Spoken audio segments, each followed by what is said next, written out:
Good morning, colleagues, staff, testifiers, people of the Virgin Islands.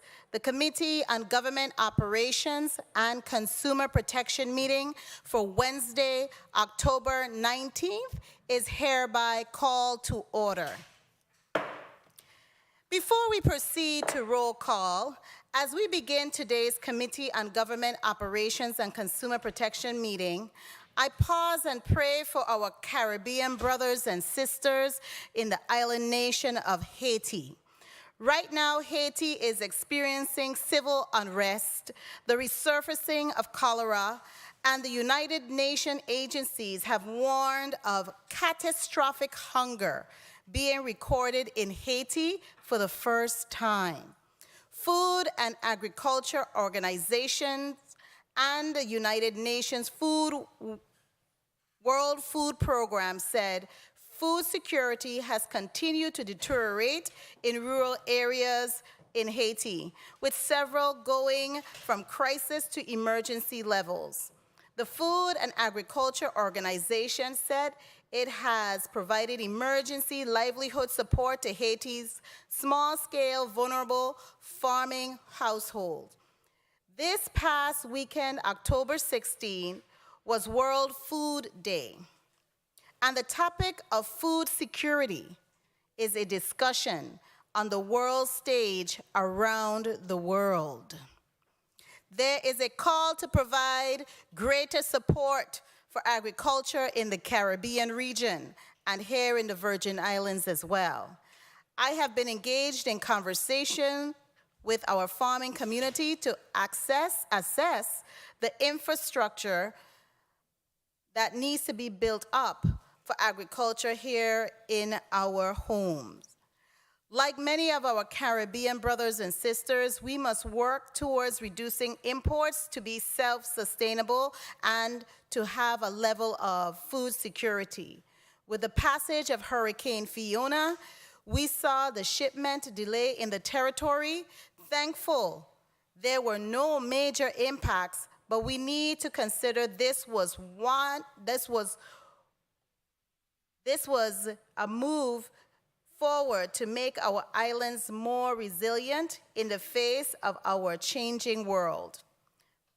Now, just to shift to some really commemorative things and to highlight some of the really awareness in our community for this month of October. As everyone knows, this month is Breast Cancer Awareness Month.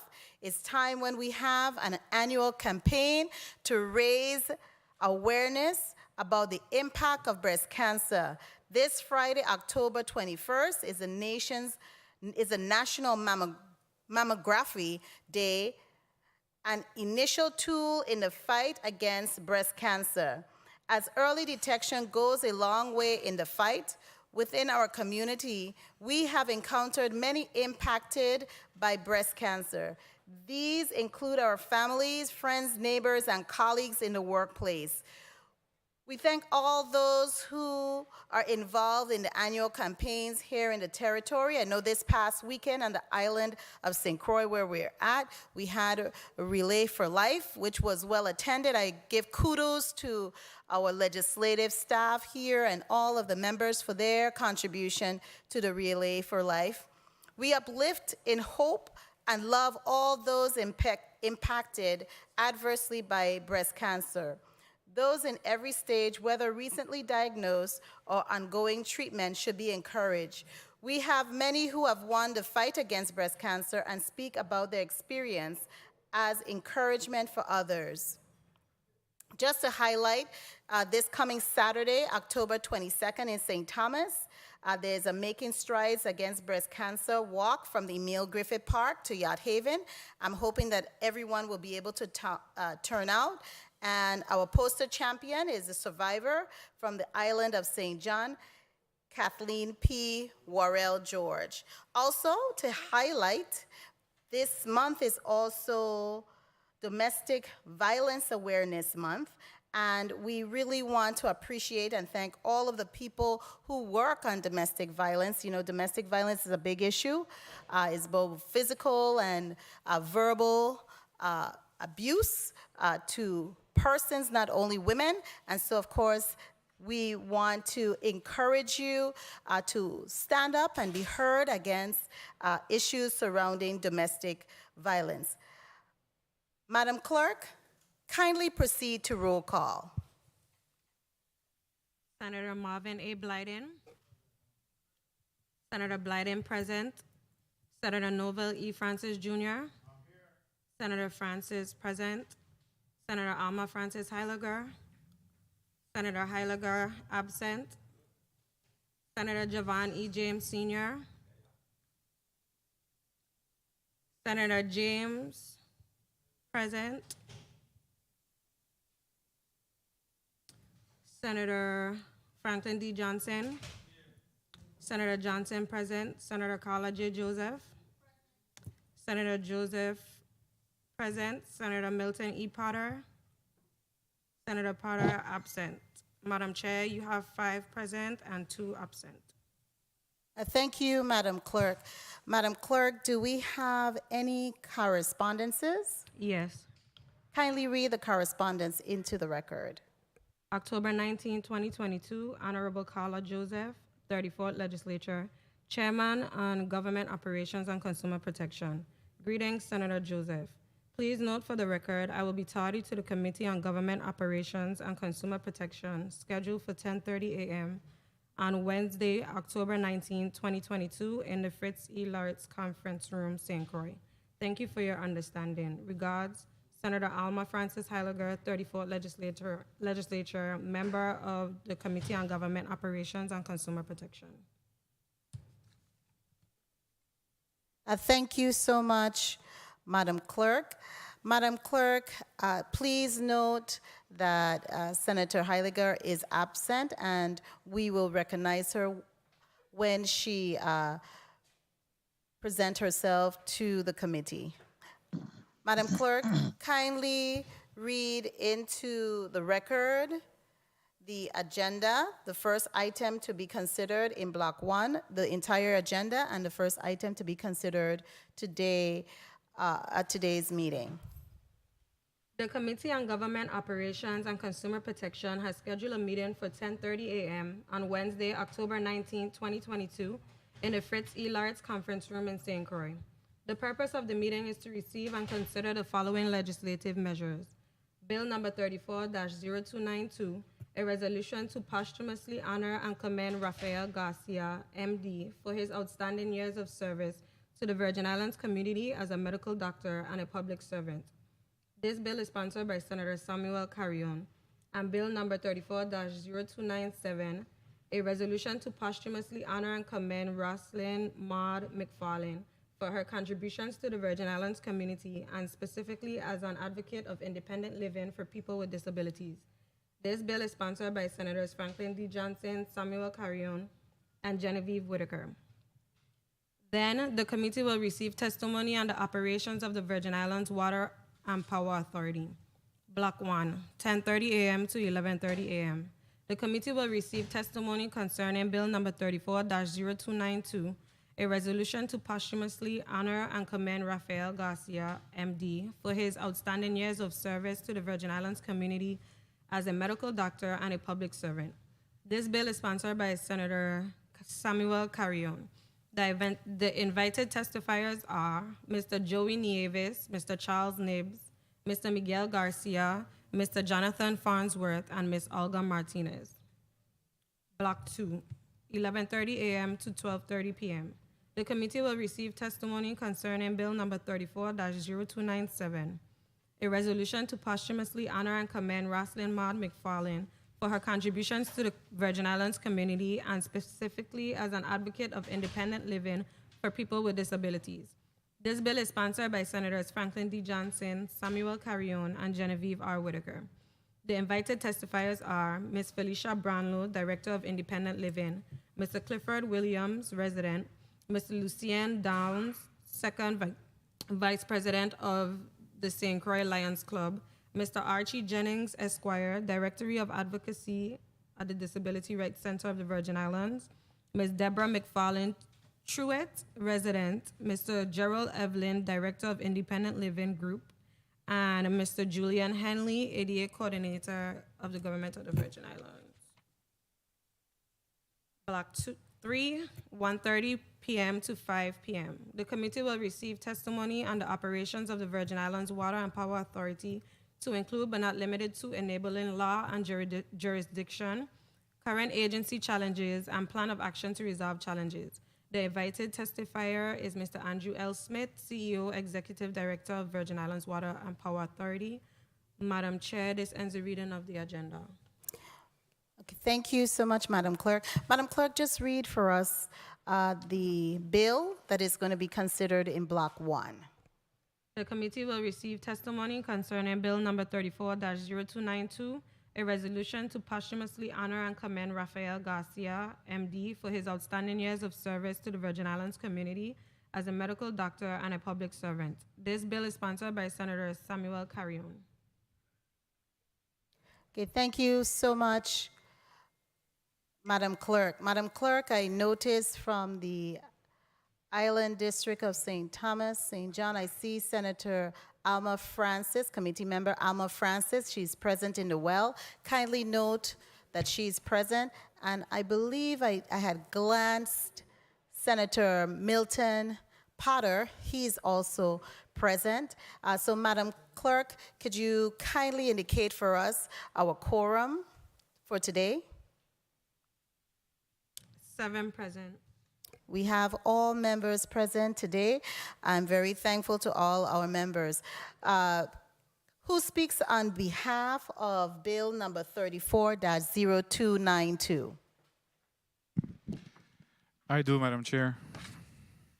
Senator Samuel Carrion, you are recognized.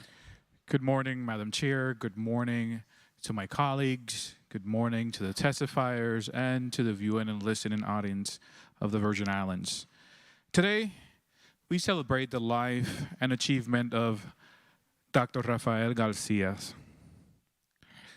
Periodically, we commemorate and recognize individuals for their service to our society and publicly recognize their efforts that have strengthened the foundation of our community as a whole. Today, I bring before you, through Bill 34-0292, a resolution to posthumously commemorate and honor Rafael Garcia, MD, for his exemplary years of service to the community of the Virgin Islands as a physician and a public servant. In addition to being a medical doctor, Dr. Garcia was a loving husband of Sherry Garcia for 58 years, the father of 5 children. He was also a son, a grandfather, a brother, a friend to the people of St. Croix, and particularly to the people of Frederiksted. A man from humble beginnings from Frederiksted, St. Croix, Dr. Garcia devoted his life to service and chose to practice medicine in Frederiksted, St. Croix, his hometown.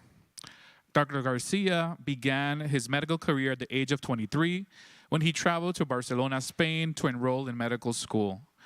Later, he proceeded to Puerto Rico to complete his medical residency and obtain his medical license. In 1976, marked his family's return to St. Croix, where he began his medical career with public health, working at Herbert Gregg Home and at Juan F. Lewis Hospital. He and his wife, Sherry Garcia, launched their own private practice, in Estate 2 Williams in Frederiksted. It is safe to assume that Dr. Garcia was a neighborhood physician. He was a people's doctor. But I believe that everyone who lived in Frederiksted West received medical care from him at some point. He would never send anyone back, regardless if they had funds to pay or not. Dr. Garcia was a man who selfishly devoted his time and expertise to the people of St. Croix. His objective was to assure that everyone he encountered, regardless of their ability, like I mentioned, had access to quality health care, and he succeeded in that.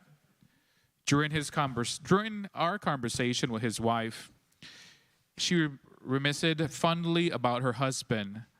But what impressed me was his enthusiasm and dedication to assist the people.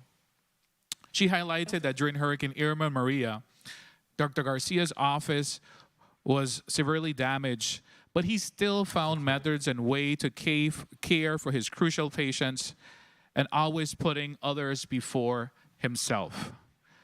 Dr. Garcia also enjoyed traveling with his family and spending time with his grandchildren, as well as playing the steel pan and studying astronomy.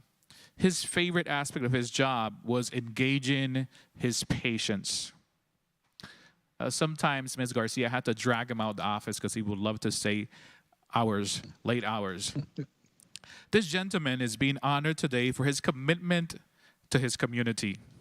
In conclusion, Dr. Garcia's legacy is difficult to replicate, yet impossible to forget. His influence on the Virgin Islands was both professional and personal. He was a distinguished public servant whose influence on the territory continues to this day.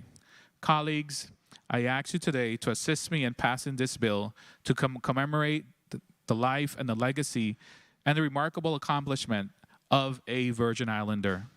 Madam Chair, thank you for your time.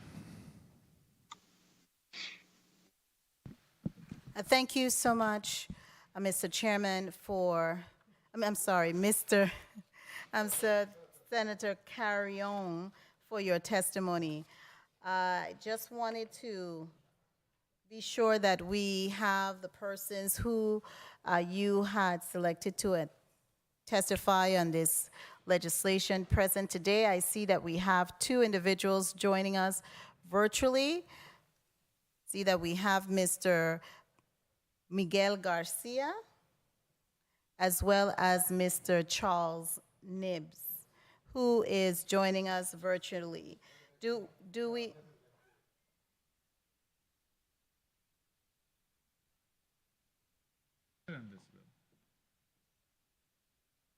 And in saying that, we have Mr. Joey Nieves, who was also invited. I don't see Mr. Nieves here to join us virtually, and Mr. Jonathan Farnsworth.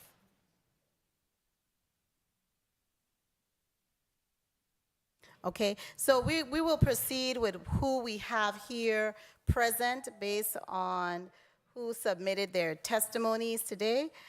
Mr. Charles Nibbs.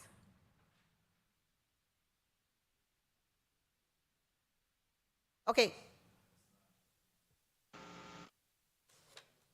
We're going to take a 1-minute recess.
And we are back on record.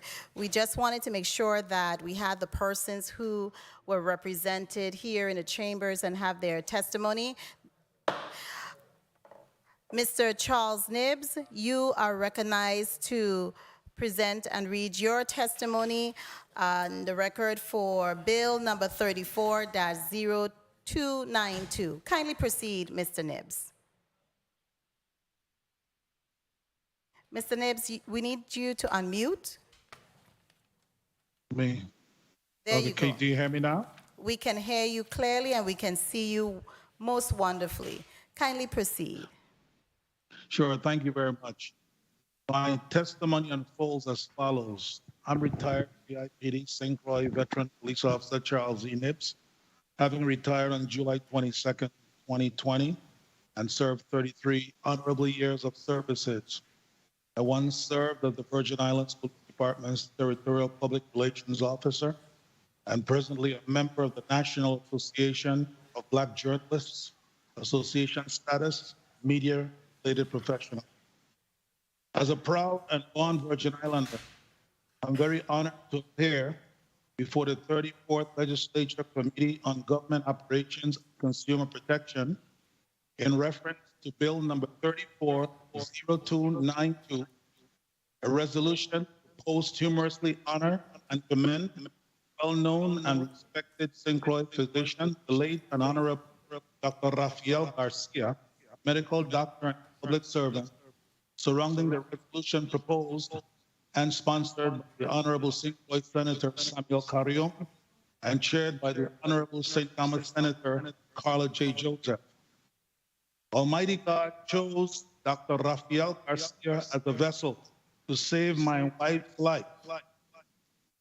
In late May of 2017, had it not been for Dr. Garcia's God-given gift of detecting before any laboratory tests that a serious health emergency existed inside my wife's body, Mistress Anita M. Osborne Nibbs, Vaughn Benjamin, of whom I'm happily married 41 years, would have died seriously.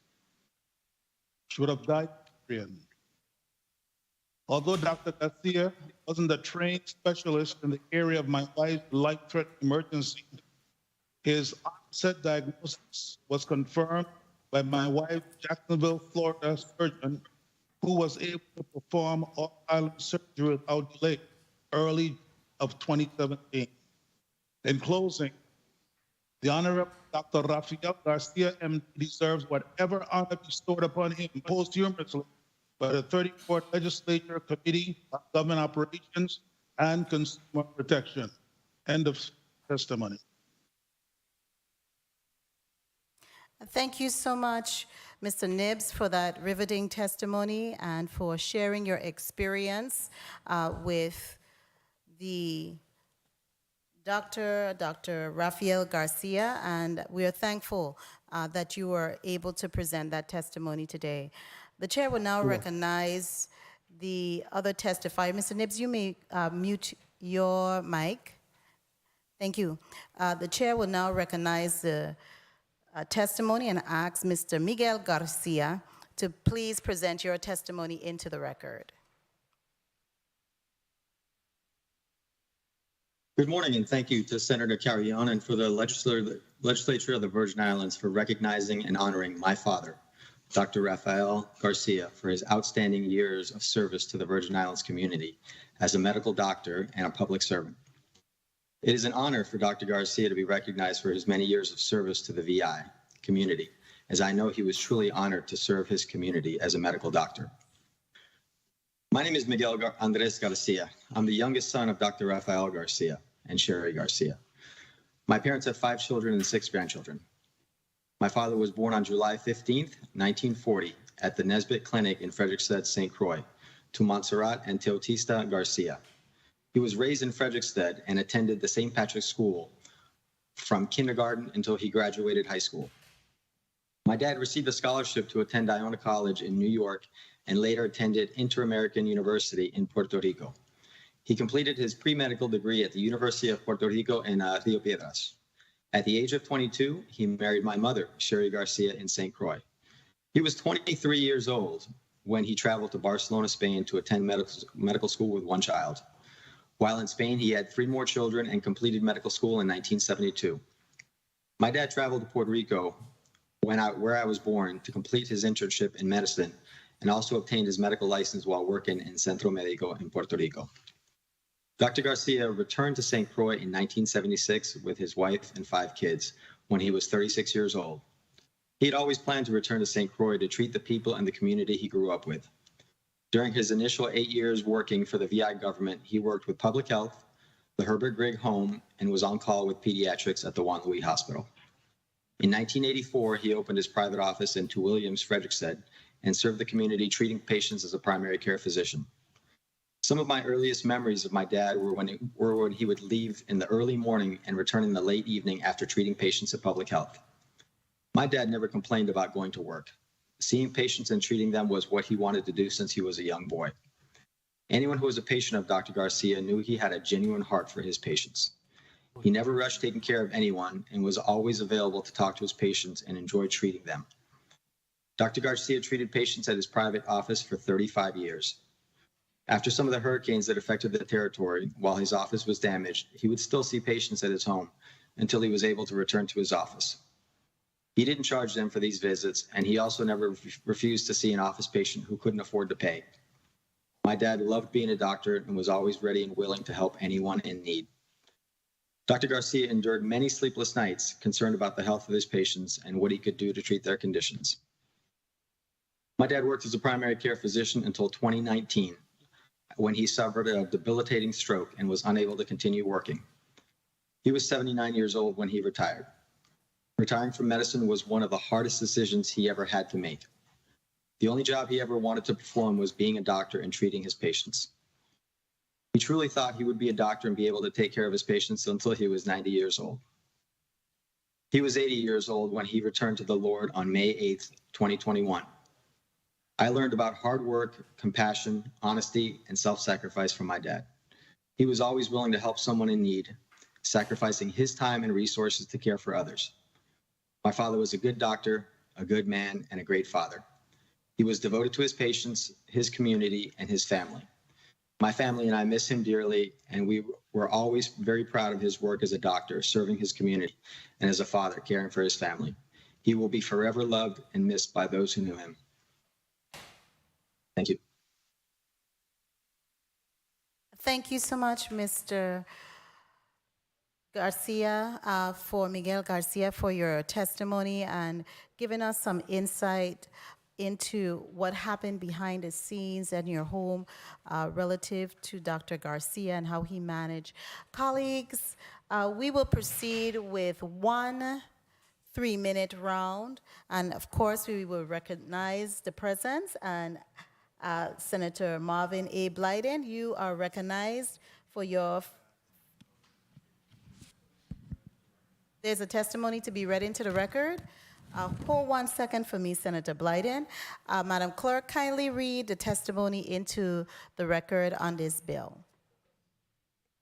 It is with warm personal remembrance that I write these few words in honor of my longtime family physician and friend, Dr. Rafael Garcia, MD, affectionately known as Rafi. When Rafi, a native son of Crucian soil, came home to practice medicine, he was embraced and welcomed by the community. In the face of being told where lucrative job opportunities off island, Dr. Garcia persevered in the belief that it would be more rewarding to provide health care services to his people.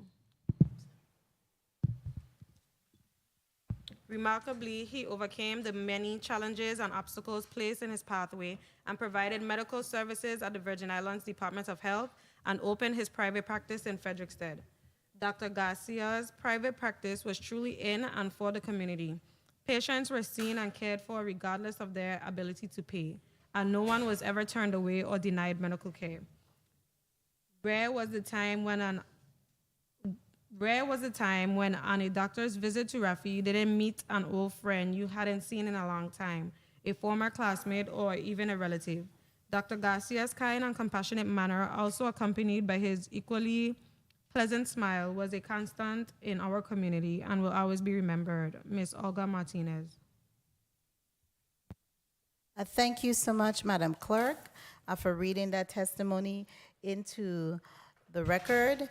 And we really deeply appreciate that Ms. Martinez, even though she was unable to appear, sent in a written testimony to be read into the record.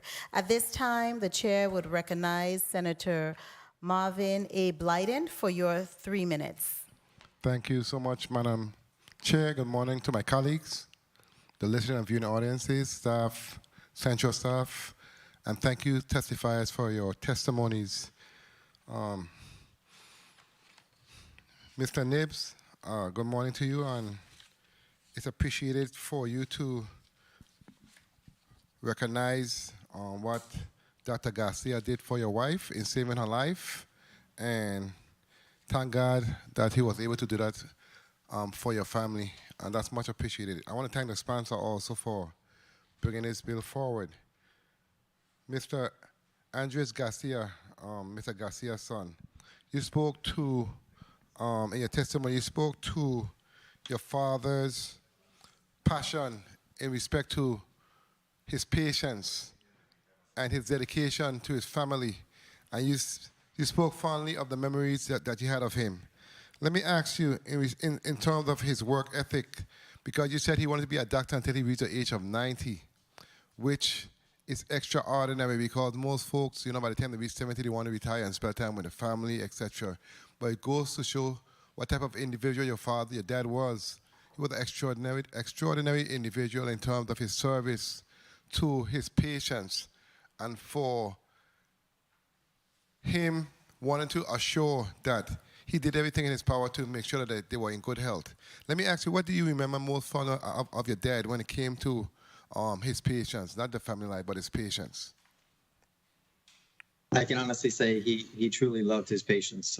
He would worry about them, He would talk about, this patient and another, how he was trying to fix an issue that they're having. And he would really have sleepless nights. But he truly loved being a doctor. There was nothing else that he wanted to do as a profession. And unfortunately, when he had to stop working, you could see a spark was definitely gone in his eye, in terms of what he lived for and really what he loved to do. He loved his family, but he really loved his patients as well. And you also spoke to him trying to figure out what he can do to help his patients beyond his reach. Do you know if he ever reached out to any other doctors, or saw him doing external research, etc. at home? Do you remember those when your dad was alive? Those type of outreach? Yeah, absolutely. Anytime he had a situation where he was dealing with a patient that was maybe outside of his expertise, he would look and find other doctors to call, and he had many times referred his patients to other hospitals where they could get the top care that they needed to solve their issues. Well, I want to thank you so much for sharing your memories and your thoughts with us, and we really honor your dad's work, his commitment to the people of the Virgin Islands, and his commitment to his family. And we appreciate you guys, and thank you so much for your testimony, and thank you so much, Senator Carrion, for bringing this legislation forward. I definitely will be supporting this piece of legislation, and thank you, Madam Chair, for the time. Thank you so much, Senator Blyden. Moving right along, Senator Franklin D. Johnson, you're recognized for your 3 minutes. Good morning, and thank you very much, Madam Chair. Good morning to my colleagues. Good morning to the testifiers. Good morning to the viewing and listening audience. I, too, definitely will be signing on into this measure. And Mr. Garcia, I'm going to give you a little story about your dad. He was a very, very generous and caring person. He was my father doctor, and he was one of my doctors. I had a job working at the Bureau of Correction, which at many times was a very stressful environment. And many days you don't even want to get up to go to work. The day before might have been one of the most hectic days. And sometimes I would go to his office for a doctor note because I just didn't want to go to work. And I'm very kind about this, but it's very true. It was such a stressful environment, but Dr. Garcia put me in that office and sat me down. And he said to me, you need to get counseling if this job is that stressful. Straight out, you need to get counseling if this job is that stressful that you wake up today and you don't want to go to work. I will not be giving you these notes at all. So if you want me to find a counselor for you, I will do just that. And I must say, I think that turned my entire career around, where I started going to work every day, irregardless of how I felt. And I made it through. I survived. it was a very stressful environment that you wake up with this pressure. My son, this place gonna shut me down, you know. And I tip my hat off to you and your family for allowing your dad to be such a servant to the people, especially in Frederickstead. You know, most of his patients was out at the town of Frederickstead, but I remember my dad going there and my dad recommending me to go and talk to Dr. Garcia, because I would tell my dad, he said, I can't make it to work on this. You know, walking to the Bureau of Correction is not like the policeman that got a gun on the side. When you walk inside of that facility, you walk with your bare hands. Don't look at those movies and think you're going to have a club or anything on your side when you're going in there. And you're meeting people that's doing a life sentence, and sometimes they're challenging you. You know, so I must say that your dad really probably saved my career, to the point that when I did get ill, oh man, I stayed out of the job for 7 months because I really was ill. But I had sick time. I had sick time. I had a severe injury that required me. You guys think this is a joke. I had a severe injury, which was 2 severe pinched nerves. I stayed with a collar for quite some time. I couldn't go to that environment to walk. But because of what he did for me in the early part of my career, I was able to build up sick time. So what I would like for you to do, and you could do it on the chair time, is tell me what you as a child did to get that angry side of your father to come out, because I never saw him angry. So tell me a little bit of your experience, something that you might have done that might have made Dr. Garcia angry. I'll let you wrap up on that chair time. Thank you very much. Thank you so much, Senator Johnson. Mr. Miguel Garcia, please elaborate and answer on my time Senator Johnson's inquiry. Well, first of all, thank you, Senator Johnson, for that testimony. Well, I can say that my dad was a very calm man for the most part. But me being the last of 5 children, I was certainly not the easiest child to raise. I had a pretty big rebellious streak in me, and I remember one time that I remember talking back to my dad while he was driving, and I remember him swatting back at me. That was the only time that I saw him lose his cool, and I definitely deserved it. So. I knew as a child I probably said things or did things that drove my parents crazy. But for the most part, they were pretty calm. Thank you so much, Mr. Garcia, for sharing that memory with us. We really appreciate, and what the stories, I didn't meet your father or know him, but the stories that I'm hearing from my colleagues relative to his tenacity and his love for the field of medicine, and more importantly, the love for his people here in St. Croix is definitely resonating with me. Senator Novell E. Francis, Jr., you are recognized for your 3 minutes. Thank you very much, Madam Chair. Good morning to you. Good morning to my colleagues. Good morning to the listening and viewing audience. I'm here in the chambers and those that's viewing via TV, and good morning to the people of the Virgin Islands. I first want to say that I had a bill today, a resolution honoring and commending Vaughn Benjamin, a.k.a. Aki Becker, that was removed from the agenda by the nudging of his family members, and will be coming back in the very near future so that we could recognize that individual. But today I sit here as a living testament to the bill that's being considered in the resolution posthumously honoring and commending Rafael Garcia, a Dr. Garcia. And why I say I'm a living testament is because I had the opportunity to meet with him. It was during Hurricane Louis.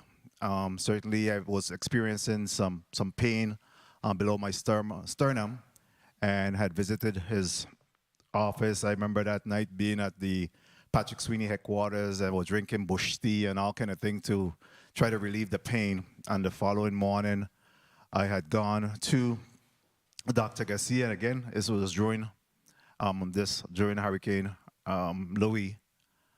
But that whole visit, as a result of going there again, recognizing this gentleman's care and compassion and thoroughness, he referred me to the emergency room, and the rest of it became history. It started my whole medical journey with cancer.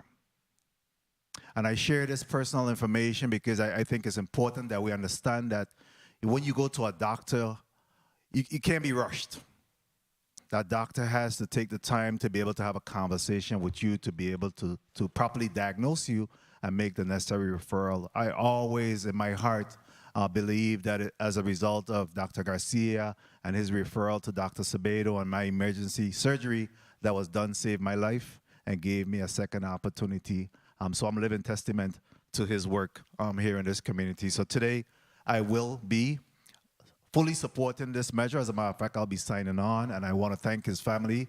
I want to thank the senator for, again, recognizing the work that have been done by Dr. Garcia. And I was very comfortable in having a relationship with him, being able to speak with him because my mom was a public health nurse as well and had worked along with Dr. Garcia over the years. So, you know, it was very easy to be able to meet with Dr. Garcia. You know, during that difficult time, it was hurricane, and he still made himself available to see me at that time and see so many. So similar to stories that's being told today, there are hundreds and hundreds, I'm sure, of individuals that have experienced similar compassion and thorough care by Dr. Garcia, and as he treated people here in St. Croix and the Virgin Islands. So again, young Garcia, thank you very much. And a lot of times, Madam Chair, if I could just wrap up with this. You may proceed, A lot Senator. of time as public servants, as physicians, as individuals that's out there in the community, you know, your family, your children and spouse and family members are the one that's severely impacted because they've spent so many time in giving to this community that at times they neglect their own family. So I'm proud that you're able to see this resolution honoring your father.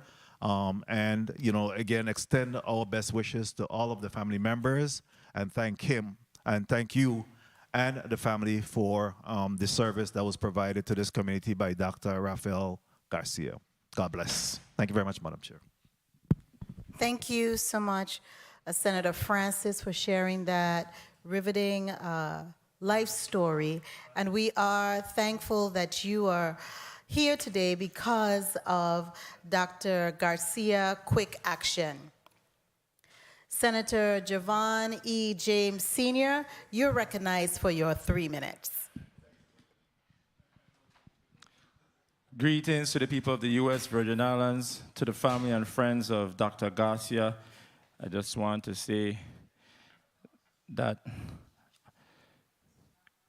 what we're doing here is definitely worth the time as far as honoring those individuals who have contributed to a better U.S. Virgin Islands, specifically the island of St. Croix. What stood out to me, though, with this resolution that we have before us today is where a reference in the whereas clause, Dr. Garcia's love for St. Croix and Virgin Islands throughout the territory was well known in the community, and his passion and love for a healthier territory were grounded in the belief that everyone is entitled to quality health care. Another thing that stood out to me in the resolution in the whereas clause, where a reference, whereas since Dr. Garcia believed in people having access to health care, he provided medical care to his patients, even if they were unable to pay for his services. It speaks to his character and his love for the people of the U.S. Virgin Islands. And as you know, currently we struggle with health care in the territory. And I hope and pray moving forward as we attract talent to the Wang Flui Hospital and the other facilities that provide health care, that we have more individuals like Dr. Garcia. But my question to the testifier that we have before us today, I'm the young buck in the Senate, so I never met Dr. Garcia. And if I did, I was probably a baby and I can't remember.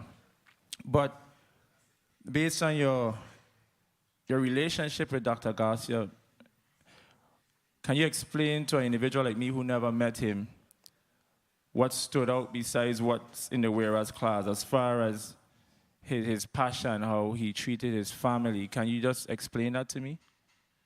Anyone? Okay. I would like to say that Of course, Dr. Garcia was my physician as well, aside from my wife and saving her life. But one thing I loved about him is he kind of reminded me of Colombo. The reason I say that is because sometimes when he's examining my wife or myself, I'll be telling him, Dr. Garcia, there's other patients waiting out there. He's like, oh, everything good, everything good, good, good. And no one never complained. You see, that's the thing. And it goes to him taking time with his patients, as Senator Francis explained a moment ago. Taking that time, getting to know your patients and whatever. Because that was kind of funny because no one complained. No one at all. I mean, people will be waiting in the waiting room. The waiting room is people are standing, and Dr. Garcia is in there sitting and talking to me and saying, you know, Officer Nibs, this, and Officer Nibs, this. And I'm telling you, you know, that speaks a whole lot about it. So that's what I like to say towards you, as Senator James, was my contribution. And I would like to hear from any one of his family members, his son. Sure. Yeah, I could add to that and definitely confirm that what Mr. Nibs says is true. In an age where you go see doctors and they'll spend 5-10 minutes with you listening to what's going on, Dr. Garcia was definitely cut from a different thread. He would spend half an hour listening to what was going on and what kind of issues the patient would have, and therefore would be better able to treat them, fully understanding what their condition was. Madam Chair, if I can just ask one last question, please. You may proceed, Senator James. And to the young man in the well, I'm not. you're not a part I'm of. with the other one. Okay, stand corrected. I thought you were a part of the conversation.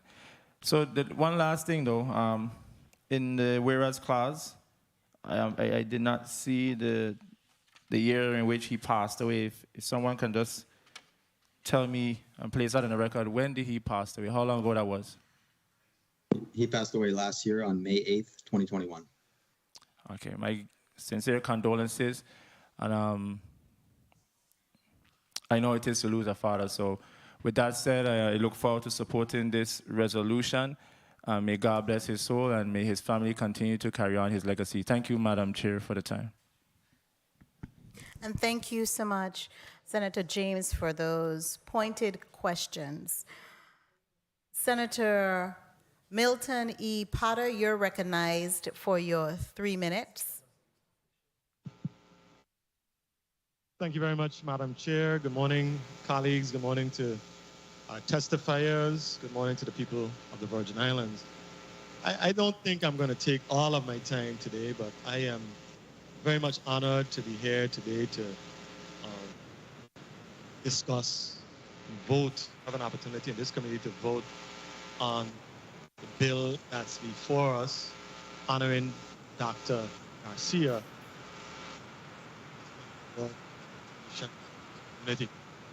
I have always said that it is imperative that civilized communities, civilized societies, work their salt.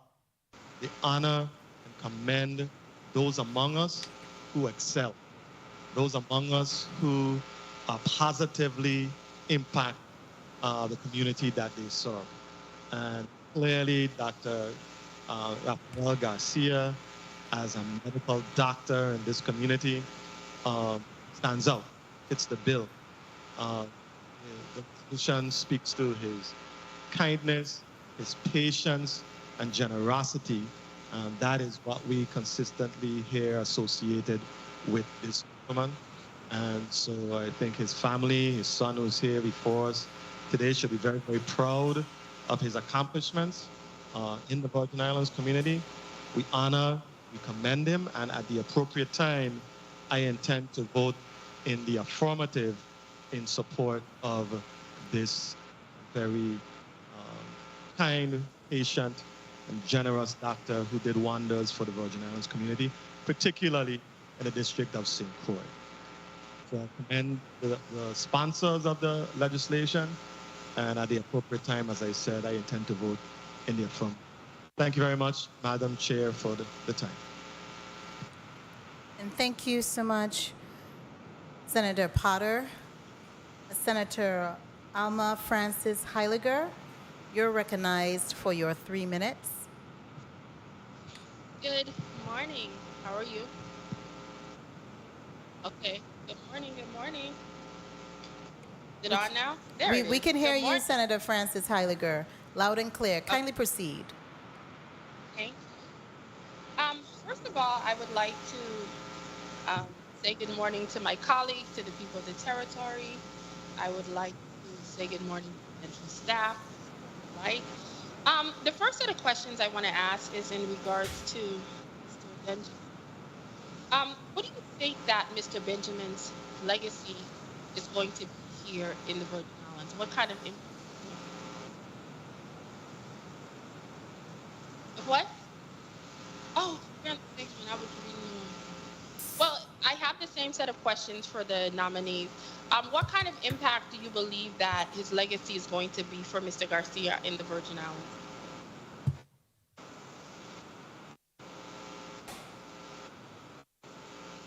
You hear me? I'll go ahead and answer that. Oh. Yeah, I think I think Dr. Garcia will be remembered as the people's doctor. You know, everybody, especially on the west side of St. Croix and Frederiksted, at one point came to visit him and got treatment and care for him. And as we've documented today, he never turned anybody away. So regardless of, you know, what your condition was, what your financial condition was, he was going to take care of you. And he believed that everybody deserved good health care. So I believe he's just going to be remembered as a compassionate man, a great doctor, a great father, and just a great servant of this community. And when I was listening to several of my colleagues heaping praise on Dr. Garcia, and even when I was listening to Senator Francis speak about his story, that is one of the things when it comes to Virgin Islanders is the compassion for its people. Do you think that as Virgin Islanders, have we done enough so that we could have another generation of Dr. Garcias, or do you see more improvement needs to be put in place, or have you, just from your thought process as to what Mr. Garcia would have wanted for the future of the Virgin Islands?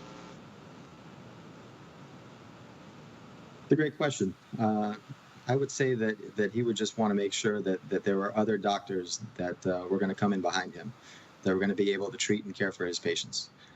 There is another doctor that's practicing in his location now, so he got to see that somebody would be caring for his patients, and I know that was very important to him. Well, I didn't have much questions today because, you know, after reading the bill, I am definitely in support. Anything that we could do to really recognize Virgin Islanders that are really positive and really helping this territory to move forward, I definitely appreciate it. So I will be voting in the affirmative. Thank you so much, Madam Chair. Thank you so much, Senator Francis Heiliger. Mr. Garcia, are you related to Vaughn Garcia and Kwame Garcia? I am not certain of that. Okay. I have not been in the Virgin Islands for a little while. I still go back to visit, but I would say my mother is the keeper of that information. Okay, I just wanted to know because I know those two individuals. They are from the St. Croix district.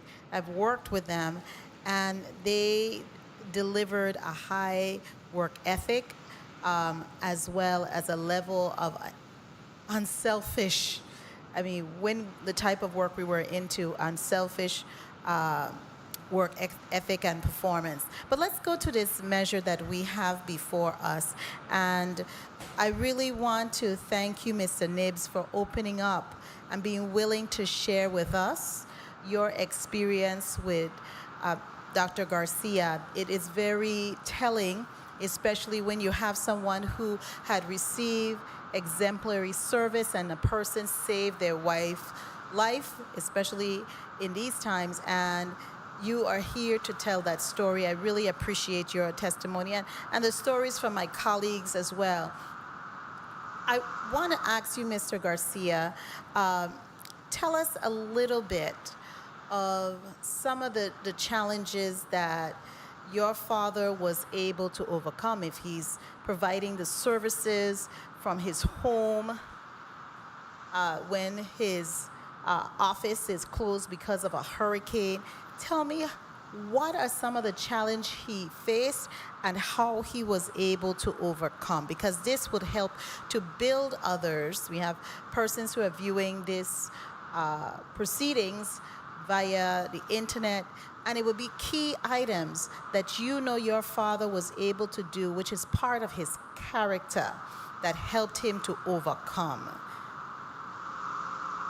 Certainly, I think one of the early challenges that he faced was just going through medical school, with 4 children. Certainly wasn't easy in a foreign country. So I know that was one of the first challenges that he really had to overcome. But knowing his dedication to medicine and to treating his patients, I knew that nothing was going to get in his way to overcome that obstacle. On top of that, like you mentioned, there were several hurricanes that impacted his office, that would set him back, financially, where he wouldn't be able to work and wouldn't be able to practice, generate any income. But at the same time, that wasn't going to stop him from seeing his patients and providing that care that he felt that he needed to provide to the community. And would you say he was a passionately driven man in a medical field as his profession? Absolutely. There was, without a doubt, nothing more that he wanted to do as a profession than to serve the community, to serve his patients, to serve the people that he grew up with, people that he knew, people that he did not know. He would travel up here where I live in Florida currently, and anytime he met people that had any type of health problem, he would try to treat them. And even though he wasn't at his office, he would refer people to different hospitals and do research and find solutions for them, to try and take care of them, because it was in his heart to serve and take care of people. Thank you. I don't have any other questions. I just really want to, of course, commend the bill sponsor for highlighting this fine physician who has played such a critical role and delivered exemplary service to our people above and beyond his call, knowing that being in this profession was his life service and what he felt compelled in his spirit to do. I also want to really say thank you to the family, because behind this great man, and for him to be able to go to school while he had 4 children, it took a family, a whole village to support the children and him during this time. Sometimes we don't see all of the working mechanisms behind the scenes, especially for our people who have chosen to give service, and especially when it's unselfish service. But I really want to commend you and your family, Mr. Garcia, for all of your support to your dad. I really wished I had the opportunity to have met him, but we're meeting him virtually through you, and I'm very grateful for the opportunity. As senators, we have one more individual to close up this first block, and that individual who I will call on now is Senator Samuel Carrion, the sponsor of the legislation. Senator Carrion, you're recognized. Thank you, Madam Chair, for recognizing me. Clearly, we've heard this morning just a few testimonies, and even from my colleagues here, of how their lives were impacted or changed or saved thanks to the good work of Dr. Rafael Garcia. And I must say, we have doctors, but then we have doctors. And Dr. Garcia stand out not because of his profession, not because of his years of experience, but because of his commitment to this community, because of his spirit of generosity, because of his dedication to his work. It was more than just a career for him. It was a vocation. And we saw it through his compassion and the time that he spent with his patients.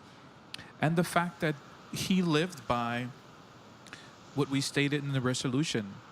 His passion and love for a healthier territory were grounded in the belief that everyone is entitled to quality health care. And he fought for that.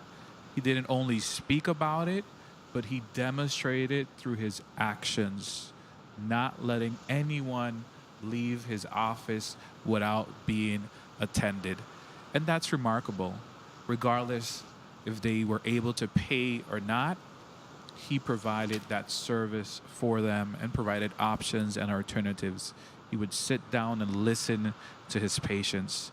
So he really impacted many lives. And just as we heard today, there are thousands of people that could testify about the work, the compassion, the love, the attention that Dr. Garcia had for them. And it really moves me when I hear stories of how individuals were touched by his compassion and by his profession. So I thank all of you colleagues this morning for sharing your own stories. I thank the testifiers for being open today to share their stories and why we should honor the memory of this great man that not only touched individuals' lives, but also a whole town, a whole community of Frederickstad and St. Croix in general. Mr. Frantworth was going to be here testifying. He had an emergency this morning. That's why he's not present to provide testimony. The same thing with Mr. Nieves. He was presented with unforeseen circumstances, but he is in full support. I want to extend my gratitude to Olga Martinez for her written testimony, to Officer Nibbs for his testimony, Time. very moving. If I may, Madam Chair, just in concluding. Yes, you may proceed to wrap up. Thank you. Also to Mr. Jose Perez and to his son, Miguel Garcia, and of course to Sherry Garcia, his loving wife, who is listening today. And we will be presenting also an amendment we'll be bringing forward because we want to name a portion of the Carlton Road that begins from where the Energy Office is in the State Carlton all the way up to Vagley Way. We want to be able to name that portion of the road in honor of Dr. Rafael Garcia. So thank you very much, Madam Chair, for your time and for allowing us to bring this forth and asking my colleagues for their support. Thank you. Thank you so much, Senator Carrion. Colleagues, all time and discussion has expired on this bill. Do I hear a motion?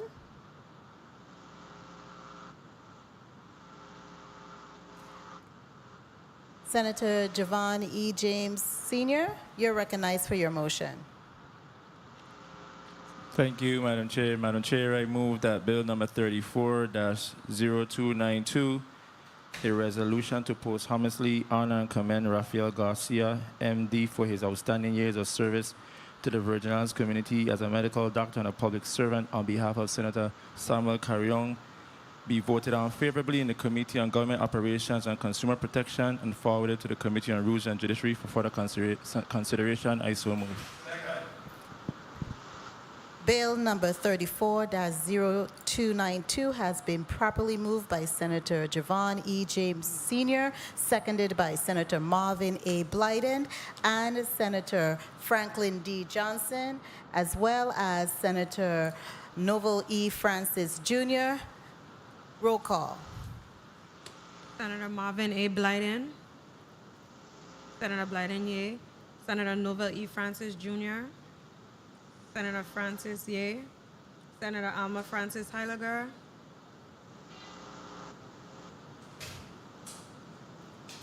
Senator Heiliger, yea. Senator Javon E. James Sr. Yes. Senator James, yea. Senator Franklin D. Johnson. Yea. Senator Johnson, yea. Senator Carla J. Joseph. Yes. Senator Joseph, yea.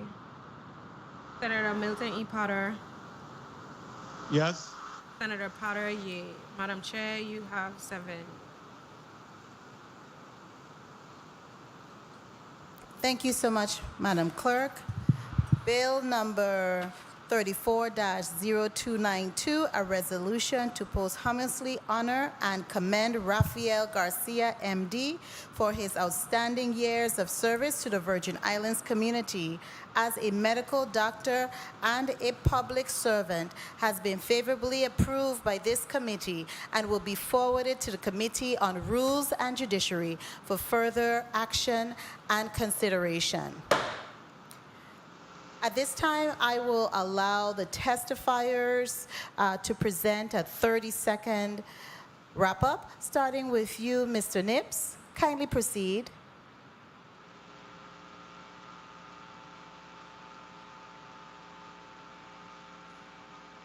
Mr. Nips, you may need to unmute. Try again. Mute. Good. We can hear Can you. you hear me now? Yes, we can Okay. hear you loud and clear. Kindly proceed. Sure.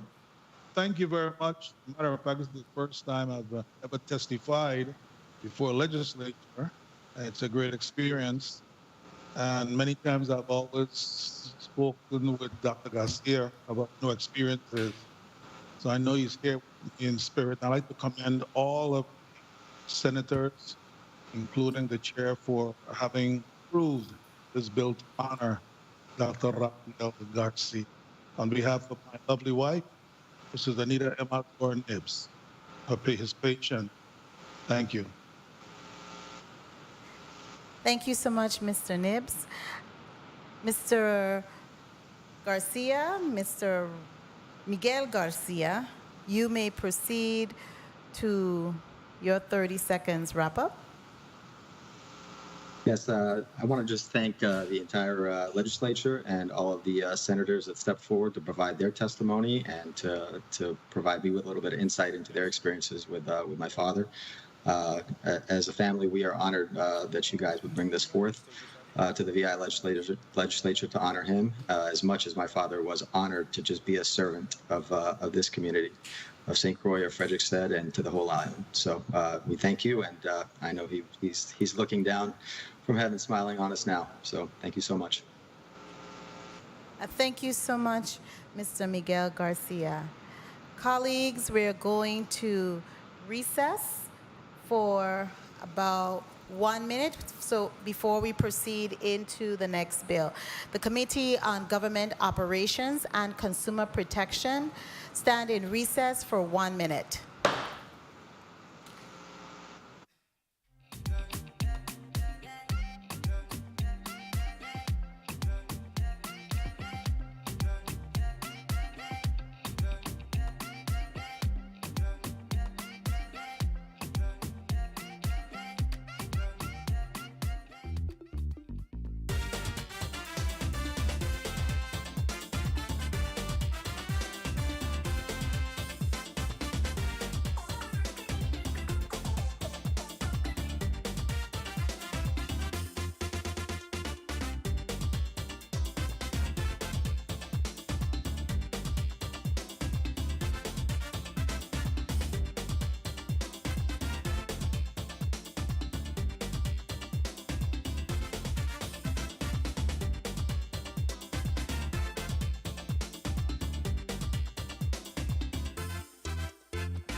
And the Committee on Government Operations and Consumer Protection is back on the record.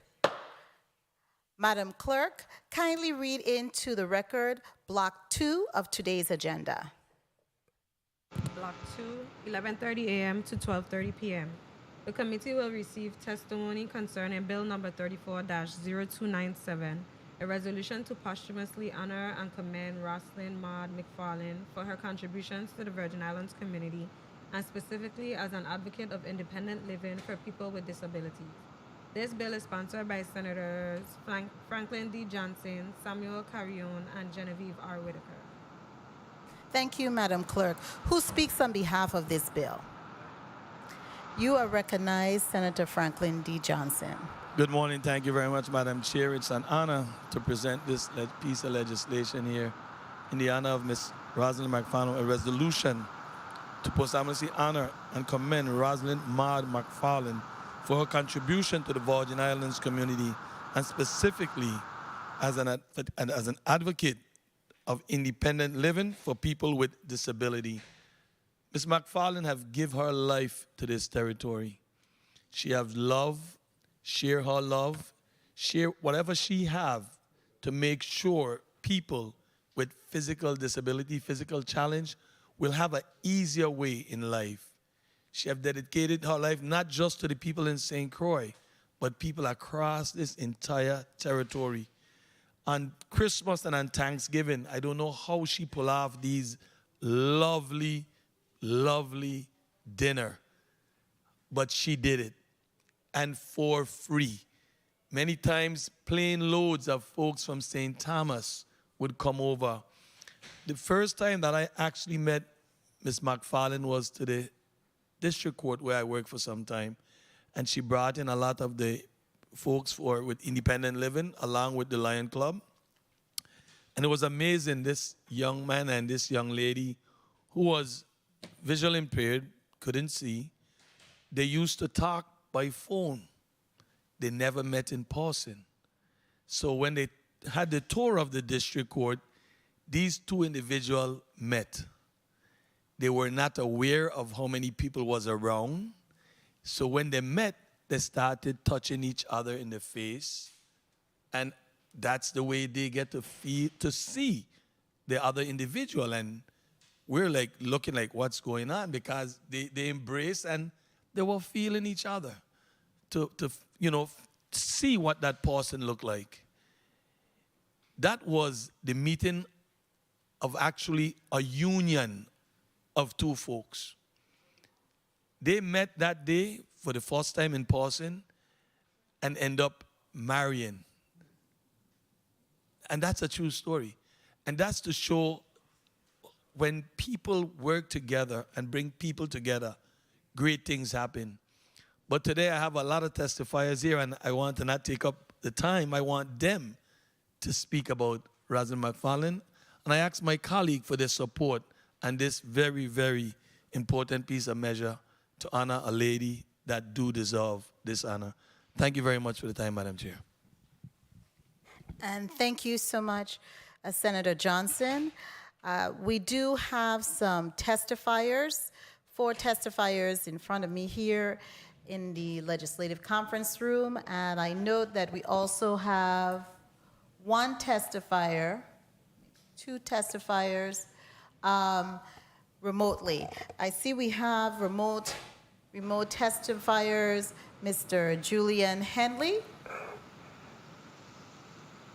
and in the well, we have Mrs. Deborah McFarlane Truitt, as well as Mr. Lucien Downs.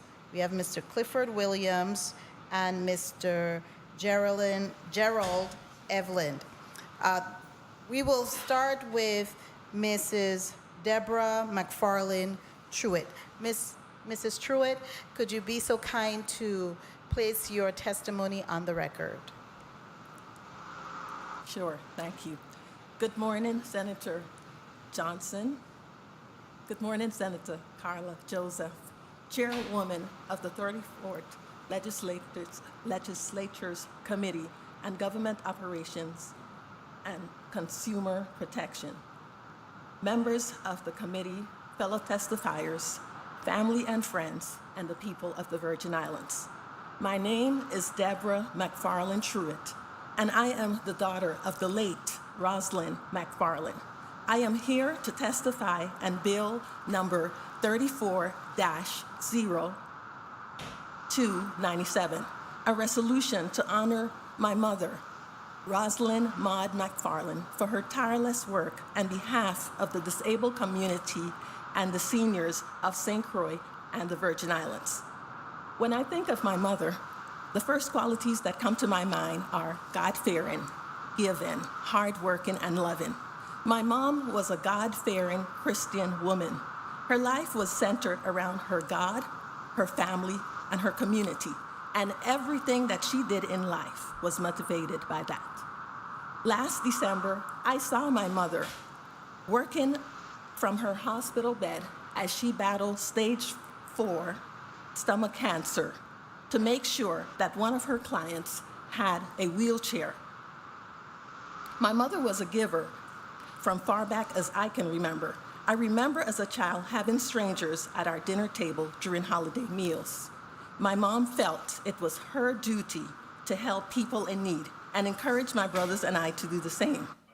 My mother was a hard worker and took pride in everything she did, from writing reports to cleaning the Center for Independent Living. She did it all to the glory of God. She worked hard to better the life of others. After Hurricane Maria, my 75-year-old mother climbed over fences to find people that needed help. She also stood in long lines for hours to get food and water for the disabled senior citizens. My mother was a loving mother that loved and cared for us. She poured her life. She put her life on hold to make sure that my siblings and I could achieve our lifelong dreams. After we achieved our goals, she poured her love into helping her community. She loved the people of St. Croix and the Virgin Islands. She loved everyone she met, regardless of who they were. She was very fond of her clients at the VI Association for Independent Living, and she did everything she could to find community resources to help them. My mother lost her battle with cancer February 2nd, 2022. Days before her death, she prayed for her family and all the people she loved, including her clients from the Center for Independent Living. My mom left a legacy of love for us to follow. It is my desire to continue that legacy of love. I would like to urge everyone today to be a voice for the forgotten. I encourage you to be an agent of change, just like my mother. In closing, I would like to thank Senator Franklin Johnson, Senator Genevieve Whitaker, and Senator Samuel Carillon for bringing this bill forward. I would also like to thank Senator Carla Joseph and the committee, and other members for giving me the opportunity to share this testimonial on behalf of the McFarlane family. Thank you. Thank you so much, Mrs. McFarlane Truitt. It's always a good experience for us to hear from the families of those individuals we're honoring, because it tells us some of the things that have happened behind the scenes. At this time, I'd like to recognize Mr. Lucien Downs, Second Vice President of the St. Croix Lions Club, for your testimony. Kindly proceed, Mr. Downs. Good morning, the Honorable Carla E. Joseph and members of the committee and all the other members in the listening audience. My name is Lucien Downs, First Vice President of the St. Croix Lions Club. And here this morning I have with me Lion Gerald Evans, our most senior member, 50 years in the club. Lion Gerald, right here. And Lion, he's about 3 or 4 years more than less than the club, right? Yes. And then we have Lion Philip, 35 years plus in the club. This testimony is on behalf of Mrs. Roselin McFarlane, former manager of the Association of Independent Living for the St. Croix office, who passed away on February 2nd of this year. This organization assists people living with disabilities to get the help that they need to live independently. The officers and members of the St. Croix Lions Club wholeheartedly support this cause and work closely with her for the past 15 years with one of our favorite projects, the White Cane Day celebration, which is celebrated each year on October 15th. White Cane Day gave her residents or her clients the opportunity to walk in traffic, sing their concerns about their condition so that the community could see and hear them in action and have an idea as to what they were going through, Because of this interaction, we became like family to Mrs. Mack. Her approach to the job and the way she dealt with her clients was just amazing. She knew them all on a first name basis, and the greetings that she passed on to them were always with a hearty and how are you doing, always listening to their issues and coming up with a way to make things better for them. This type of advocacy with very little funding and trying to chart new courses for our people made us special, and it is something that you will not see more than once in a lifetime. The caring, the love, and the urging them not to worry, and there's a way to fix it. This was not just talk, she backed it up with action, she promised. Lions are synonymous with working with the blind, but after meeting her, we became more conscious of the number of people on St. Croix that were living with disabilities and the struggles that they were going through on a daily basis trying to get the help that they need. And that is so that they can live independently. This hearing is geared towards honor Ms. Mack for her never-ending love, compassion, and communal spirit that she gave to the St. Croix community and to the disabled, shut-in, and residents with special needs. This lady was a champion, a once-in-a-lifetime advocate whose selflessness made the lives of the less fortunate on St. Croix better. It was a great honor knowing her and what she stood for. She held us up in her arms, now she is holding us up in her heart forever. May she rest in eternal peace. Special thanks to Senator Frankie Johnson for all his support with our White Cane Day celebration. He has always been in the trenches with us. And who is the sponsor, or one of the sponsors of this bill to honor Ms. Mack. We trust that this request will be met favorably by all of the senators present. I thank you. And thank you so much, Mr. Downs, for sharing that riveting testimony. At this time, the chair will recognize Mr. Julian Henley to present his testimony. Mr. Julian Henley is the ADA coordinator for the government of the Virgin Islands. Mr. Henley, I know you are there virtually with us. If you could be so kind to turn on your camera. I believe it was up before.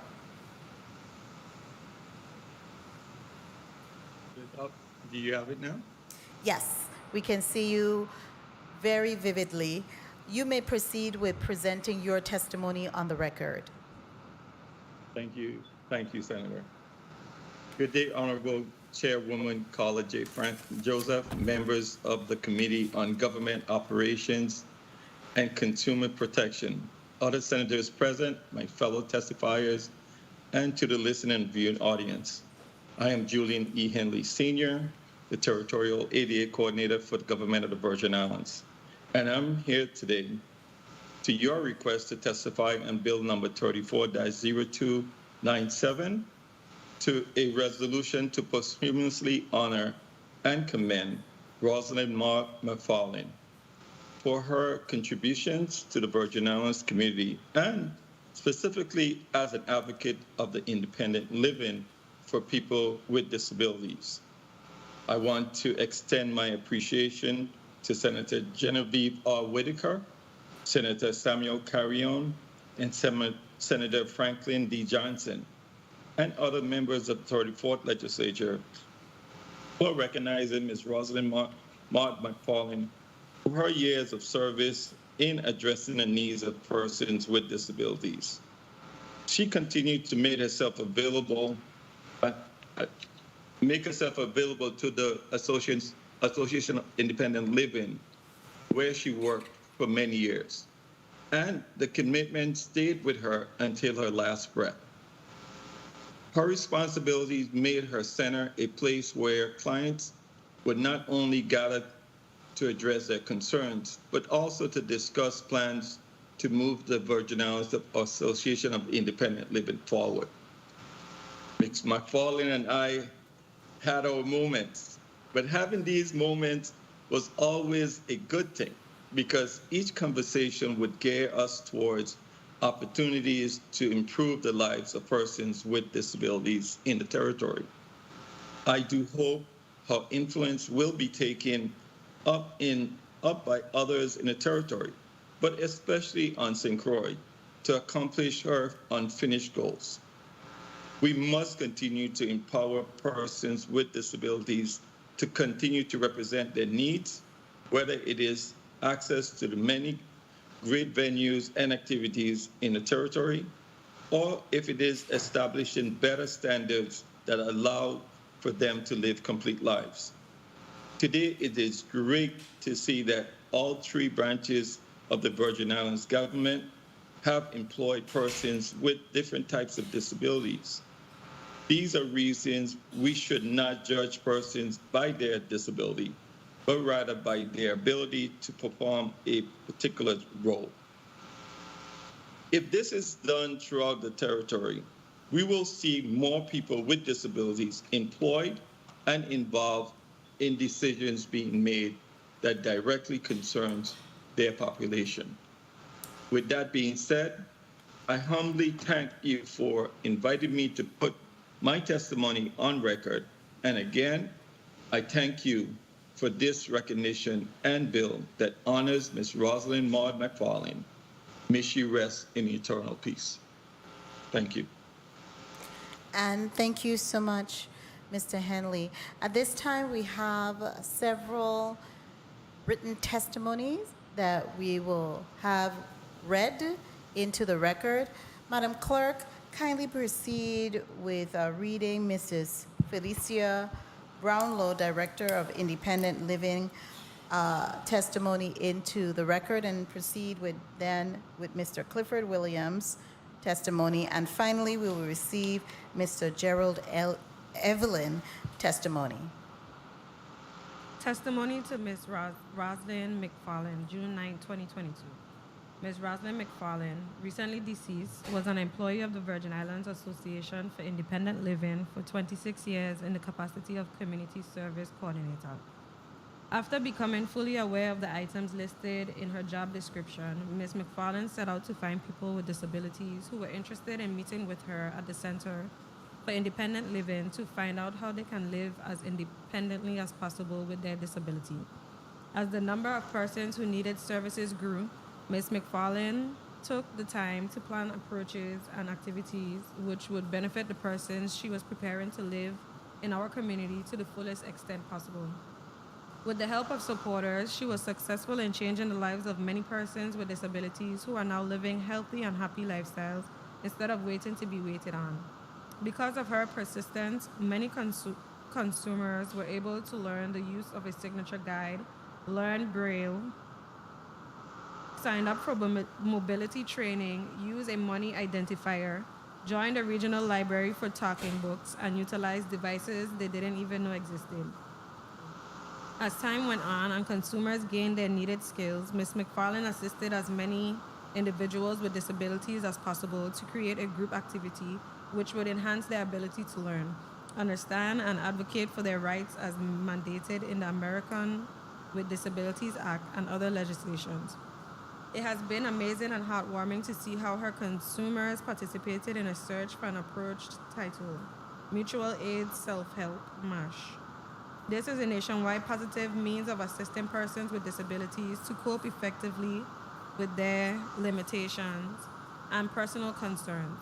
With her support, consumers were able to create a program, vote for officers, develop activities, and assume responsibilities, not only for their personal needs, but also to advocate for the rights and benefits of the present disability community as well as those to come.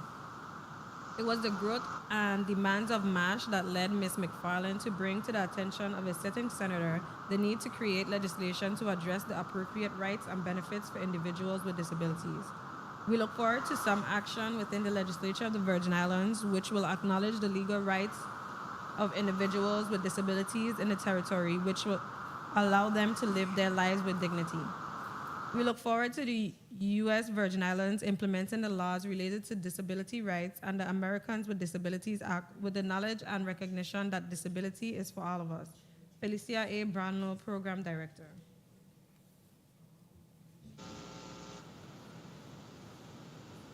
Good morning, Senator Carla J. Joseph, Chairwoman of the 34th Legislature, Committee on Government Operations and Consumer Protection, other members of the committee, fellow testifiers, and the listening and viewing audience.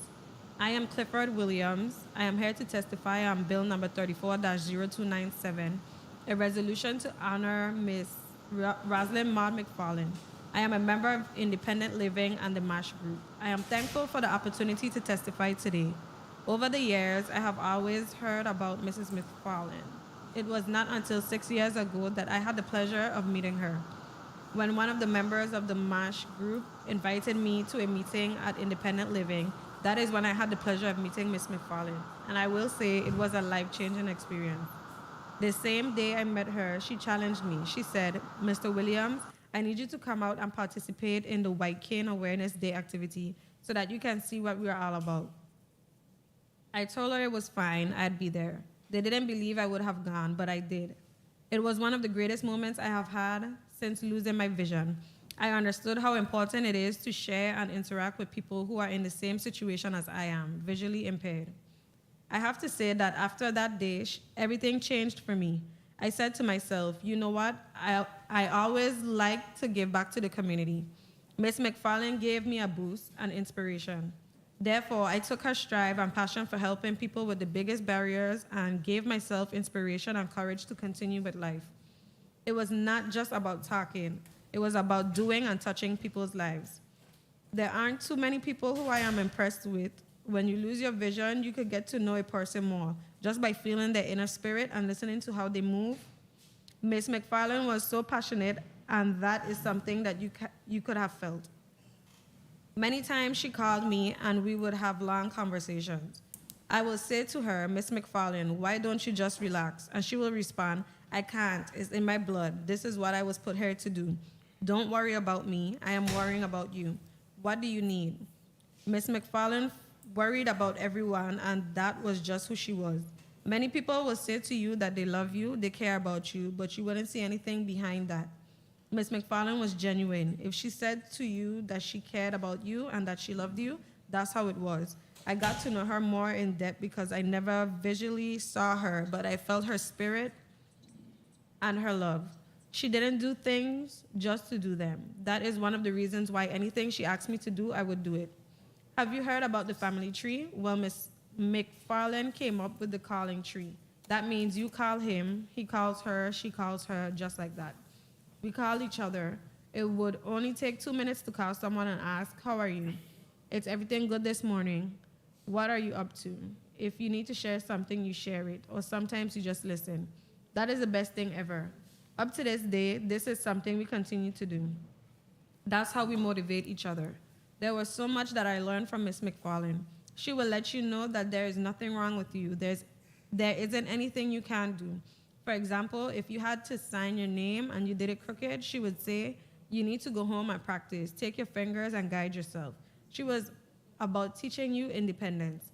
Nothing was more important to Ms. McFarlane than people with disabilities, especially those who live alone and have no loved ones or anyone to care for them. I remember when the hurricane came along, she would call, come around, whatever you needed. She would make sure you got it. There was no limits to what she could do and would have done. Even when she was sick in her dying bed, she was more concerned about everyone else. Even during that time, she will make her daily calls. Nobody, no one can and will never be able to fill the void that Ms. McFarlane left. I want to thank Senator Johnson for presenting this bill. He, like many of us, knows firsthand who Ms. McFarlane was and how important she was to this community, particularly for disabled people.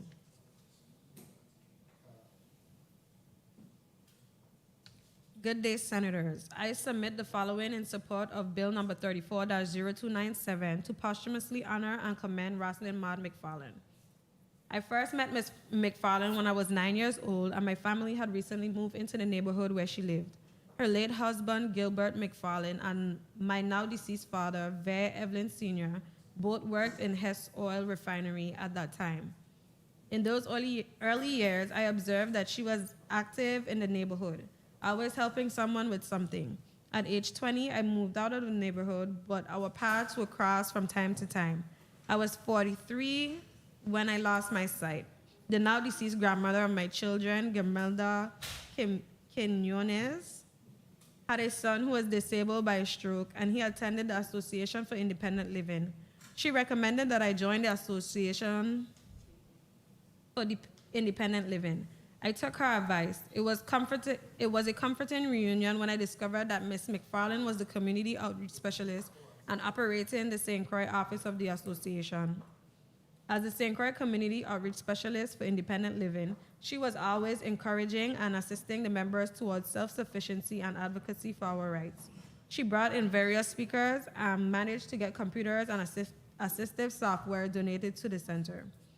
Ms. McFarlane would call on me to assist her in various ways, including training other visually impaired persons with various assistive devices I had learned how to use. On occasion, she would also take me with her to meet other visually impaired clients and assist them in their transition to living without eyesight. I was inspired to learn more about the use of assistive technology and related devices. She put me to work in a way that helped me to overcome the depression of having lost my sight and helped to inspire me to achieve greater levels of independence and self-reliance. Volunteering with Ms. McFarlane was a launch pad into a rewarding existence where helping other persons became part of my purpose in the world. Ms. McFarlane recognized my aspirations to do more and arranged for me to receive training that resulted in my becoming certified in the ADA Act through Cornell University. Like Ms. McFarlane, I put my training to work, advocating for the rights of all persons with a disability. Through her, persons like myself were able to approach local business and persuade them to provide assistive services like the mobility scooter in certain stores. Teaming with others, sidewalks without ramps were modified to be accessible and disability parking spaces were created. Ms. McFarlane herself was a fierce advocate. However, all of us at Independent Living knew that her greatest goal was to empower persons with a disability to be the best advocates and protectors of their rights. We are forever grateful to her and miss her loving, caring, stern, educational and advocating ways. Her life of service to others is exemplary. It is appropriate that she be posthumously honored and commended. Gerard T. Evelyn. Thank you so much, Madam Clerk. Colleagues, we will proceed with 1 3-minute round of questioning to the testifiers here. We will begin with Senator Marvin A. Blyden. Senator Blyden, you are recognized for your 3 minutes. Thank you so much, Madam Chair. And I want to first start off by thanking the sponsors of this legislation, Senator Johnson and Carrion. I must say that Ms. McFarlane was a woman of my heart. You know, the work she did. You know, she was an athlete in school. She loved basketball. She was a God-fearing woman. She believed education was important. She taught Spanish at the Seventh-day Adventist school. And also she worked in his body in the legislature for several senators. And she worked for many non-for-profit organizations, but to include the Lions Club that she worked with, and they are here to testify on her behalf. But her passion, her real passion was for those with disabilities, independent living. And there is where she made her mark in respect to assisting those with disability to be more independent despite their disability and to live life to their fullest. And I believe that is where she shined.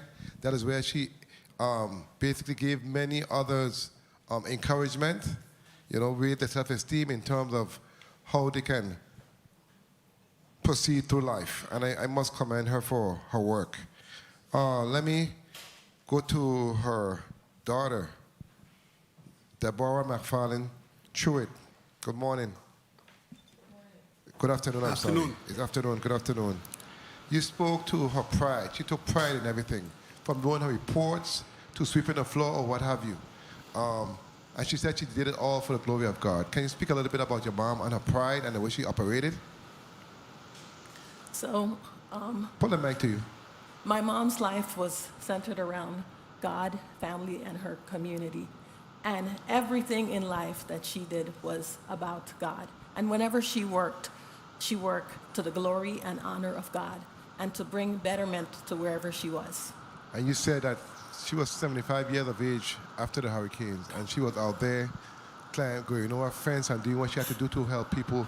And her main mission was about service above self and putting people before herself. And I said, she is truly a woman of my heart, because I see myself living that way on a daily basis. But I must say, thank you for being here. Again, I want to thank the sponsors for bringing forth the type of person your mom was. And I want to, before I go, let me go to this gentleman here from the Lions Club. Can you speak a little about your relationship in terms of what you saw from Ms. McFarlane? Yeah, my club, we were always, part of our obligation has been to support the blind people. And I knew Miss Mac because we lived in the same area.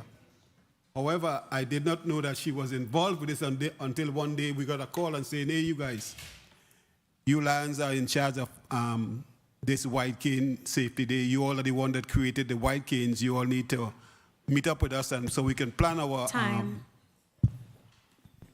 You may continue, Mr. Downs. Thank you very much. So she said that you all need to come together with us so we could plan our first White Cane Safety Day.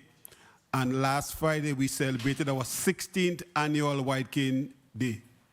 So we have moved quite a ways, and because of who she was and the commitment that she had with her clients, I mean, it's very rare you find people like that. She was all about selflessness and giving back. She was a selfless person. Yes. I want to thank you so much for your testimonies. I didn't get to Mr. Henley, but nonetheless, I know he's a great advocate also, and I want to thank you guys for your time and your responsibility. Thank you so much, Madam Chair, for the time. Thank you so much, Senator Blyden.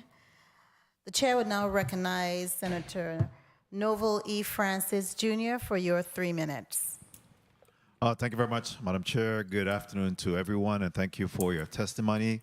Again, my condolences to Ms. Debbie McFarlane Truitt, and of course the Lions Club. Thank you for all that you continue to do here, Mr. Williams, Jared, and everyone else that's here in support of this very, very important measure. How do we honor and commend individuals that have done such great work in this community? For me, I see this as her special calling. Certainly, she is a good Samaritan. She's our local Mother Teresa. Again, there's a special place in heaven for individuals such as this. I truly believe that, and I find solace in recognizing that, well, she served on earth. She did what she wanted to do and have done it with the best heart. And as a result of that, I think it's only fitting that she's recognized and honored and commended. The issue of being, disabled and being, physically challenged, being visually impaired, is one that becomes sometimes mentally convoluted because of all of these things go on within your mind and your body. And the challenge of continuing to exist as a result of that becomes perplexing. But nonetheless, I believe that with caring individuals and the support that we see, the compassion in our individuals that give you that zeal and zest to continue to want to live and you know, to thrive. Mr. Williams, good morning. Come close to the mic there, man. A little bit over. Yes. Good morning. How you doing? I'm doing fine. So tell us a little bit about your work with Maud. Well, like I said, I don't think there would be anybody as passionate, caring, and loving. I said it before. A lot of people that use the word love, but actually that is a very serious word. You have to feel it, especially if you're vision impaired. You can't see. You could get to know the person actually just by feeling the spirit. You can feel it. And you can't see it. You can't see the person. Time. You may continue. Madam Chair. So, to me, Ms. McFarlane has done so much for the community. Like I said before, when I met her, I knew I was in the right place. Yes. Because, like I said, if you're blind, you could actually know if a person is serious, loving, and caring. You could say whatever you want to say, but you got to actually feel it. So love is an action word, not just utter it out your mouth. Anybody could say what they want to say. That is Miss McFarlane to me. Thank you very much, Mr. Williams. And you too are an inspiration to people. I hear you as the Energizer Bunny a lot of time on our radio station and keep getting people motivated. So thank you for what you do too. Quickly, Mr. Evelyn, Madam Chair, if I may just ask Mr. Evelyn to just talk about his interaction with McFarlane. I'll appreciate it. I see the look in your eyes, and thank you very much for the time. But today's a great day, and I want to make sure that these individuals And get you what's due to them. are really exacerbating Thank it you. with asking, but you can. Please perceive Mr. Evelyn on my time. Thank you kindly. Good afternoon. My experience with Miss McFarlane, like I said in my testimony, I knew Miss McFarlane from a child. So I knew her motherly instincts from back then. And over the years, you know, we always been in contact. And I didn't know exactly where she was working at the time. But, you know, when you know someone and you see them, you know, helping a neighbor, helping you, you know, stuff like that. When we really got really close was back when I lost my vision. And I was told to go and see the Center for Independent Living. When I went there, I saw Miss McFarlane. I was like, what? I said, Miss Mac, that's you? She said, yes, Gerard. You know, and then we got together. She put me in different trainings, classes, different things, you know, and she was my inspiration to actually improve my life. Because when you lose your sight, it's a really it's an impossible process, you know, after having sight for all these years, then to go into living life without sight, you know. But then with my training and stuff like that, I was taken to various individuals to train them to use various electronic devices to help themselves. You know, these are people that live alone and are, you know, visually impaired. And then aside from that, Senator Johnson mentioned our luncheons. You know, Miss McFarlane made me her master of ceremony for these luncheons, because she saw my potential. So every year from, you could say 2014 till the last one we had in 2019, I was actually the master of ceremony for the MASH group,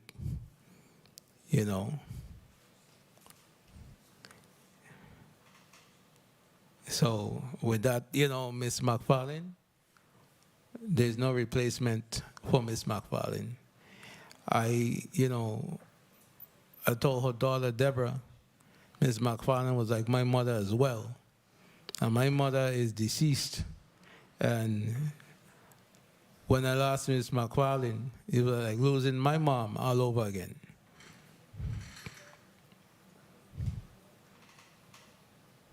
Thank you so much for your testimony and to giving a little bit more insight, Mr. Evelyn, into the role Ms. McFarlane played in your life. At this time, the chair would recognize Senator Javon E. James Sr. for your 3 minutes. Senator James, kindly proceed. Greetings to the testifiers. Greetings to the people of the U.S. Virgin Islands. Thank you all for being here in the chambers. This is the first time we had a hearing with so many people in the gallery ever since the building has opened up for an actual Senate hearing. So this is a nice day. We're actually utilizing the building for what it's intended for. But it's for a great purpose today, though, and it's to honor someone who contributed heavily to these beautiful U.S. Virgin Islands, specifically the island of St. Croix. I want to say kudos to the sponsor of this measure, and it's just a coincidence that you and I participated in the 18th Annual Voices That Count Forum that spoke about the challenges within the communities for those individuals who are living with disabilities. And such a coincidence, we have the ADA coordinator here. Thank you for being here. And I really wish that we have more individuals like Roselin Maud McFarlane in this community who had a big heart and cared for individuals. And I'm not saying because of her religious background it contributed to her success. But I know most individuals from the Seventh-day Adventist Church, they have a big heart and they contribute a lot to this community. And I know that for sure because my mom is one, and I have been amongst many individuals in the Seventh-day Adventist Church arena. Well, what stood out to me, though, is we have something in common. She worked at the Legislature of the Virgin Islands as an administrative assistant, so she's one of us. She understands the importance of public service, being the first person of contact, dealing with constituents, helping people. So I can see where her passion transitioned into working for the Virgin Islands Association for Independent Living, where she spent 26 years in the capacity of a community service coordinator. But if anyone before us today, as far as testifiers who can speak and elaborate more on her 26 years in which she contributed to the Virgin Islands Association for Independent Living, if they can just give us a background of what she accomplished within those 26 years, if you can place that on the record. Anyone who knows of that background? Mrs. McFarlane Truitt, I think out of all of the testifiers, you would be the most appropriate person to answer Senator James's question on the chair's time. So kindly proceed. In the 26 years that my mom worked, she was always an advocate. And everyone that she came across, she used whatever resources were to help everyone. She loved people. And anyone, regardless of, even if she couldn't help them even if she couldn't help them at the time, she would reach out to other people to help individuals that were in need. I think that was her accomplishment. And I also think that my younger brother is mentally challenged, and we grew up in a family where we were all equal and we all attended the same school. And I think this was something that my mom used with all the individuals that she met, all the disabled individuals. She never allowed them to make excuses for their disability, but instead she just treated them like normal and just encouraged them to do the best they can and to get all the resources so that they could be independent. I don't want to abuse my time, but I really wanted to hear about her accomplishments, because out of all the many things discussed in this resolution, I think that is what stood out the most. So, Madam Chair, thank you for the leniency. I wish I had more time, but I will definitely support this measure. And like I said before, I wish we had more individuals like her in this community, because their voices do count. Thank you, Madam Chair, for the time. Thank you so much, Senator James. Thank you so much. I think the senator wanted to, and I just want to follow up so we could really highlight this great woman of God. Everyone knows who God is. God is love. God equals love. And it's for each of us, we have that spirit within us, but we have to recognize and act on it. And I sense from the testimony that I'm hearing here today, and it's totally resounding, the same thing that she gave unselfishly. She was a person who loved. When Mr. Williams said about people use love, and he may use that word loosely, but you could feel it because she demonstrated it by her actions. So one of the things that I would like to hear, and I guess that was what Senator James was heading, is can we name just one thing, one event, one activity, one thing that Ms. McFarlane stood out for that would be an achievement? Let me start with you, Mr. Williams. Mr. Williams, can you say that one thing that stood out in your mind as an achievement for Ms. McFarlane? In your eye, in your spirit?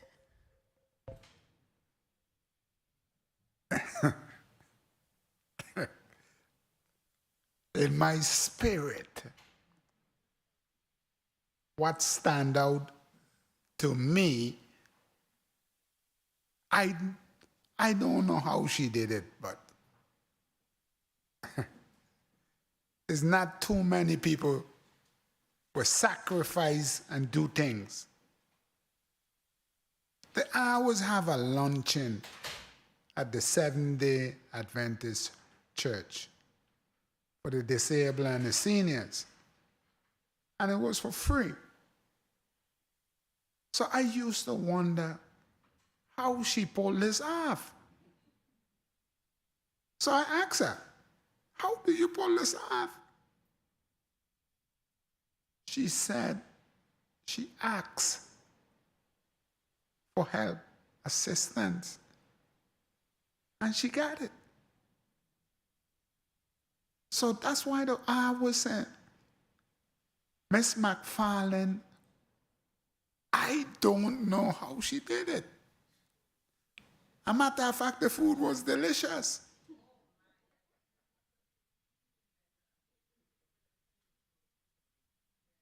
It's incredible. I would ask this question. Is any of the senators, other than Frankie Johnson and Coplada, ever met Miss McFarlane? You had to meet her to know. I said, how she get this accomplished? And when you get to the luncheon, you feel at home. One thing with her, she liked everybody to be together. Nobody is not above anyone. And I was proud to be one of her foot soldiers. There ain't much people can move me, like I said. I like to lead, but I had to yield. because she was lead. She's a leader. And not just talk. Do it. I'm tired of people saying this and saying that, and nothing is coming out but steam. If you truly care about the disabled and the seniors, stop talking, shut up, and do something about it. That's what Ms. McFarlane is. She's a doer, not a talker. That's my little piece. Thank you so much, Mr. Williams. You may say it's a little piece, but I tell you it's a big piece because you're speaking your truth based on the actions of this great lady, and I really appreciate that. Mr. Downs, quickly, if you could state one item that stuck out of your mind, maybe different than what Mr. Williams presented today, that would be achievement for Ms. McFarlane, what would you say that would be? Well, I would say the first meeting with her, when I went to meet her, she said, listen, white cane is all your lion's thing, you know. I said, okay, so what can we do to help? And then she said, we need to start celebrating White Cane Safety Day. And from that day, we celebrated our 15th, like I said, last Friday in Frederiksted. And through the help of the good lion, I call him Lion, the good Senator Johnson, and Senator was there, Carrion and Whitaker. I know that with their presence and with what we have planned, which is helping them to help us advocate for additional supplies and support for the association, we're going to go someplace. Thank you so much for that. So she was really great at putting on a really superb ceremony for our disabled people. We have that she was the catalyst behind the celebration of White Canes Day. And now for you, Mr. Evelyn, what would you say was that one thing that made her stood out? Well, the one thing that stood out to me is after the storm, Ms. McFarlane realized that the disabled community has always been the forgotten community. So what she did was she did the groundwork, got all the research together, and she presented to the legislature the Disability Integration Unit, okay, which is now, I think it's still in committee, but that is, to me, her greatest achievement, because she recognized that persons with disabilities is always forgotten before and after the storm. You understand? You know, as a person with a disability, she has always come, asked me questions. She's always came to me for advice on certain things. And that was one of the things that I worked with her behind the scenes on, because after Hurricane Maria, there was a lot of us out there that could not receive services. Some of the simple services that other people would get simply because we were persons with a disability, and we didn't have the transportation to get to the pods. We didn't have the transportation to get the goods and services that they were offering, because there was nothing in place for us. And when Ms. McFarlane saw this, she decided to do the groundwork and bring the research to the legislature, to a former senator, and that began the groundwork on the Disability Integration Unit for the Virgin Islands. Okay, thank you, Mr. Evelyn. Mr. Henley, would you like to also chime in?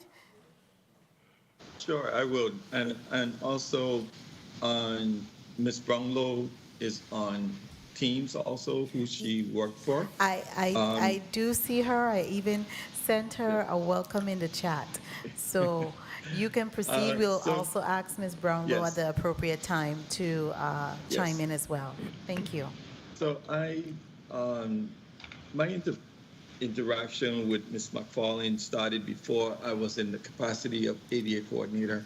I was actually an advocate at the Disability Rights Center, and we would discuss different things of need, especially when she talked about transportation issues for persons to get to different places that services wasn't being provided. We got closer when we started dealing with issues with the pandemic because it was so difficult for persons with disabilities.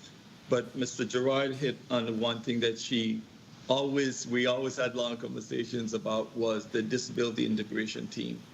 And she felt that that unit, based on what the laws are in reference to the federal side, that we should have that implemented in the territory. So the disability integration was one that she spent a lot of time on, and discussions that we looked at what needs to be done with a unit because of it being a federal guidelines. You know, how would we better implement that in the territory? Okay, thank you so much, Mr. Henley. Ms. Brownlow, I see that you're there. Are you able to turn on your visual? Your testimony was read into the record, but if you two would like to present one of the items or issues or activities that Mrs. McFarlane stood tall about in advocating, you are free to do so.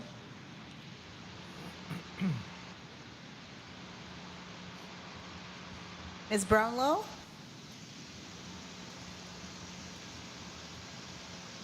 We can't hear you, and we also cannot see you.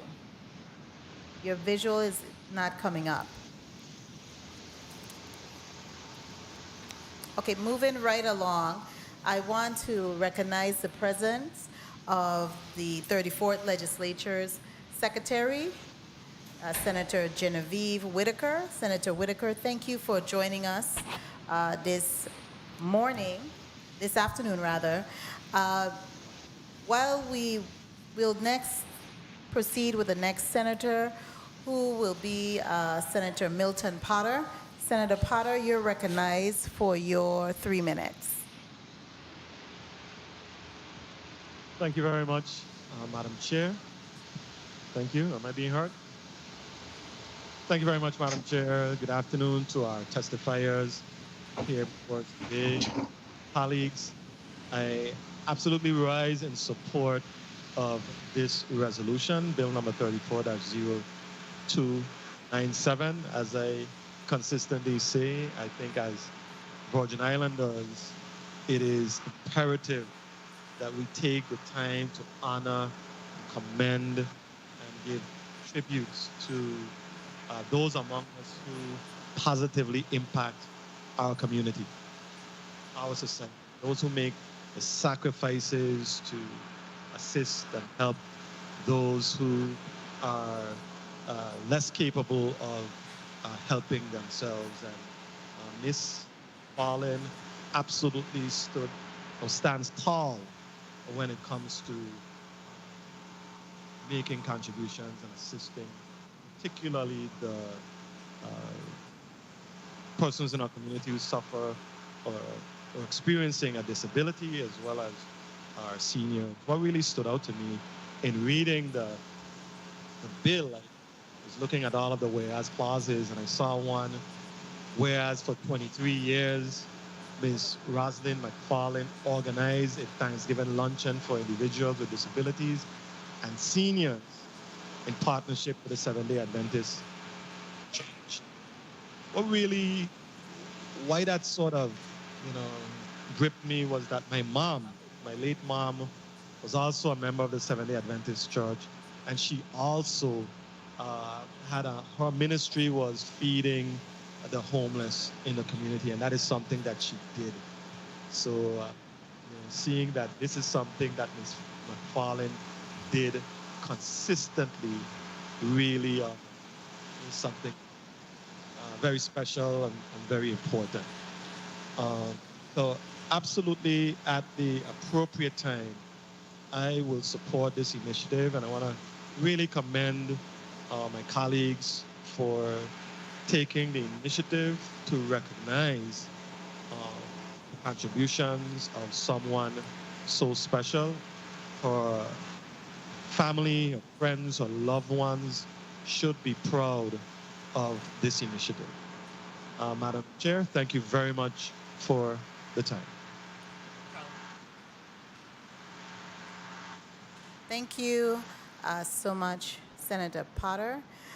Senator Alma Francis Heiliger, you're recognized for your 3 minutes.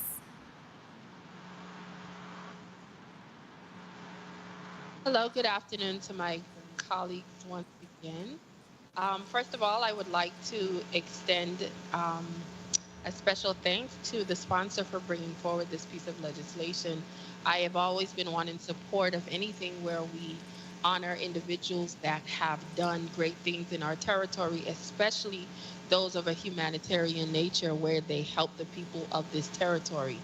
I wanted to just ask a couple of simple questions, and similar along the lines that I did before, as to what impact overall, and I was listening to the testimony of the gentleman that spoke about his mother passing and that Ms. McFarlane was like a mother to him. Could you share with us what impact do you think overall that her presence made on the community? And do you feel that with her being gone, what void is here in our society? Is a very big void that we have right now in the, especially with the disabled community.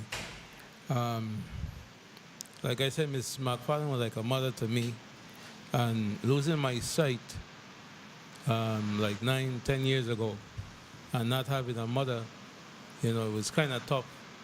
And I was able to work through it, especially with Ms. McFarlane, because she was able to guide me through certain things, and point me in the right direction to get the necessary help that I needed as a visually impaired individual, while still being, somewhat like a mother figure. The loss of Ms. McFarlane is a very big void in the disabled community, because there's no one else out there like her. Well, it seems that the fact that she was so involved left a positive impact on so many people's lives. And, as I listened to the testimony brought forward today, it comes across that she was very, very loved by the community. And one of the things that I wanted to ask, because I was listening to one of the other individuals speak about, because especially when you lose your sight, that just to be able to feel love and understand and recognizing it because it's a different experience. Do you believe that her love for the individuals with disabilities has transcended past her passing? And what positive things do you think can come about with the fact that she had so much advocacy for individuals with disabilities? Ooh, that's a big question. The positive things is the memory of Miss McFarlane, who will live on in them and those of us who she mentored at the Center for Independent Living, who she taught to be fierce advocates for our rights as individuals with disabilities. That will live on, of course. Okay. Well, thank you, Madam Chair, for the time. I do appreciate the testifiers sharing their thoughts on this piece of legislation and Ms. McFarlane. I know her impact has been positive and great, and I will be voting in the affirmative. Thank you so much for the time. Thank you so much, Senator Francis Heiliger. The chair will now recognize non-committee member, Senator Samuel Carrion. Senator Carrion, you're recognized for your 3 minutes. Thank you, Madam Chair. And good afternoon once again to everyone. I too want to commend Senator Franklin Johnson. When he approached me about this resolution, I didn't have to think it twice to join and support. Ms. McFarlane was clearly, as we heard in testimony, a woman that was devoted to the community, but particularly to community with disability. She was my neighbor for some time, so I'm glad to see Ms. Debbie and Warren here.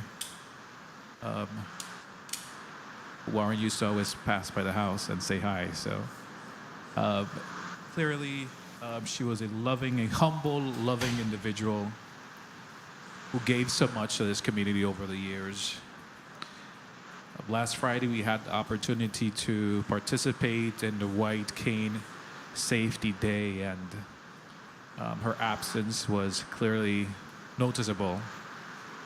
But we could see Ms. McFarlane in everything that was taking place. She has left her fingerprint, and it will continue. And I think that's her legacy. Her legacy was her work, her advocacy for the people with disability. And to a certain degree, we all have to take upon that mantle and continue advocating for those with disability. One of her greatest accomplishments, I guess, from what I've been hearing today, was fighting for the Disability Integration Unit. And she fought also for transportation. She fought for equality. And it's admirable, the work that she did for our community for more than 20 years. Having that luncheon that she was having for the people with disability and the seniors is just an example and a demonstration of her love, which we know is one of the fruits of the Spirit. So she was a woman that loved God, and she demonstrated that love through her actions and her deeds. Clearly, she is missed. My condolences was again to her direct family and her extended family, which are the people with disability that she represented and fought for so hard. I really don't have questions to ask because I know who she was. I know what she stood for. And I think the message to all of us here today is to continue with her legacy and her memory by being advocates, by helping and loving and assisting one another and being our brother's keeper. Thank you very much. I want to say thank you to the family for allowing her and sharing her with all of us and this community. And thank you, Madam Chair, for the time. Thank you so much, Senator Carrion. Senator Genevieve Whitaker, non-committee member, you are recognized for your 3 minutes. Good afternoon, Chairwoman. Good afternoon, colleagues. Good afternoon, listening and viewing audience, and especially good afternoon to our testifiers. Today is a solemn day, and I just wanted to really put on the record that Ms. McFarlane was, and I want to echo something that one of our testifiers put on the record as we took part in White Cane Day. Mr. Williams, as you put on the record, how Ms. McFarlane really exhibited love, and when we use the word love, to be intentional, and that's what she was. And so today, we honor her and to her daughter and son, Mrs. Tewitt, and as you put on the record, and I know, so the question I have for you is, how do you, as we continue to honor your mom, how do you see us continue to work and supporting person with disabilities, and and to carry on her visions? What are some ideas that you have for us as a community to honor her in that respect? I think we should continue working on the working in her passion. We should continue to provide services for people with disabilities and for the seniors. My mom worked day and night for the people with disabilities, and she had a passion. She was driven to do this. And I think if anything comes out of this is attention to the citizens with disabilities on the island. We want them to have all the resources available. We want them to have help. We want the legacy of love that my mom set forward to continue on. I think that was the biggest thing that you could do to honor her. And every person here, every person on the island, to reach out to help, especially during the hurricanes, to check on your neighbor, to love, to share meals, to pray, just anything you can do just to help the individuals with disabilities and the senior citizens. I think that's my mom's greatest legacy, the legacy of love. Thank you. Thank you. And I want to share just a little bit about my testimony meeting Mrs. McFarlane. So my former capacity as Deputy Supervisor of Elections, one of the things that I worked on was a lot of the equipment and everything, and I got familiar with the Center for Independent Living, and that's how I first met her, even through Gerard Evelyn, who serves as my ADA coordinator. Gerard is interesting to see my staff member, of course, it's befitting, and Gerard has been a fierce advocate. And Gerard, if you want to continue to share some of the work going forward, because as Mr. Williams emphasized, it's important for us. You may proceed to wrap up, Senator Whitaker. And this last point. And to Mr. Williams about taking action. So one of the things, as we've been sharing throughout this morning, this afternoon, is that disability integration unit. So I remember the phone calls, but also even her, when we went on the tour a few years ago, Malik Shadar, and we took the person with disabilities, we took them out, went to Botanical Garden, and she really continued to advocate. So Gerard, would you just kind of put on the record some of the continuing work with the disability integration unit, put on the record really how important this unit will be for persons once we continue with myself and Senator Blyden to put this into law? Okay, the importance of the disability integration unit for persons with disabilities is, in the event of a storm, this unit will come together to assist persons with disabilities to apply for whatever FEMA grants, our system will getting the various assistance from getting food, water, stuff like that. Because after a storm, as it stands right now, we have no one that comes around to us to assist us with that, especially if we don't have any family members available to assist. So this unit will assist the disabled community in the event of a disaster, whether it be a storm or earthquake, whatever it is. This is why this unit will be so beneficial to persons with disabilities. Thank you. And I just want to also thank the sponsors, along myself, who've joined, and also ask my colleagues for the support for this measure. To truly honor her would also be to move the disability integration unit forward. Thank you so much, Thank you. Senator Whitaker.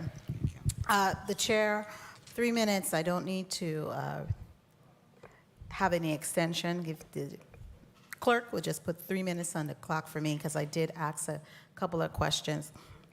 One of the questions I always ask testifiers, especially family members, when we are honoring someone, and who has done such a tremendous job, such tremendous work here in this season, in this time in God's vineyard. How have you at home have to interact with someone whose spirit is just driven? They wake up morning, noon, and night. You know, even weekends, it's like they're relentless. It's like a spirit that is driving them and pushing them forward. How do you, as a family, react to that, support that, or have patience with that? Would you be so kind to respond to that question, Mrs. McFarlane Truitt? At a very young age, my mom instilled in us to love and to help the disabled. And I am the sister of a younger brother that has a disability. And so this was something natural to us. She taught us to look for the people that have been forgotten and in society and to care for them. And because of that, I, as a school teacher, I love the disabled and the seniors. The seniors have a very special place in my heart. And just like my mom, I cook meals, I deliver meals, I call the seniors, I check on them. And I think it wasn't a matter of putting up with anything, but it was just something that was just our family culture. And we all came together. When it was time to cook meals or to help, we all came together. That was something that we did. And we enjoyed the clients at the Center for Independent Living. They came to my dad's funeral, they came to my grandmother's funeral, they even sang. They are part of our extended family, and we truly love them. I think one of the key items I'm hearing here, both in this bill testimony from our testifiers for this bill and the second bill, something that's resounding is that spirit of giving, that spirit of caring for our fellow brother and sister. We have such a, that's why I remain in the Virgin Islands. We have such a loving and caring community who gives unselfishly, time and time again. I really enjoy being the chairperson of this committee because we get to get all of these resolutions. My preference is also to have it be given when the person is alive, but sometimes it doesn't work out that way, to give their flowers when they're alive. But I really appreciate that. Senator Franklin D. Johnson, you're recognized. Thank you very much, Madam Chair. Today is a very beautiful day. I would like to ask media to put up a picture of Ms. McFarlane so the people who might not know who Ms. McFarlane is will have an opportunity to see who Ms. Maud McFarlane was. A giant in this community. Ms. McFarlane moved mountain. I would like to take this opportunity to recognize Warren McFarlane. Can you please stand up and be recognized? Ms. McFarlane's son, who is here with us today too. As you know, Ms. Stewart is here, her daughter, but that's Ms. McFarlane's son who made it here to make sure he be a part of this day. And I want to say to you both, thank you for allowing us to have your mom as a giant when it comes to helping people with disability. Thank you from the bottom of my heart. I also would like to give out some real credit here and recognize something here before I even give this credit. BR 21-020864 was submitted on 12/17/2021. That's when I put in this piece of legislation to recognize Ms. McFarlane. And I sure would have loved to have all of this done, not knowing that Ms. McFarlane was ill and sick. She wasn't a person to complain. But when she went away, I spoke to her, I think, just one time.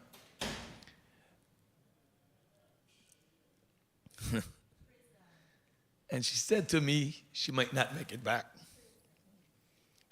And I said, don't say that, Ms. McFarlane. You're coming back home to us.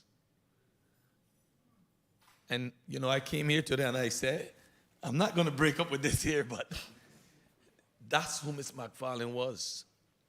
She was this loving person that touched everybody. My neighbor, Pearl Miranda, who is a part of the Lion Club, would always reach out to me and say, that day is coming up, Frankie. We're going to need your help. And for the last 8 years, I've been sponsoring the tent for White Cane Day. And on February 2nd, when Miss McFarlane Day of celebration, I pledge that as long as I am on this earth, that I would continue supporting White Cane Day and give them that donation regardless of where I am, whether I'm sitting here or not. I will give and donate to White Cane Day in honor of Miss McFarlane. So I say thank you to all the sponsors, all who join on. I would like to say special thanks to Felicia Brownlow, Jared Evelyn, Lucien Downs, Julian Henley, Archie Jennings, and for sure, Miss Deborah McFarlane Tuitt, her daughter, for coming here and making this day even more beautiful. Didn't want to put you in tears, and I didn't want to be in tears either. But again, I ask my colleagues to support this measure for this giant that we have lost. And as Mr. Evelyn said, how do we replace her? But the credit I want to give is definitely to Mr. Clifford Williams, a gentleman that I know for a long time. And with your indulgence, Madam Chair, please. I was wondering. You may proceed. I was just wondering. All right. Thank you kindly. You may proceed, Miss Senator Franklin Johnson. Me and Mr. Clifford Williams go way back. Way back. I met him in 1979, that I can recall. But he came to me, and again, as you see the date that this was submitted, and he said, Frankie, we got to do something for Miss McFarlane. I said, Clifford, without a doubt. He said, Frankie, I am very serious. And he would keep calling me, Frankie, I ain't hearing nothing. I said, I submitted. It's going to take a little while. It's going to take a process. He said, make sure you do it. I said, it's already submitted, Mr. Williams. But when I would get that call, I would always assure him that this day was going to come. And I said, thank you, Mr. Williams, for encouraging me to even do it. It's something that I would have done, but you put that spark and that light to make sure that I go forward and do it. And again, I ask all my colleagues to support me in this endeavor and make sure that we pass this and get Ms. McFarlane her due. Thank you very much, Madam Chair. You're welcome, Senator Johnson. Colleagues, we have exhausted all time and received testimonies. My colleagues, you have asked some questions and they have been answered on this matter. Do I hear a motion? Senator Johnson, you're recognized for your motion. What a day we're having, huh? Madam Chair, I move that Bill number 3402-1797, a resolution posthumously honor and commend Roselin Maud McFarlane for her contribution to the Virgin Islands community, and specifically as an advocate of independent living for people with disability, be voted on favorably in the Committee on Government, Operation, and Consumer Protection, and be forward to the Committee on Rules and Judiciary for further consideration. I so move. Second. Bill number 34-0297 has been properly moved by Senator Franklin D. Johnson, seconded by Senators Marvin A. Blyden, Senator Javon E. James Sr., and Senator Novell E. Francis Jr. Roll call on Bill number 34-0297. Senator Marvin A. Blyden. Senator Blyden, yea. Senator Novell E. Francis Jr. Senator Francis Jr., yea. Senator Alma Francis Heiliger.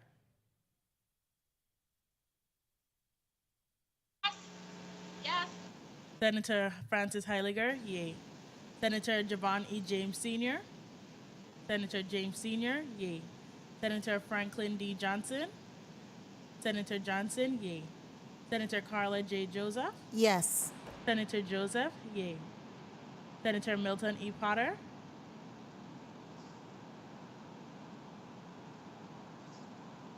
Yes, yes. Senator Potter, yay. Madam Chair, you have 7 yeas. Thank you, Madam Clerk.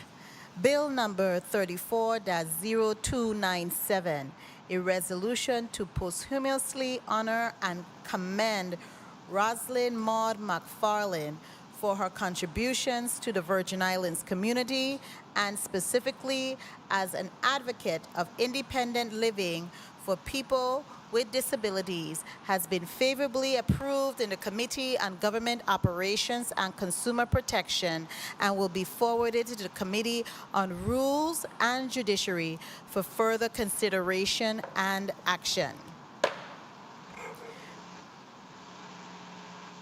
Senator Johnson, you are recognized for your point of personal privilege. Thank you very much, Madam Chair. I would like to thank all my colleagues for their support, those who sign on and those who will be signing on, but for their vote in this piece of measure. At this time, I would like to ask the other members of Rotary to please stand and be recognized. Lions, I was calling IO Rotary, roar for the lion. Please, members of the Lion Club, stand up, please. The members in the back. And you too, sure, please. These are some of the other members, and as Mr. Dongs was introducing some of them, he says some of these gentlemen and ladies have been in this club from the inception of the club. And I definitely want to say thank you guys too for the work that you have been doing with Ms. McFarlane every day when White Cane Day come. And I pledge to you, and I know you guys going to do your part, because you guys just call me and say, hey, come in. Miss Miranda, she was the person that would do it. She's a little ill, and I say thank you to Miss Miranda, to Pearl. But you guys are really doing an awesome job with this, making sure that people be aware and awareness of White Cane Day, what it means. And I'm quite sure there's going to be a lot more done for people in this community to understand the significance of White Cane Day. We're not going to let Ms. McFarlane go to sleep at all. We will continue praising her, keeping her name there, and there's a lot more to come. So I definitely thank you guys. Thank you very much, Madam Chair. Thank you so much, Senator Johnson. The chair will now allow all of the testifiers who are in the well and have joined us virtually to present a 30-second closing. I will begin first with Mr. Evelyn. Mr. Evelyn, you're recognized for your 30-second closing. Hello? Okay.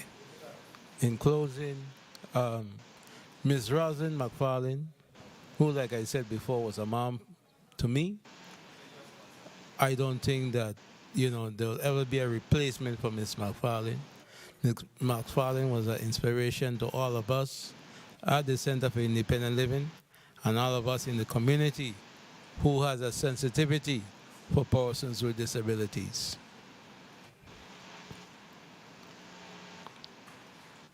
Thank you so much. I'm going to ask Mr. Julian Henley, who is joining us virtually, if you could also present your 30 seconds closing. Mr. Henley? Yes, good afternoon. Thank you, Honorable Senator. I would like to say thank you for this body for recognizing Ms. Roselin Maud McFarlane for her contributions, and understanding being advocates is a difficult and challenging job, but it's well rewarding when persons like this come before a body and we can see and hear all that she's done. So I want to thank this body for recognizing this day, and I hope that everyone keeps this momentum going of Ms. McFarlane's energy that she put in front of us as she left us with a list of things that she would like to be accomplished. Thank you. Thank you so much, Mr. Henley. Ms. Felicia Brownlow, I note that you're there, but are you able to join us now to present a 30 seconds closing remarks? Maybe not. Mr. Downs, you are recognized for your 30 seconds closing remark. Just reminded by my colleague, Evans here, about one of the stuff that we got done during her tenure was the law advocating that people using the white cane had the right to way in traffic. So we had some signs up at was it the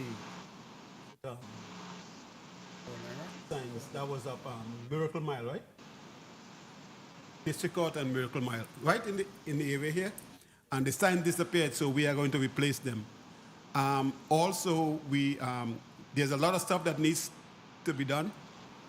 We had a discussion at the White Cane Safety Day, like signs for the residents using the traffic lights, you know, and also some signs around the crosswalk. We paint them for the most part because some of them the paint's gone. So there's a lot of stuff still to be done, and we are going to do our part to assist in this area. So I want to thank Lion Johnson again for what you have done, and we're not going to let you off the hook. This is something to be continued. Thank you very much. And thank you, Mr. Downs, for your comments, and thank you for all the work you as Lions do in our community and in the Caribbean region especially. I'm very familiar with the good work this club has done and continue to do unrelentingly. Mr. Williams, you're recognized for your 30 seconds closing remarks. Today was a very good day. Whoever know Miss Roselin McFarlane, you know she's smiling now. With a big smile on her face, but I was kind of scared when Frankie Johnson said that I is the one that encouraged him, because right now, Miss McFarlane would have hit me a slap against my head. Because she said, you know, it's not about me, it's about us out here. That's what she would say. Anybody that met her, that's my little piece. Thank you so much for that, Mr. Williams. And we are going to conclude with the daughter who lived with this great lady and saw her mother working relentlessly, tirelessly, and unselfishly. Mrs. McFarlane Truitt, you are recognized for your 30 seconds wrap up. Thank you so much, Madam Chair, and thank you, Senator Johnson, and thank you everyone for recognizing the contributions of my mom to this community that she loved so much. And I just want to encourage everyone to help those in need and to call the neighbors and check on them, especially our disabled and our senior citizens. And to the young people, I want to encourage them to find their passion in life and work at it. Thank you so much for allowing us to be here. It has been a very emotional day, but it's a very happy day. And I just want to thank each and every one of you and all the people in St. Croix for loving my mom. Thank you. Thank you, everyone. All of the testifiers, we want to just say thank you for being here in the well, and those of you who joined us virtually. We're very grateful that you made time and attended this committee meeting in person or via the internet. You are released from your testimony and presentation today for the Committee on Government Operations and Consumer Protection. The committee is going to stand in recess for about 30 minutes.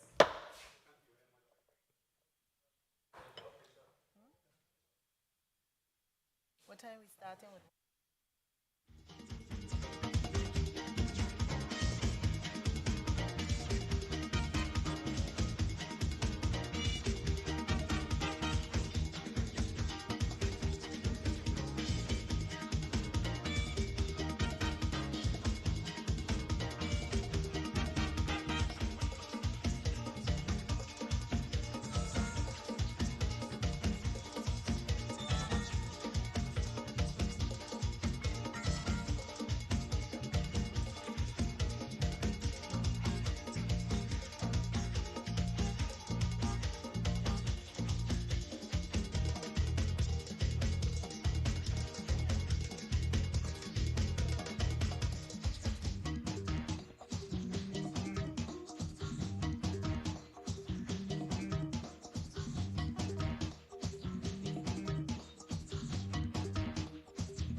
Pleasant good afternoon. The Committee on Government Operations and Consumer Protection is back on the record. Madam Clerk, kindly read into the record the final block on today's agenda. Block 3. The committee will receive testimony on the operations of the Virgin Islands Water and Power Authority to include but not limited to enabling law and jurisdiction, current agency challenges, and plan of action to resolve challenges. The invited testifier is Mr. Andrew L. Smith, CEO/Executive Director of the Virgin Islands Water and Power Authority. Madam Chair, this ends the reading of Block 3 of today's agenda. Thank you so much, Madam Clerk. CEO Andrew Smith, Administrator, I know you are here today based on a subpoena that this committee issued at our last meeting in September. And I really want to really thank you for honoring that subpoena and being here in person in the Island District of St. Croix. I know that you have some supports here, and before you present your testimony to the committee, I will ask that you be so kind to introduce your supports team here with you today. Kindly proceed. Thank you. Good morning, and the opportunity to appear. Would you like me to just read the names in, or would you like me to have each of the team introduce themselves? Each of them can go ahead and introduce themselves, including those who are joining us virtually. Great. So I'm Andrew Smith, or Andy Smith. I'm the Chief Executive Officer and Executive Director. There are two people who are going to be here today. Our COO of Electric, Mr. Michael Sharp. He actually traveled to St. Croix with us yesterday to be here. However, and I'm sure we'll talk about this later, we've had some fairly significant power outages overnight. We continue to struggle with that. So he is attending to that, trying to keep our system stable and the power on. We also have Mr. Kevin Smalls, who's the Director of Production, who is also going to join us virtually today. He is also helping with the power restoration and maintenance of power service. So apologies for them not being here, but they are certainly focused on trying to restore our service to the community. With that, I'll ask Mr. Jake Lewis, our CFO, to introduce himself. Good afternoon. My name is Jacob Lewis. I'm the Chief Financial Officer for the Water and Power Authority.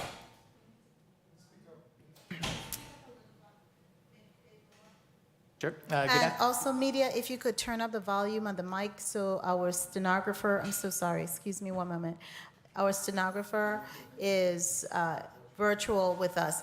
And testifiers who are here in the conference room, as well as those joining us virtually, also try your very best to speak into the mics because, of course, this is a meeting and it is being recorded by our stenographer so we can have a record. Okay, thank you. Good afternoon. My name is Jacob Lewis. I'm the Chief Financial Officer for the Water Power Authority. Thank you. Good afternoon. My name is Dion Sinclair, and I'm the General Counsel at the Water and Power Authority. Good afternoon. My name is Don Gregoire. I'm the interim CEO for the Virgin Islands Water and Power Authority. And if we could turn to the virtual attendees, Mr. Albain. Virtual attendees, let's start with Ms. Bryan. Good afternoon, Ashley Bryan, Director of Transmission and Distribution. I know that we also have Ms. King-Leons. Good afternoon, Sabrina King-Leons, Director of Human Resources. There's Ms. Peterson.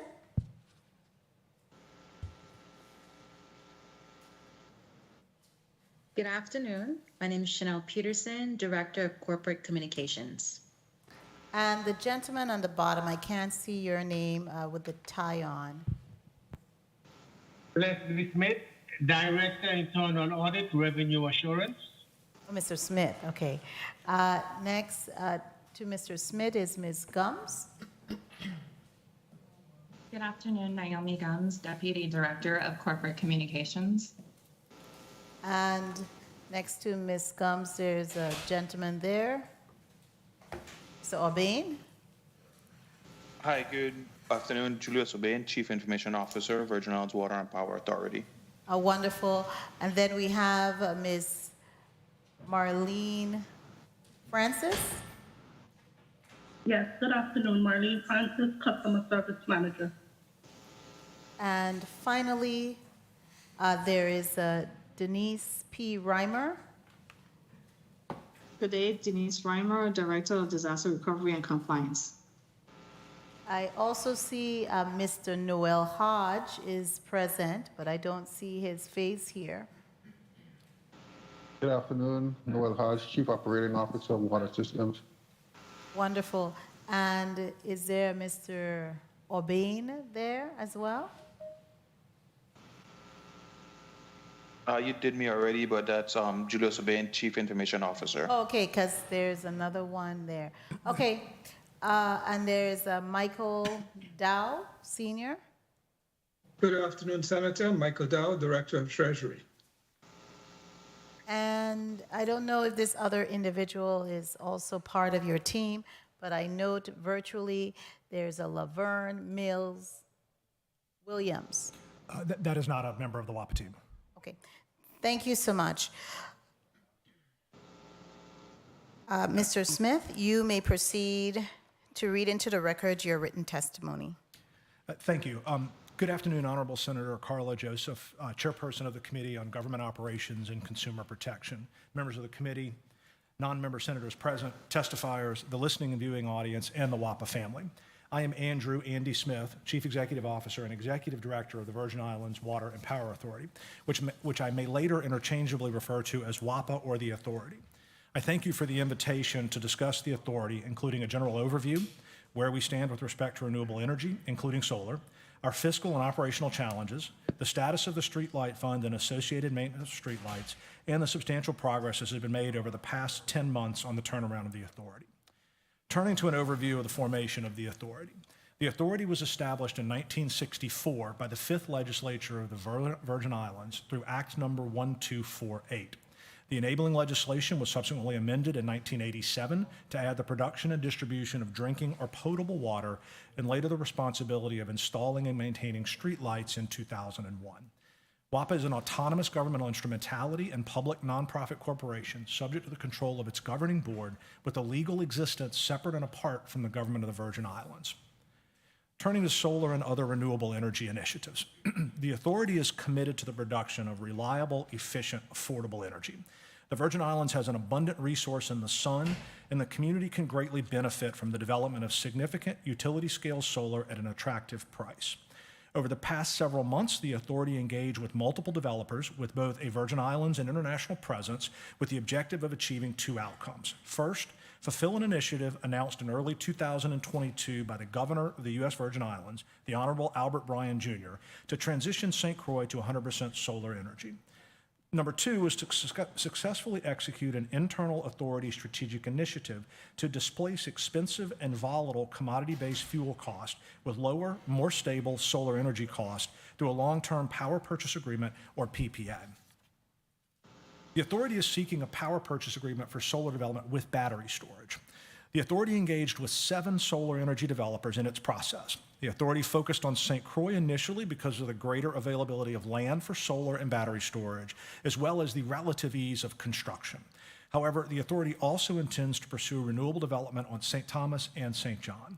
Furthermore, the Authority's rate applies territory-wide, so the physical location of renewables does not matter to rates because all customers will benefit from additional renewable capacity. As mentioned earlier, the Authority engaged with 7 companies. 3 of the companies are leading international renewable developers. NextEra Energy is the largest owner and operator of renewable energy in the world. Invenergy is the largest private owner and developer of renewable energy. Leeward Energy was formed following the acquisition of largely wind assets from ArcLight Capital Partners in 2016. In 2021, Leeward purchased First Solar's project platform, or its solar farms. Leeward's portfolio includes over 2,500 megawatts of renewable capacity in operation, and it has developed approximately 20,000 megawatts of other capacity, renewable capacity. To put that size into context, the authority's entire generating fleet is only 180 megawatts, and its peak load is approximately 100 megawatts. The solar project that Leeward is proposing is 60 megawatts of solar and 60 megawatts of 2-hour batteries. Leeward also has strong financial backing as it is owned by OMERS, which is a major Canadian pension fund with over $80 billion in assets under management. 4 of the counterparties have a Virgin Islands presence: Hogland VI, VI Electron, Core Development, and West Indies Solar. Evaluation of the submission centered on 3 primary factors: price, performance, or a demonstrated track record and capability, right? And to a lesser degree, the inclusion of a buyout option. Said simply, the authority wants the lowest price proposal from a company that can complete the project. The option to buy out the contract could allow the authority to own the project and eliminate the ongoing power purchase agreement cost. However, given the authority's current financial condition, a buyout would be difficult to execute. Nonetheless, the authority wants to retain that option. The intent of the process to this point has been to identify the partner with which the authority may enter into negotiations with for a power purchase agreement. The authority worked openly with all participants in the process, providing each equal access to the relevant data and information necessary to develop an indication of interest in pursuing a solar development for the authority. The authority presented a detailed review of its process and the proposals it received at both its recent public hearing in front of the Mr. Virgin Smith, Islands. I'm so sorry. Yes, ma'am. I'm so sorry. You are really speaking very fast, and Okay. just keep in mind that we are recording. We have a stenographer virtually, so just slow down a bit for us, please. Yes, ma'am, Thank you so absolutely. much. Apologies for that. So the authority presented a detailed review of its process and the proposals it received at both its recent public hearing in front of the Virgin Islands Public Services Commission and the public meeting of its governing board. The authority will also present that same detailed overview today following our testimony. As a result of the extensive selection process, the authority identified Leeward Energy, or Leeward, as its preferred partner to engage in negotiations for a long-term power purchase agreement. The Public Services Commission, or PSC, can designate a developer a qualifying facility, or QF. By that process, the PSC reviews the developer's capabilities and good standing. The PSC's approval of designation as a QF compels the authority to negotiate with the QF, or qualifying facility. However, it does not obligate the authority to execute an agreement with the QF if the QF and the authority cannot reach terms that are agreeable to both parties. Leeward Energy's QF application is on next week's Public Services Commission agenda. Upon conclusion of successful negotiations of a power purchase agreement, but prior to execution of the power purchase agreement, the authority intends to submit the PPA to the PSC for review. The authority will also submit the PPA to its governing board for approval. Both discussions will occur in a public forum. The authority's financial condition. The authority has been transparent about its cash shortfall and the significant efforts necessary to place it on sound financial footing. Fuel prices have increased sharply since the beginning of 2021, with propane rising 22% and diesel rising 161%. The authority makes electricity by burning approximately 80% propane and 20% diesel. The authority spends over 90% of its revenue on 3 things: fuel, debt service, and payroll. Fuel alone consumes approximately 70% of the authority's revenue. Despite the rise in fuel costs, the authority continues to shield its customers from the high cost of fuel and has been doing so with assistance from the government of the Virgin Islands through the American Rescue Plan Act, or ARPA. This critical support serves to protect customers from the high cost of fuel when customers are facing sharp increases in what they are paying for all other goods and services. Over the past 12 months, overall inflation is up 8.2%. The price of food is up 11.2%. The price of gasoline is up 18.2%. In holding rates steady, the authority has also shielded its customers while its neighbors raise rates. For example, Puerto Rico has raised rates 7 times within the past year, and its rates have roughly doubled over the past 2 years, rising to 33 cents a kilowatt hour from 17 cents a kilowatt hour. The authority has also executed a number of significant internal initiatives to improve its operations and its financial position. Initiatives to date will save the authority $35 million in operating costs over the next 3 years, including initiatives such as $6.5 million in interest savings and associated costs negotiated in a refinancing earlier this year, lower negotiated insurance premiums, elimination of the Belongo lease, and a hiring freeze. In addition, the authority has further implemented a number of operational improvements to better its financial position and its operations. For example, the authority, for the first time in years, delivered its fiscal year operating budget to its governing board for approval on time, and it was approved. The budget that the authority presented is also grounded in the realities of the business and sets expenditures so that the authority can appropriately manage to its budget. Shortly after I started the authority, a weekly meeting called the Critical Payments Meeting was initiated. During this meeting, all of the leaders of the various internal teams review and discuss the payments to be made that week. Unfortunately, the authority's comptroller, who led our accounting organization, left the authority recently to join Schneider Regional Medical Center, or SRMC. However, as testament to one of our newly implemented best practices, he established a similar critical payments process for the SRMC. When joining WAPA in January 2022, approximately half of our vehicles were out of service. Through the hard work of the WAPA family, the number of vehicles out of service has been reduced by 65%, and that number's a little dated. It's actually gotten better.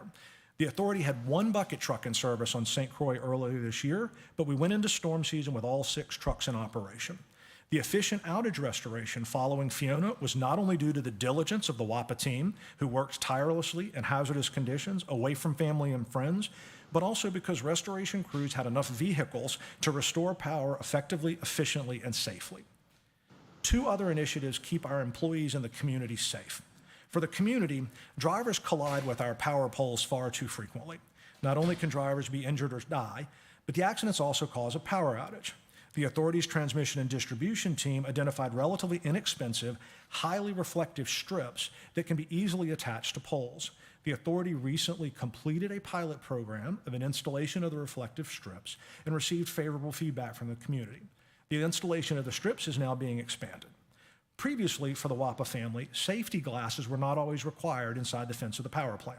Employees were recently provided 2 pairs of safety glasses, and now safety glasses are mandatory inside the fence line unless inside of an administration building.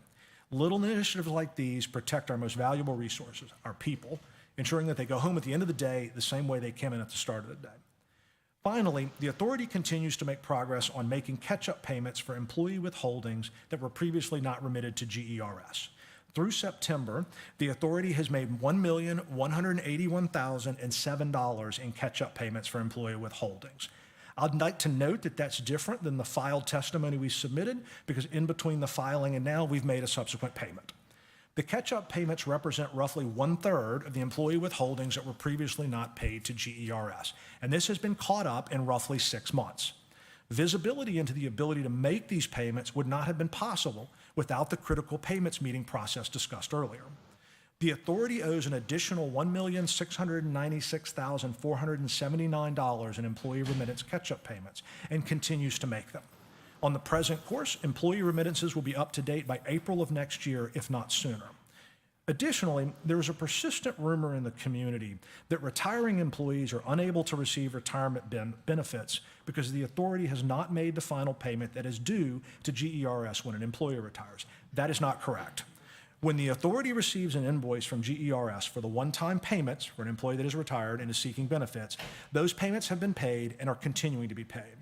Finally, attached to this testimony as Exhibit A is the required listing, requested listing of the authority's accounts payable as of September 2022. Turning to streetlights. Despite the 2001 amendment discussed earlier in my testimony, the present streetlight system remains split between 2 parties. The authority owns and maintains its streetlights. However, the Department of Public Works, or DPW, also has installed and owns streetlights. The authority and DPW have been collaborating to coordinate the maintenance of streetlights. While the authority believes that it would be more efficient to have one entity responsible for maintaining streetlights, at present, the authority does not have the funding, the crews, or the equipment to meaningfully take on the responsibility for the streetlights owned by DPW. Furthermore, the streetlights installed by DPW are different types of streetlights than the lights owned by the authority. As a result, the authority does not have the spare parts or other inventory that it would need to maintain the lights owned by DPW. Ostensibly, funding for such repairs was made available under Section 3002A of Title 33. However, the streetlight fund is depleted and in fact carries a negative balance. The authority's only source of revenue is the rate that it charges its customers. Therefore, the authority only has two ways to pay for its operations. One is to request an increase in rates from the PSC to cover the cost, or two, decide to forego spending on other critical investment that the authority needs to serve its customers. An additional point that I believe is important to make regarding funding relates to the invaluable support that the authority, and by extension the community, receives from its federal partners. The authority is moving forward with both electrical and water infrastructure improvements with the support of our federal partners. Most of these projects can be seen by you and the viewing audience. However, I have heard it said too many times, WAPA gets all this money from the federal government, why are my rates high? Or WAPA gets all this money from the federal government, why does it not have money for fuel and has to ask for help? That is because federal funding is 100% line of sight to a specific project. If, for example, funding is for composite poles, that money cannot be spent on anything other than composite poles, despite the other critical needs of the authority or territory. Turning to the path ahead. The authority outlined a path forward before the Senate in two separate hearings held earlier this year. Those strategic goals remain unchanged, and the authority has made significant progress towards achieving its goals and objectives, as will be explained further when we view the attached presentation following my testimony. In conclusion, this concludes my testimony.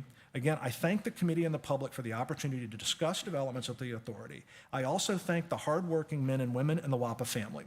If we can please display the accompanying presentation, the WAPA team will present, following which we are available for questions. Thank you so much, Mr. Smith, for your presentation. Media, do we have those PowerPoint presentation available? Okay, we're going to take a 5-minute recess. The Committee on Government Operation and Consumer Protection stands in recess for 5 minutes.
And we are back on the record. We were at the point where we were going to have a PowerPoint presentation. We had some technical issues. We've resolved that, and I'm really thankful for the WAPR team for working with our team here. Kindly proceed, Mr. Lewis or Mr. Smith.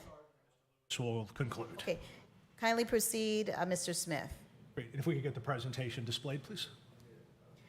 Media, can you please display the presentation? Great, thank you. And if you could go to page 2 of the presentation, Executing the Strategy. Great, thank you very much. Before I go into the presentation, I wanted to spend just a minute on the outage that's been experienced on the island of St. Thomas to provide some background and context. Around 9:30 last night, we lost all generation at the Randolph-Harley power plant on the island of St. Thomas. We believe the source of that outage was Unit 15, but we're still investigating that. Our first step when we have an outage is not to figure out why the power went out or why the generator went out, but to start restoration immediately. We got Unit 27 and Unit 15, which are 2 generators on St. Thomas at Randolph-Harley, back in service around midnight last night, and we started to restore the feeders that generation could support. We ultimately need 4 generators online to support the entire island, so we were in rotational outages overnight. We were able to restore Unit 23, which is our largest generator, at 8:30 this morning, along with the Wartsillas, which are our most efficient generation on St. Thomas. The Wartsillas were having an information technology problem that our internal IT helped to resolve. We restored Unit 23 around 8:30, and we restored service to the island. Unit 23, very shortly after that, experienced a leak in a fuel valve. Unit 23 is our largest unit, so when it trips or falls down, it can bring other units down with it because of the voltage regulation and the support on the system. We immediately started Unit 27, and were able to get Unit 23 back quickly, and were able to start restoring feeders. The Wartsillas had the same information technology problem. It took us a little while to reduce that or resolve that. So we got all the feeders back on, except for a handful, right basically at the commencement of this hearing. Right now, we're leaving Unit 23 on in lieu of Unit 15 because Unit 15 has now tripped twice, and we need to figure out why that's happening. And I think it's important to note, because it sort of leads into what we're talking about, is that leaving Unit 23 on is more expensive than Unit 15. Unit 23 runs on diesel.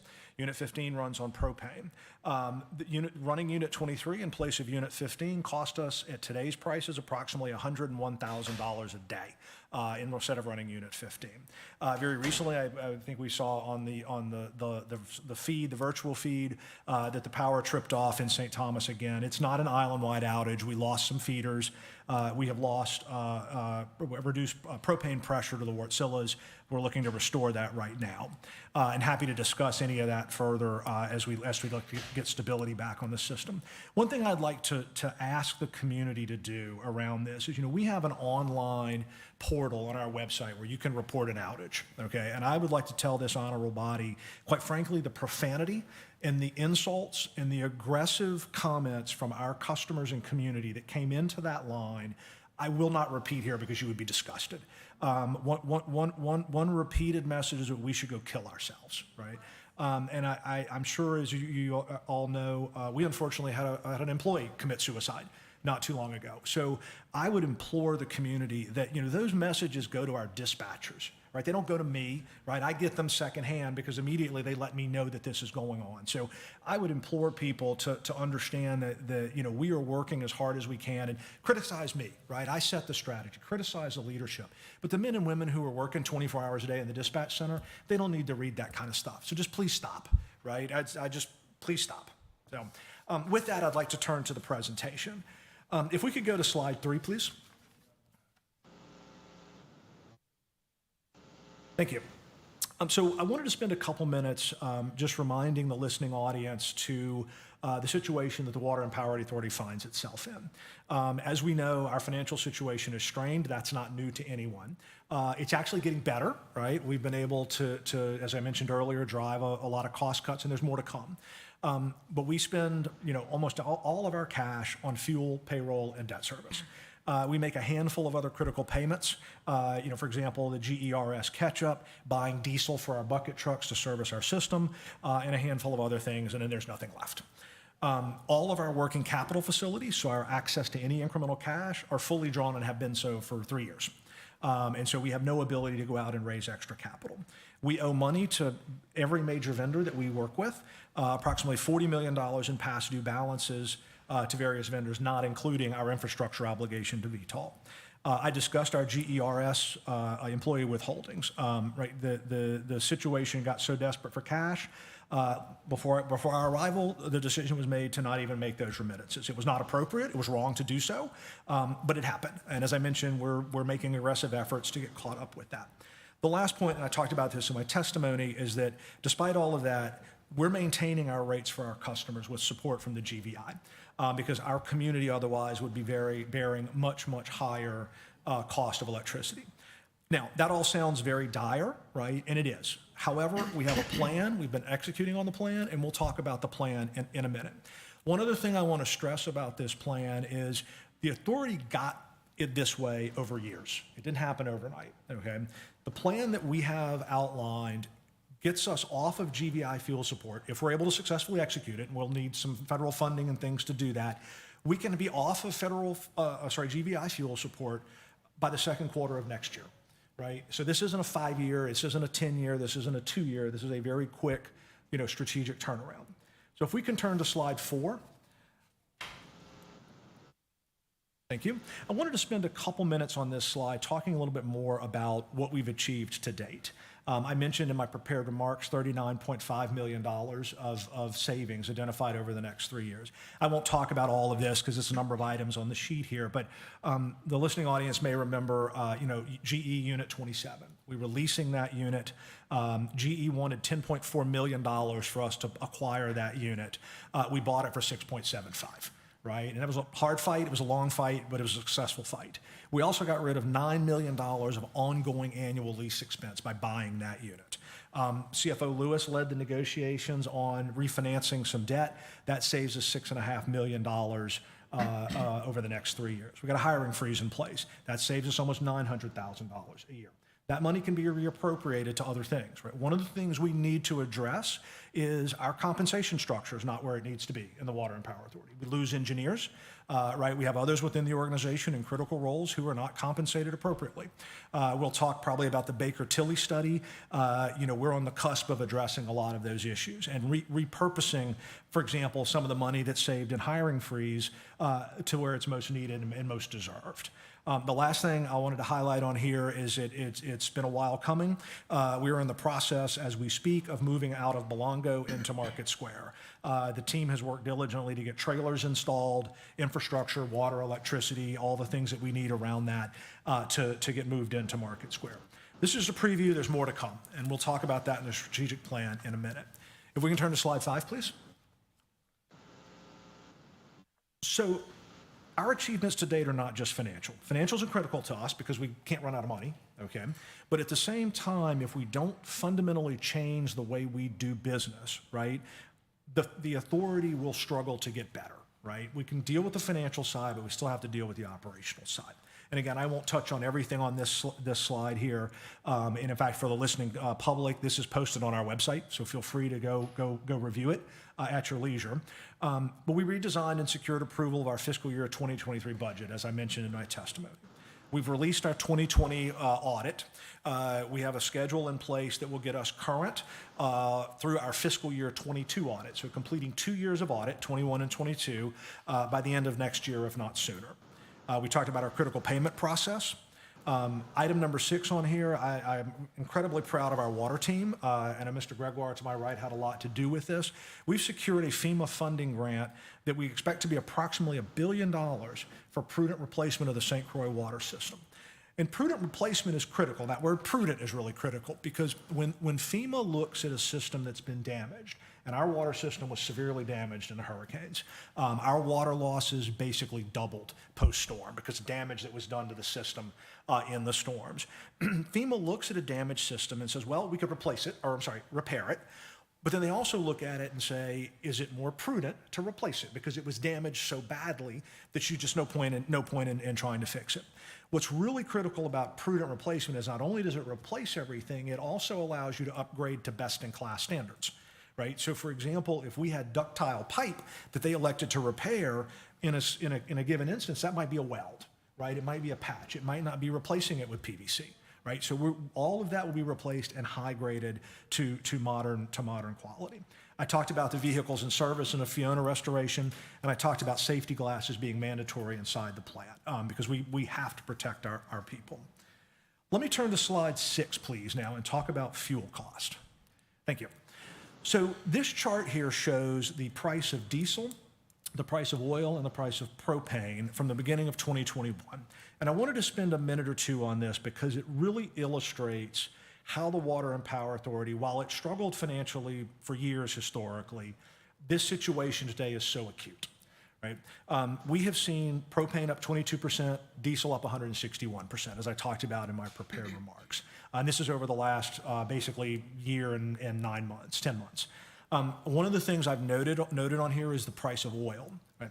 We get asked a lot, if we look, for example, around June, the gray line starts to go down, right? And propane came down a little bit with it, diesel somewhat, right? We get asked all the time, well, oil prices are down. Why do you still need financial support?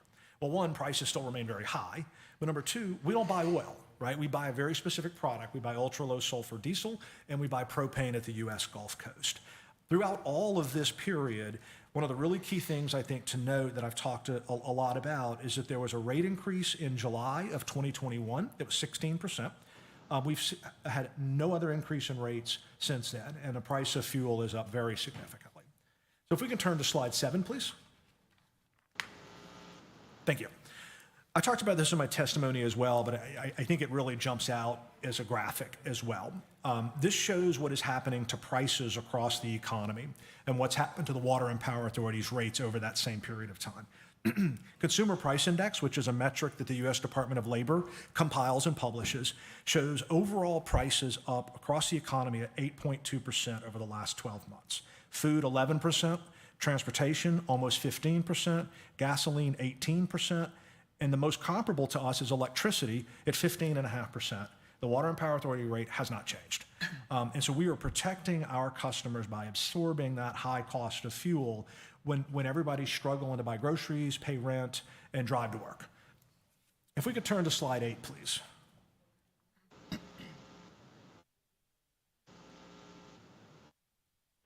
Thank you. So this slide may look somewhat familiar because we've reviewed it in front of the Senate before. When we first talked about this slide, it was redacted, right, if the senators may remember, and we took some heat about that. And the reason we redacted it was because we were in commercial negotiations with counterparties, and it was not to our advantage to give out commercially sensitive information, right? We don't get as good a deal. So we are far enough down in those negotiations with the strategy being executed. We're comfortable displaying those numbers today, right? So we've unredacted that. This is the full slide for what we've been talking about here, quite frankly, really since, I guess, March or April. A couple of key points to make on this slide is if you look at the far left bar, that's our current residential rate, 41 cents, right? And I've talked about that, how we're holding rates flat. Well, what does that mean to hold rates flat? You've got the two red bars that step up, and then you see our actual current cost at 57 cents, right, to generate electricity. Now, why is it 57 cents? It's back to the previous line chart we saw where diesel's up over 150% and propane is up 22%. Our cost of fuel is just high, period. The other dynamic that hurts us, I mentioned earlier with the outages, we're spending $101,000 a day if we have to run unit 23 because another unit's off. That all goes into that cost, right? Because our efficiency degrades significantly as you start to move through our power plants if we have outages. Now, how do we fix that, right? If we look to the right, we've already got a couple things that we've achieved. We dealt with the GE lease, right? That's about 1.4 cents. You'll see the far right box, which is the other management initiatives. We threw a half-cent in there as a goal. We've exceeded that. I mentioned the $35 million. It'll come in over several years. This does not include, we've developed or identified a line of sight to convert Unit 27, which only burns diesel currently, to burn propane. So we've far exceeded that number. The three that I want to talk about that are very much line of sight and are really starting with most impactful to now, we've got the Wärtsilä fuel savings. Those units are slated to come online at the end of the first quarter next year. We are working as hard as we can to get those units online sooner. That's a little over 7 cents in rates at current prices. If we talk about St. Croix efficient generation, we've got line of sight to buy a more efficient generating plant that if we had money in the bank today, we'd wire the funds and a unit would be shipped down here. We'd have to obviously hook it up and get it in service, but that's not a 9-month or a year-long process, right? That saves us almost 3.5 cents in fuel cost because the generator we would be replacing is 55% less efficient than the generator we would be putting in place. The last item is, and we'll talk more detail here when we get to the next section of the presentation, is 30 megawatts of solar and wind. Right? We penciled in 30 megawatts just because it was a nice, easy number, right? There was no kind of rhyme or reason to it. We could have done 10, we could have done 15, we could have done 20 in this analysis. But we've said all along, because we would get asked why only 30, and so that's a placeholder. We'll do as much as we can. Right? If we could take 100 megawatts, we'll take 100 megawatts, right? Because that is a much more cost-effective way to generate electricity for the Water and Power Authority. If we can now turn to slide 9, please. Okay, we're going to talk now about our renewable energy efforts in the territory, and specifically solar. So if we can turn to slide 10, please. Thank you. So why solar and battery storage? And I touched on this in my testimony a bit. One, it fulfills an objective that the governor announced to get to 100% renewable on St. Croix. It also successfully executes an internal initiative that I just outlined on the waterfall chart that we just looked at. Less dependence on fossil fuel not only lowers the cost to our customers, a really important thing to note is that it lowers the risk to our customers. Right? Because if let's say we fast forward 2 years, maybe prices go down and then something else happens, right? There's some global conflict and commodity prices go back up. We're buying less of it, right? Because we have this solar resource now that keeps us less exposed to those volatile prices. I talked earlier about St. Croix has more favorable land conditions. However, again, it's a territory-wide rate. The last point to make, as I've talked about as well, is we look to execute this under a power purchase agreement. So we will have a third party who will build, own, and operate the system. If we could turn to slide 11, please. Thank you. Let's talk a little bit more about the process and how we went through identifying the parties to go forward with in negotiating a power purchase agreement. I mentioned we proactively reached out to developers with both local presence as well as global. We asked for 2 proposals. We asked for a standard proposal with some key assumptions that we provided, and then we asked for their best fit, right? So what would they propose that we do? The companies we were talking to are experts in that area. That's what they do every day. It's their business. So we wanted to see what can they do for us. We provided a very robust set of data to all the counterparties to help them in that analysis. We also engaged in ongoing Q&A and conversations with that. As I mentioned, this was not intended to get to a power purchase agreement at this point, but rather identify the leading counterparties to have conversations on an executable PPA. As I mentioned, we've presented this information to the PSC and our governing board, and when we have an executable power purchase agreement, we'll be returning to both of those bodies to go through that power purchase agreement. With that, I'll turn to slide 12, and I'll ask Chief Financial Officer Lewis to carry the presentation from here. All right, thank you, Andy. And good afternoon, senators and everyone listening again. So on the selection factors, Andy outlined the process that we went through a little bit. The number one selection factor with us to start is price. So our goal, one of our biggest goals here, is to do everything we can to reduce the cost of our electricity supply to our customers. A project this scale is something that has the potential to do that. And in the past, in the territory, in other places as well, there's this concept of avoided cost, and bringing in new sources of generation that are marginally better than what is in existence today. That is not the way that we're approaching this process. We are doing everything we can to drive for the absolute lowest cost that we can achieve for our customers. And that means identifying the right project and identifying the right partner and executing the project as efficiently as possible. Some of the folks that we've worked with have, if we could go back to slide 12, please. Thank you. You'll see as we go forward a little bit, some of the folks that we talked to provided proposals that resulted in flat pricing over a long period of time. Others proposed prices that escalated over time. Our preference is for a fixed price solution, but as I said, some of the folks we worked with provided both. And then the second big selection factor for us, really just as important as price, is performance capability. The scale of project that we are envisioning would be one of the most substantial projects undertaken in the territory, and we can't go down the path with someone, a partner on a project of this scale and this importance, unless we're absolutely confident in their ability to execute on their proposal. So we did a lot of work to understand not just the financial backing, but also capability to execute and also access in today's tight supply chain environment to the necessary materials, including solar panels and battery systems. So we can flip to the next slide now, please. Okay. So we talked about this a little bit already as well. So again, we had some substantive discussions with 7 participants in the process, and they really fall into 2 type of groups. The first we kind of referring to as global vendors. So these are some of the largest renewable energy providers in the world. NextEra Energy, Invenergy, and Leeward Energy. And these are all companies that have developed, financed, operated, and maintained numerous projects all over the world of various sizes, and have a tremendous track record of being able to execute the types of projects that we are looking at.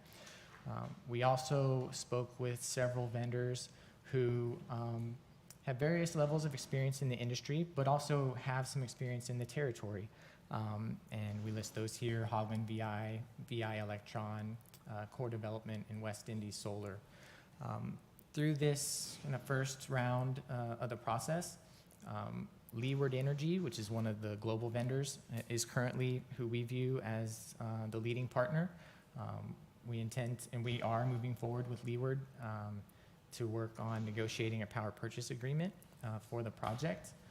We continue to field offers from other participants.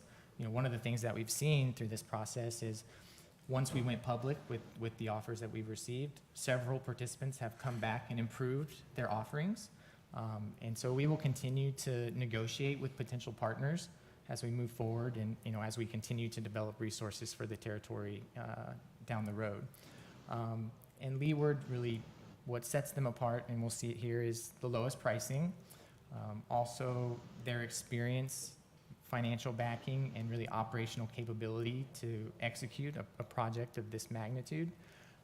And they're also one of the very few developers in the world, and really the only of the set that we're talking to today that have the inventory, panels, and battery storage, and can execute on this project the quickest of the participants that we've talked to. And we believe, and Leeward believes very strongly, that once we have an executed contract, we could see the project in service within 12 months. We can go to the next slide, please. So again, this is just a list again of those that participated. We received indicative offers from 5 of the 7 participants. West Indies Solar, withdrew in the process really because I think they realized they couldn't compete on price. Hoagland did not provide a proposal during the initial process, but they have reached out to us, and we continue to have conversations with them. And I wouldn't be surprised if they did make a proposal in the future, but we don't have one in hand at the moment. And NextEra Energy, while we received a good proposal from them, and we'll get into this a little bit more, one of the hurdles we're going to have to get through with this process is the authority's credit profile, and the fact that, unfortunately, we don't have an investment grade credit rating. And so we will have to, I think, get creative with our partners, both the developers, but also our local and federal partners, about how to come up with a creative solution to get through the credit situation.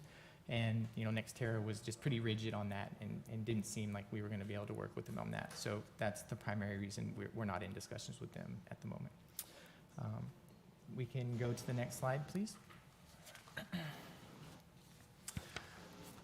So we wanted to show everyone visually, a little graphic of example of some of the proposals that we've received. We've labeled a couple of these companies B and C at the moment, and listed VI Electron and Leeward here because Leeward is the leading candidate in our mind today.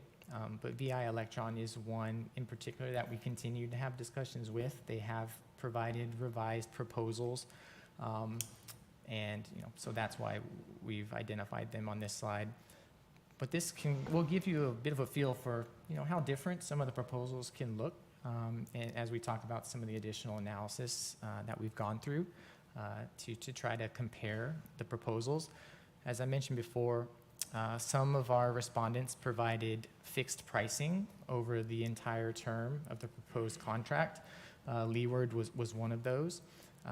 And that is our preferred structure.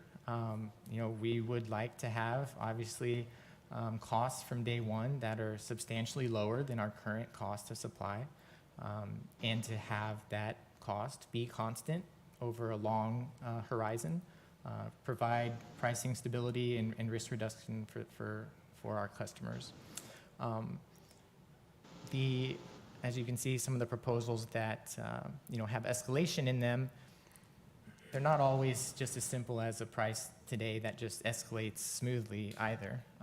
VI Electron proposed a structure, that would provide for very competitive pricing in the beginning of the contract, but after a number of years would see a very substantial step up from around 10 cents per kilowatt hour to around 18 cents a kilowatt hour, and escalating at 2% thereafter. While it does provide competitive pricing at the front and kind of a nice headline from a pricing perspective, we have to do additional analysis to really understand what's the financial impact of a pricing structure such as this. So we can go to the next slide, please. And if I can interject, this is CEO Smith. I'd like to clarify a couple things that CFO Lewis talked about. So Hoagland VI, we did not receive a proposal from them. However, we had extensive conversations with them leading up to concluding this process. In fact, I reached out at least 3 or 4 times inquiring about, hey, are we going to get a proposal? And it was always, yeah, it's in process, and we just never received one. So just want to make that point clear. These are also initial submissions, right? As CFO Lewis mentioned, we've seen several of these companies come back and make more attractive proposals, right? And so we're certainly continuing to discuss those. In VI Electron, I think it's important to note, they have come back with a proposal that's to do a different project, but at very similar terms to Leeward. They're also a QF. And so, as I mentioned earlier in our prepared testimony, we are compelled to negotiate with an entity that is a qualified facility by the PSC. And so we continue to have those conversations with VI Electron. I just want to make those clarifying points. No, appreciate that, Andy. And I would just add one thing, that we've actually, we feel great that people continue to engage, right, and sharpen their numbers and come back with improved proposals. And keeping that competitive tension in the process is something that's important to ensure that we're going to get the best result for the authority and for our customers. So if we could go to slide 16, please.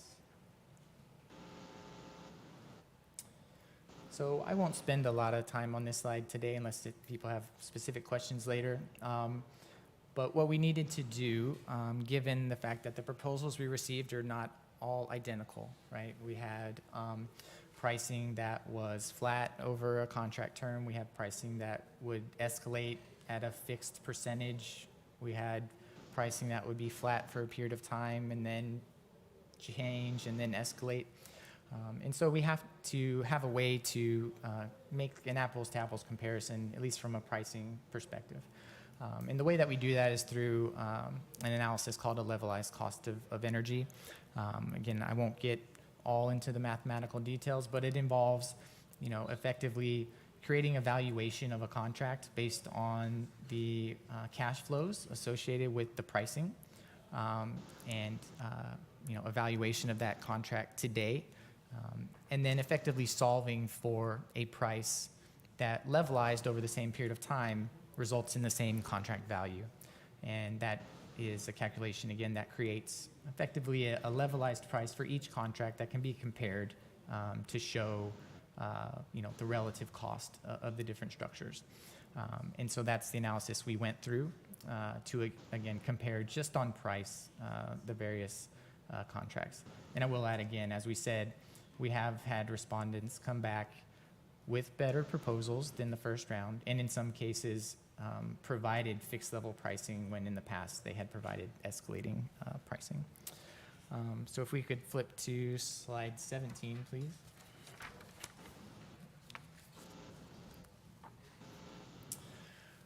Okay, so again, so of the 4 proposals we received, the 5th was Nextera, which we're not showing here, as we mentioned before. This is the levelized cost of the proposals that we received. So Leeward Energy was the lowest, BI Electron next, and then the other companies that we mentioned before are shown here. As we mentioned, we have received improved proposals from 2 of the companies represented on this chart. BI Electron has provided a proposal with pricing very similar to Leeward, so they've gotten close. And I think it's company B on this graphic has come now with a proposal in about the 15.5-cent range. But even at this point, Leeward's pricing is still superior. And so I think that's it on kind of the process we've been going through on the solar initiative. And thank you, Supervisor. If I can also just add one concluding comment on that. One of the things that we didn't mention earlier too was that Leeward also has both panels and batteries in inventory, which in today's supply chain is hard to come by, right? The other thing is for the island of St. Thomas, we have 2 Wartsilas back online. We're closing feeders as we speak, and so the power should be back on shortly. So.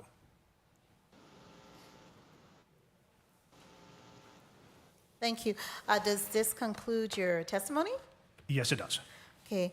I just wanted to, I know we focused a lot on the solar and the alternative energy sources, but I'm going to allow my colleagues to begin their line of questioning.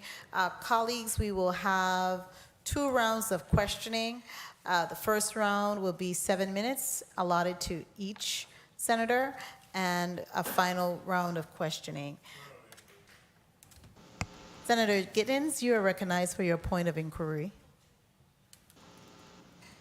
And of course, I want to recognize non-committee member, Senator Kenneth L. Gittins. Senator Gittins, you're recognized. Thank you, Madam Chair, and good afternoon to all. I wanted to inquire about the subpoena that was motion, I believe, on or about September 14th to WAPA. Is your presence here today based on a subpoena that you received? And if so, were any records subpoenaed as well? Thank you for the question. Yes, I am here because we received a subpoena. However, unfortunately, I think there was a misunderstanding between the committee and the Water and Power Authority. We rescheduled this appearance on 3 separate occasions. The first was both the Water and Power Authority staff as well as, I believe, some of the Senate staff had contracted COVID. That was back in May. Obviously, it wouldn't make sense for us to all get together when everybody had COVID. The second rescheduling, my wife was scheduled for off-island surgery, and I was going to be off-island to attend to her medical care. Correspondence was that we could reschedule that appearance. We proposed, I think, 7 or 8 dates around that, one of which was a week later when I would have been back in territory. And then most recently, our request to reschedule was that the conversation was specifically around renewables. And as we talked about the process we went through, we had not completed our process. We hadn't received all the proposals. And so we would not have been in a position to present what we did today with our full analysis. And so there was a vote to subpoena the Water and Power Authority on the 14th. But and so we're here. Let me just clarify something. Madam Chair, you had a point of inquiry, Senator. Madam Chair, I'll ask if, Gittins. since the CEO's response was that he is here based on the subpoena, I'm asking for a copy of that subpoena because I haven't been able to review that. Thank you. And I have it here ready for you, Senator Gittins. I just want to clarify something, and so we are clear and truthful on the record. We did make the required request. In fact, at the last committee meeting, we recognized and we noted and acknowledged WAPA's request for the committee meeting to be deferred. However, WAPA failed to respond to our written request. And that is what was brought forward and placed on the record at the last meeting on September 14th. It cannot be borne and it should not be tolerated that we send a letter or email and is no response. I respond to all of the emails and we send out information. But if we're not hearing anything and we are trying our best to offer an olive branch, it should be also reciprocated. And I know our communications behind the scene, we were anticipating your presence virtually. So I'm very thankful that today you made time to be here in person, you and your team, because WAPA and the issues that we face in the Virgin Islands are very critical. This has been happening to us for about a decade or so, over a decade. And we have been suffering. So some of those emails that your call centers on Texas, your call centers are receiving, I am not going to support it and say it's warranted. It is not. It is unacceptable. It is unacceptable. However, it's a level of frustration when you have your home, you have all of your plans, and you need to operate. So our people are frustrated and they're heavily annoyed. And that is something that we all together need to work on. This body would stand ready to support WAPA. The administration stands ready to support WAPA. But my committee members, based on what I presented, which was factual and truth, the second request came in the midst of the budget hearings and we could not accommodate. But the first one, that was also another delay when we made those requests. And the last one, that was, I guess, the straw that broke the camel back. And the body in this committee was very much appropriate in placing the subpoena based on what we had discussed. Would like to take the opportunity to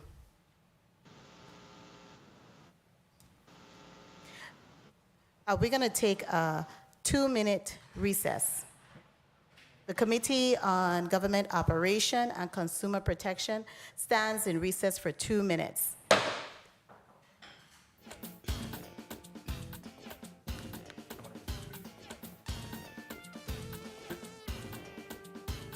can step to the restroom, right? Okay.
And we are back on the record.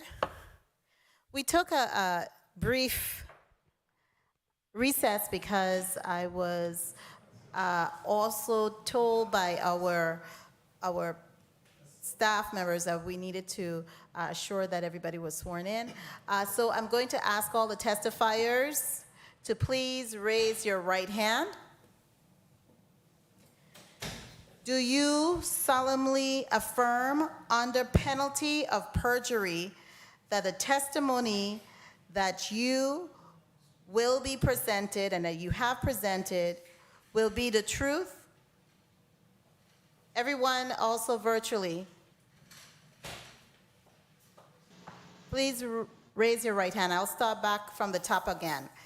Do you solemnly affirm under penalty of perjury that the testimony that you will be presenting will be the truth, the whole truth, and nothing but the truth? Yes. Yes. Yes. Yes. Yeah. Yeah. Yes. Okay, thank you so much. You may place your hand down. We were at the point of beginning our first round of 7 minutes. Senator Marvin Blyden, you are recognized for your 7 minutes. Thank you. Thank you so much, Madam Chair. Good afternoon again to my colleagues. Good afternoon, Executive Director Smith and your management team there with you and on the screen. And thank you so much for that most comprehensive testimony. Before I go into my line of questioning, I too would also like to say I'd like to add that I do not encourage anyone to send threatening messages to anyone who are providing a service.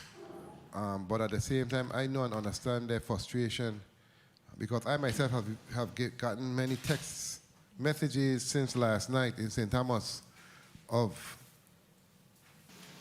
those who are low income, very low, who cannot afford a generator, do not have the resources to assist them, especially those who have medical condition and those with other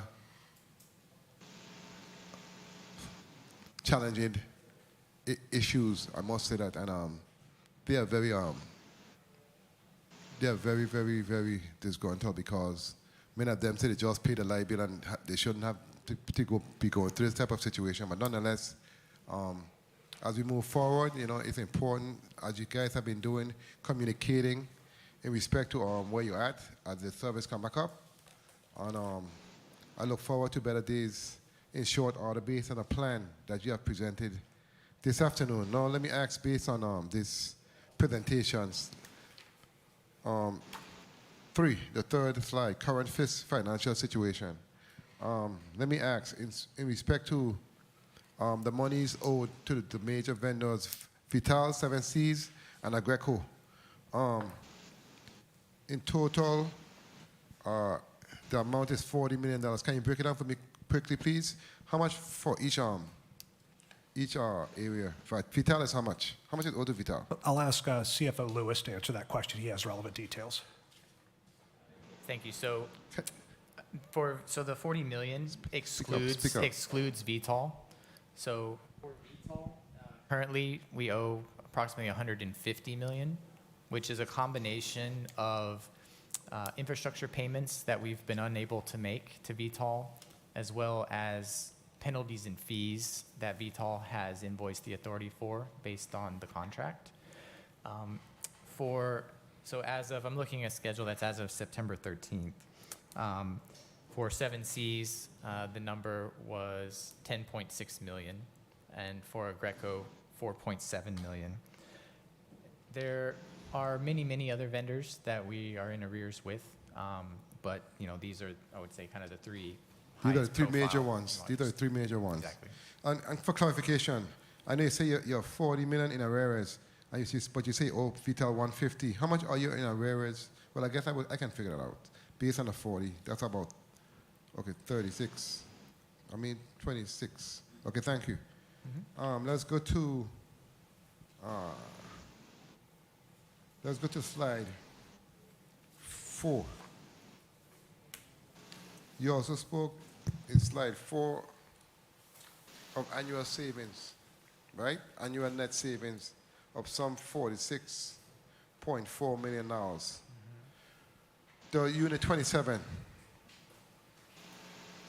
the savings for this year is $5.7 million as a result of that purchasing that unit. Can you, is that correct?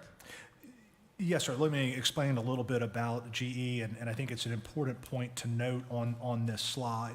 What we owed GE at the time of buying out the unit was $5.124 million. At the time we bought the unit, we paid roughly $800,000 to $900,000 a month to lease it. It depended on the hours that it ran, right? And so the $5.714 million is lease payments that we avoided going forward from when we bought the unit.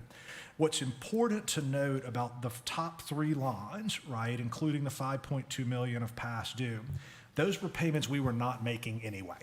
Right? And so when we think about the cash impact of this, right, it's true savings because we now own Unit 27 and we aren't making a lease payment. We don't have to make a lease payment.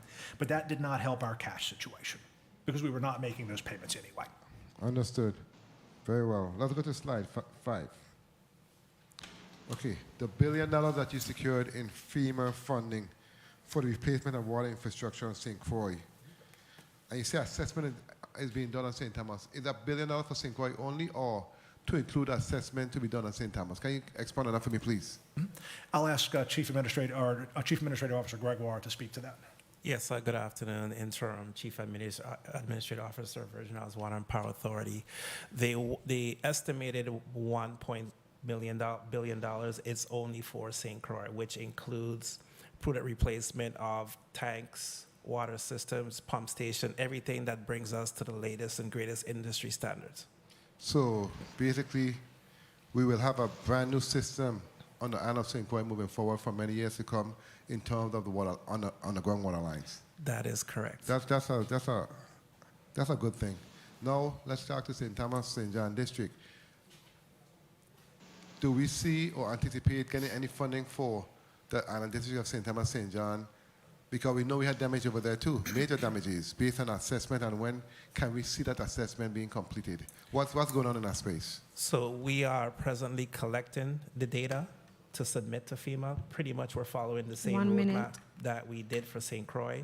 So once we submit that preliminary data in terms of water quality, pressure drops, hopefully we'll be getting a response on that pretty shortly.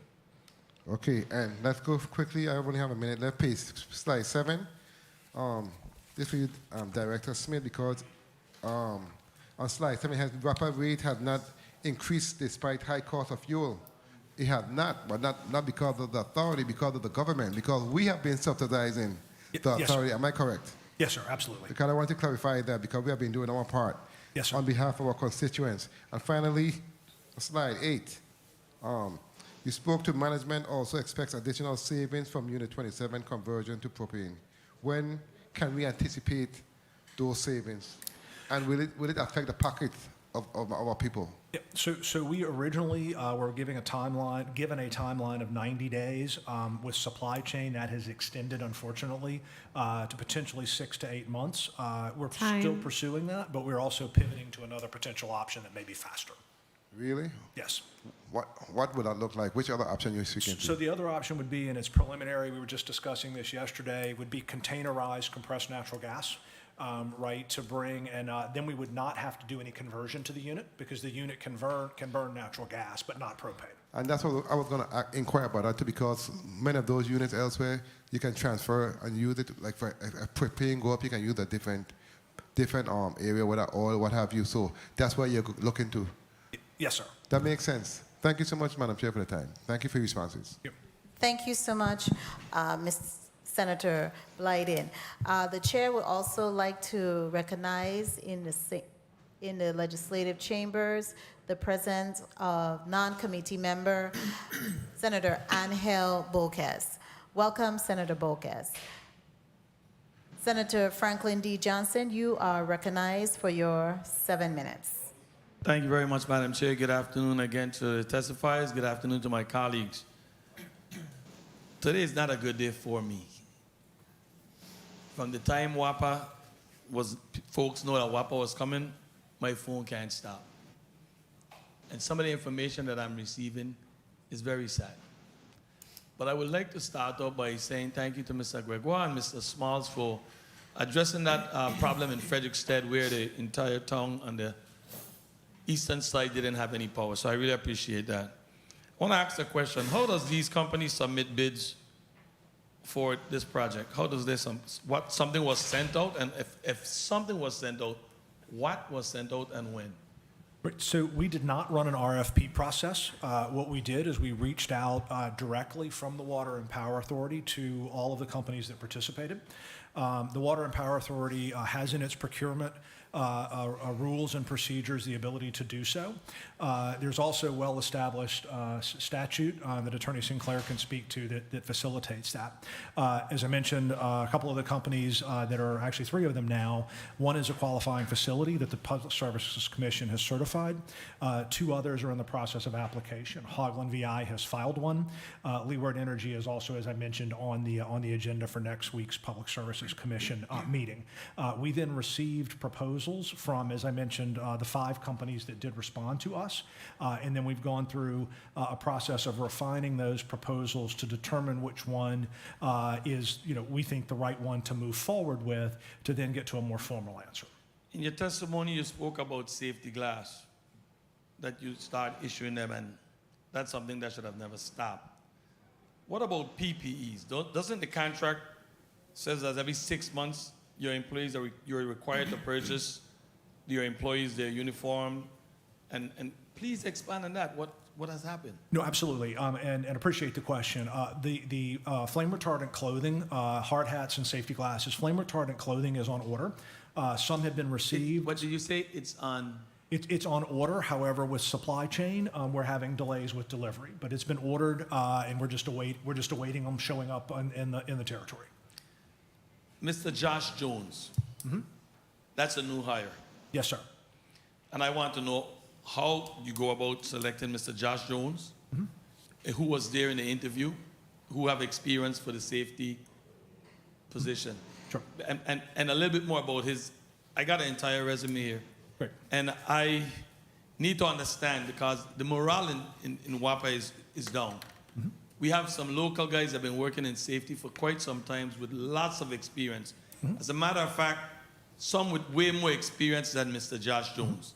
So how do we skip by the local guys then, bring someone in that we're going to have to pay all the benefits for? Please explain this to me.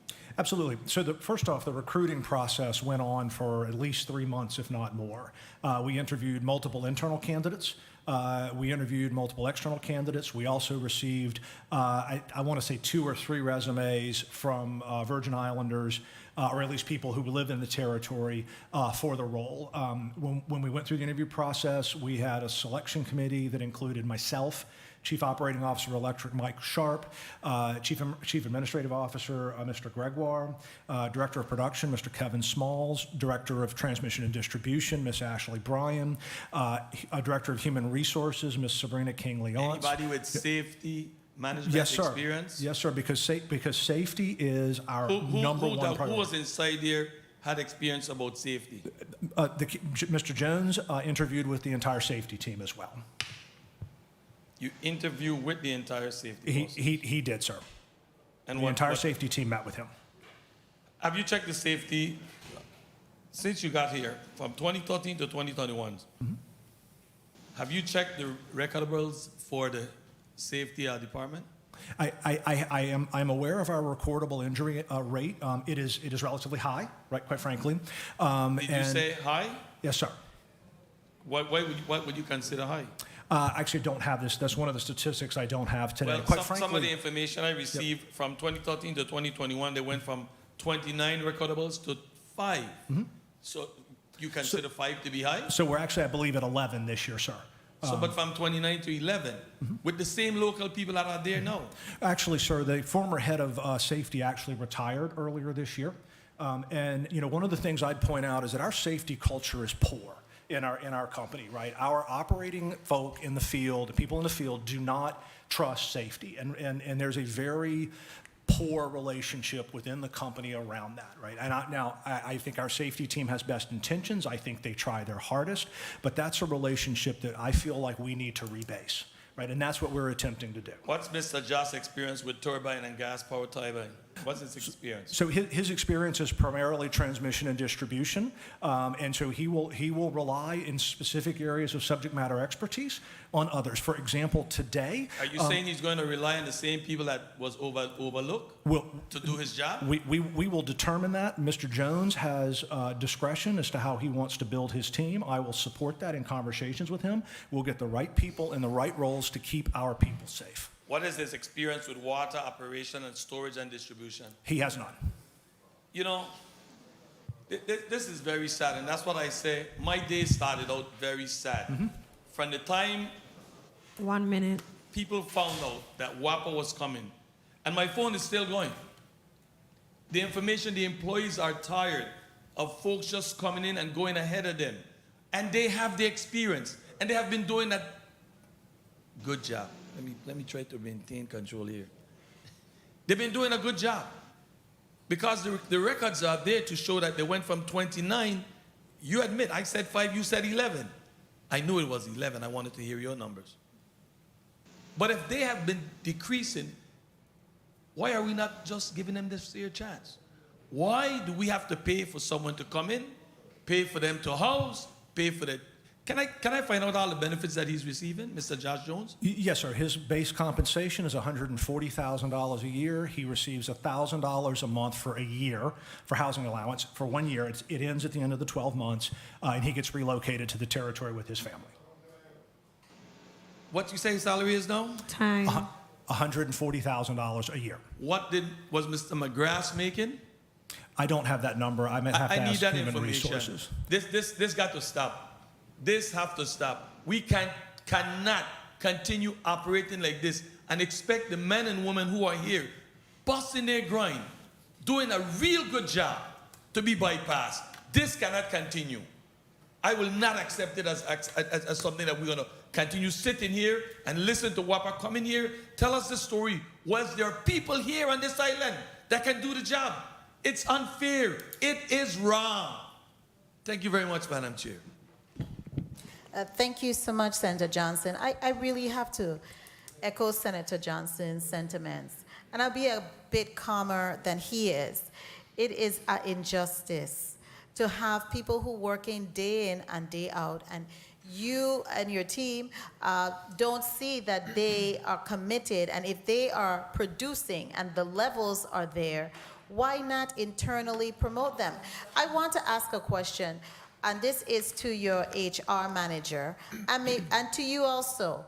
What is the level of the morale at WAPA? Because when people have been working day out and day in, they've invested their time, their families are invested into this authority. What is the morale? What does the morale at WAPA looks? Because if I was working at WAPA, I would be really upset that I'm being bypassed for a promotion when I am doing my all, working my fingers to the bone and sacrificing, and I'm being bypassed for a position and a person who is there just coming in and doesn't have the level of performance and track record or qualification or experience in the subject matter.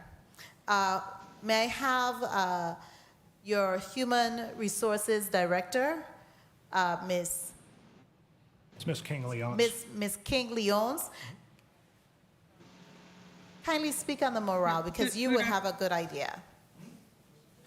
Good afternoon, Senator. Sabrina King-Leons, Director of Human Resources. I think, admittedly, the morale at the organization needs improvement in many areas, but I think we've made a lot of good strides since the onboarding of CEO Smith.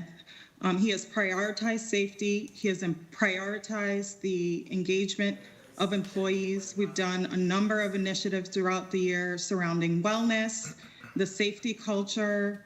In general, we talk a lot about the WAPA family and how we can improve the work experience for employees, their work environment. It's something that we're working on every day. Okay, thank you. CEO Smith? I'd like to echo one point is that, as I mentioned, in fact, I didn't get to finish all the people that were on the selection committee. There was a wide range of internal WAPA employees who were involved in that Did you decision. get any persons from WAPA internally who applied for this position? We did. How many? I'd have to ask the Human Resources team. I know we had 4, potentially 5, but I'd have to ask Human Resources to clarify who applied for that internally. She's right here. She can That's right. provide. Ms. Leonce, do you remember how many internal applicants we had? Yes, we had 3 internal candidates for the Director of Safety position. And how many were in the qualifying round out of the 3 that applied? All 3 candidates were interviewed by all panel members. How many interviewing cycles did you have? Was it just 1 or 2? There were 4. 4 interviewing cycles. And how many made it to the final qualifying round from the internal applicants? The final qualifying round, we only had 1. Of the internals, none. None. Okay, thank you. CEO Smith, you were saying, I'm sorry. You asked about the morale at the Water and Power Authority and how that is. I would argue that the morale is also poor. And quite frankly, a lot of it is because of the legacy of underinvestment in the company, right? We talked about uniforms, we talk about equipment. All of that is in great disrepair. We are moving our linemen into a new facility in Market Square. That's a much nicer facility. I'd encourage the senators on St. Thomas, or if you're traveling to St. Thomas, ride by and check the facility out. It's much, much nicer than where they are now. We're going to turn to St. Croix and address that next. We don't have bucket trucks that work on St. Thomas. What do? We set aside money over approximately 2-month period to put aside enough cash to buy new bucket trucks. Right? We are buying 3 bucket trucks now, 2 with our own internal money, 1 with a federal grant. Right? And so the other thing that we're doing is adding tools to those bucket trucks. Right? We're in the process right now. We're going to launch an internal initiative for some new WAPA clothing and uniforms. Right? Where employees will vote on the design. We've had a number of events. We had beach parties on both islands. We participated in King of the Wing. We participated in Battle of the Agencies. And we're trying to drive morale from the perspective of investing in the infrastructure that our employees need, right? If you show up to work and your workplace is run down, the paint's peeling, stuff doesn't work, that doesn't inspire you to do your best work. Right, and we're working to fix that. We've got a company in territory, I believe next week, that's going to look at cleaning up our power plants because we have, junk laying around everywhere. We have old generators, we have old pumps and parts and everything rusting all over the place. We got to clean that up, right? So we are looking at all of that aggressively to try to help improve the working conditions for the WAPA family. Before I recognize Senator Francis and then Senator Giddens for the point of inquiry, but I want to just state something very clear. What helps fixes morale too, besides all of that, is when you see a person who has been working day in and day out in the trenches, who is committed to that organization, being provided with an opportunity to elevate, even if it's temporary. You place that person in that opportunity and challenge them so that their other team members can help support. Because the first thing, you are all new here, and you're new here, so that helps. I've managed programs a number of times in training, and what the employers have done to build a morale with the young people when we place them there, they would give this one person who is a shining star, may not be the best shining star, an opportunity to increase, to help build morale. This, I'm going to tell you, this decision, I definitely would have rethink it if you want to get the best performance from your people. And to say that, because all of you are new, to say that, hey, we are invested here and we would like you guys to join this team, and this is our team, this is our mission, this is our vision, and we're all moving together. Senator Franklin D. Johnson, you're recognized for your point of inquiry, and then we'll have Senator, was it Gittens? Gittens, you're next. Thank you very much. Thank you very much, Madam Chair. My inquiry is to Ms. King. Ms. King, you said none of the locals made it to the final round. However, the individual that you selected has no experience in the field that he's going into. And the local who you're saying didn't make it to that final round, were they not working in safety? We had 3 locals that did not make it to the final round. Yes, they are members of the safety department. You know, how do they not make it when you're hiring someone that has no experience in safety and they got the job? Somebody explain this to me. Ms. Joseph, can I have a quick moment, please? Yes, Mr. Gregoire. Absolutely. Okay. First, place your name on the record. You Don may. Gregoire, interim CEO for the Virgin Islands Water and Power Authority.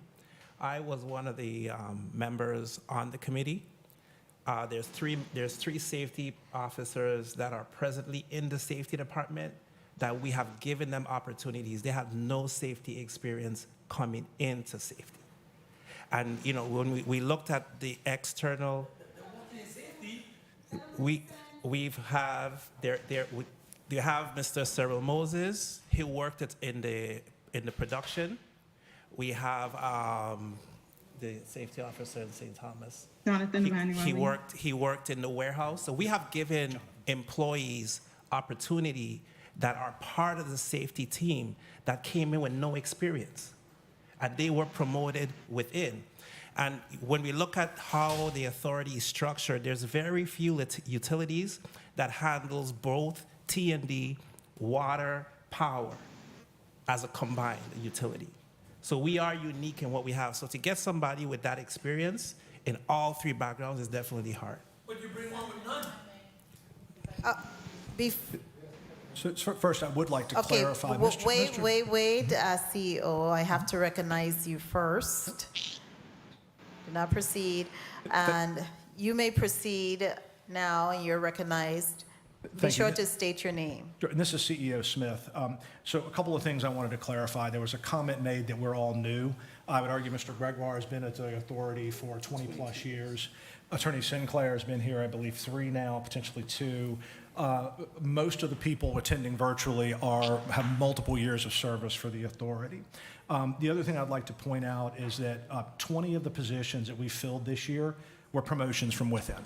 Right, so it's not that we don't promote internally, it's not that we don't give opportunity, right? But we also need the right people in the right roles. And to say that Mr. Jones does not have safety experience, he's worked in safety, I believe it was 12 years at Alliant, which is a large Wisconsin utility. And we did ask before I recognize Senator Gittins, did you have a question or a presentation a comment you wanted to make, attorney? Say your name first, please, for the record, so we are clear and being able to transcribe everything that is being discussed here today.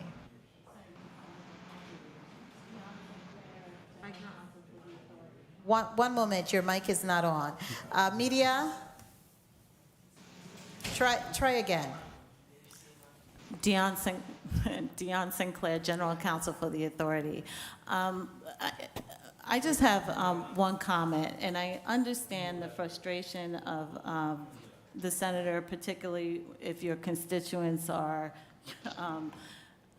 notifying you again and again because they know that WAPA is here. But if we could just be mindful that the very people that you seek to help, when you talk about private, what we normally keep private, which is personnel matters such as this, I would just ask us all to bear in mind that these are individuals. And when you talk about their qualifications versus another qualification that was selected, it may not benefit the individual that you are seeking to help.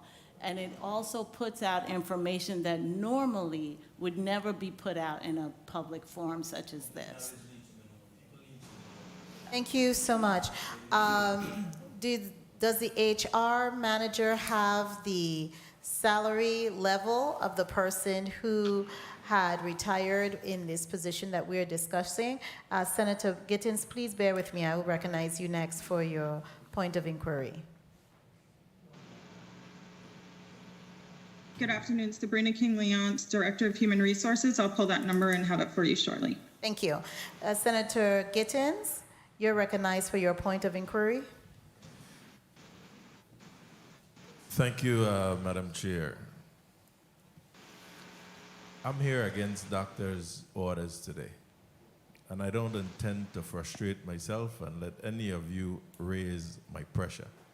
But exactly what you just asked, Madam Chair, is what I wanted to know, because we just swore in the whole panel, and my colleague before me asked specifically about the previous salary. If the CEO doesn't know, that's why he has his team online, so that the HR person could answer that question. I have that information, Senator, whenever you're ready. Please don't Thank you. interrupt I'll the yield. senator I'll when yield. he's Thank you. making his point of inquiry. Ms. Leon? Good afternoon, Sabrina King Leon's Director of Human Resources. The salary was $557.22. Okay, and how long was that individual employed at WAPA? I will have to pull the date of hire. If you just give me a minute, I'll grab that for you. Okay, thank you. While you do that, I will then turn it over to our next senator for his 7 minutes. My Vice Chair, Senator Novel E. Francis Jr., you're recognized for your 7 minutes. Thank you very much, Madam Chair. I just want to say that our local people are good for spending money too. And whatever we do, we want to make sure that we're not bypassing them and paying outsiders and not taking care of our local people. And I caution all of those that continue to sit on the review teams that one day your job can be on the line as well if we continue the culture of importation and not inside-out cultivation. Just be mindful of that. So I heard some comments, and I'm not going to spend a whole lot of time about safety, but you know, we can't expect that the safety individuals are going to be well-liked individuals. They're the policemen. They're the one that will tell you to put on your goggles. They're the one that will tell you to make sure you're wearing your helmet. They're the one to make sure that you have the appropriate attire, safety boots, and everything to be on there. So there will be some tendency of dislike for that person. So let's not use that as a basis for, again, not hiring the local individuals. But I heard that you had a team, and the team selected this person, so we'll see what happens there. So in respect to the integrated resource plan, where are we with that plan? What phase are we in? Is that still a part of your initiatives? So the integrated resource plan at this point is relatively dated, quite frankly. Relatively? It's relatively dated. It's several years old. You know, we right now, this is a survival plan, right? You know, as I talked about earlier, we lose 16 cents on every kilowatt hour that we sell. Senator Blyden mentioned that the GVI is helping us with fuel support. Without that, we run out of cash, right? I mean, that's just where we are. So we're in survival mode now. You know, we will return to a longer term planning process, right? And what we're working on now with solar, for example, right? That absolutely is a part of a long-term plan. You could find any utility in the world today that would tell you that solar is part of their plan. So right? I guess my question is, what is the structure by which you're functioning off of right now? What is your short-term plan as well as your long-term plan? So the short-term plan is, as I mentioned, to get the Water and Power Authority to where it does not need GVI support to live within its rates, right? I mentioned in the waterfall chart that we talked about in the presentation, getting the Wartsillas in service, right? Getting a more efficient generator on St. Croix, getting solar executed, right? All of those things get us to where we can live within our rate, and arguably with a large enough solar project, start to work rates down, assuming fuel prices don't go up from here. And so that is the near-term plan to execute this. Solar, we have a lot of federal projects for wind and solar, microgrid on St. John, and we can kind of go down a long list of projects. One of the things I try to stress publicly is that what we talked about on the plan here today does not replace or displace those other projects. I view it as very complementary to those other projects. Okay. And is that plan on your website, or is there is it marketed? Is it posted? How will everyone know about the plan? What we talked about today is posted on our website. It's present on your website. The materials are on the website. Yes, sir. Very well. In respect to the Leeward Energy, do you currently have a contract agreement with them? We do not. That is currently in negotiation. A negotiation. Sir. Some type of agreement. What phase are you in with this Leeward Energy? We are looking. Leeward will be back in Island next week to look at sites and do additional work on that. We are hopeful to have something negotiated in the coming few weeks. So is there a letter of commitment? What is happening with Leeward? So what we have right now is, I mean, we don't have a formal letter of commitment, but we have received proposal and all of the terms, at least at a high level, for what they're proposing.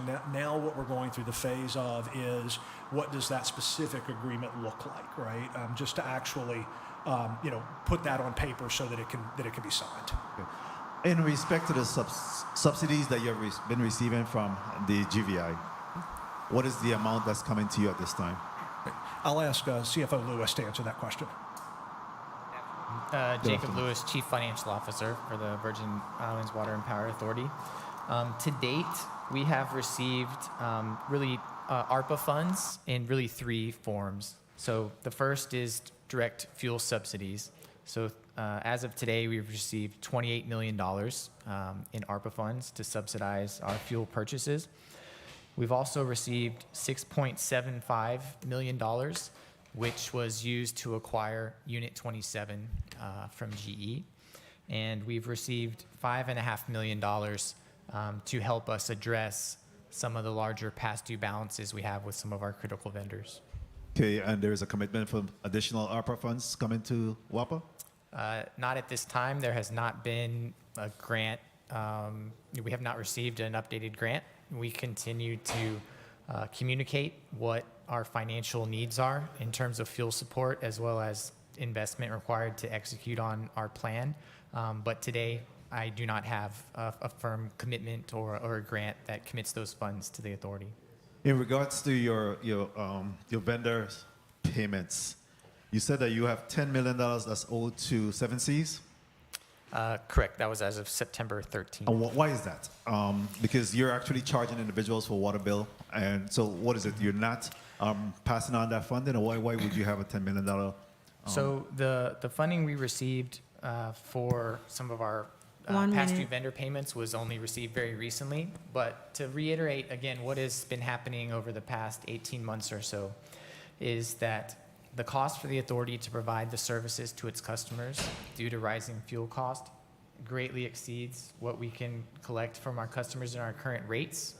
And the way that the authority has been able to continue to procure the fuel necessary and also continue to service its debt is to defer payments to virtually every vendor that we interact with. So that is how the authority has remained solvent today.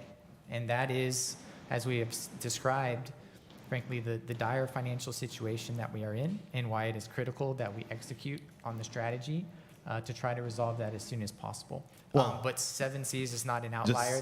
That is how the authority has survived financially. Just be mindful that outside of the Seven Seas, we have local vendors.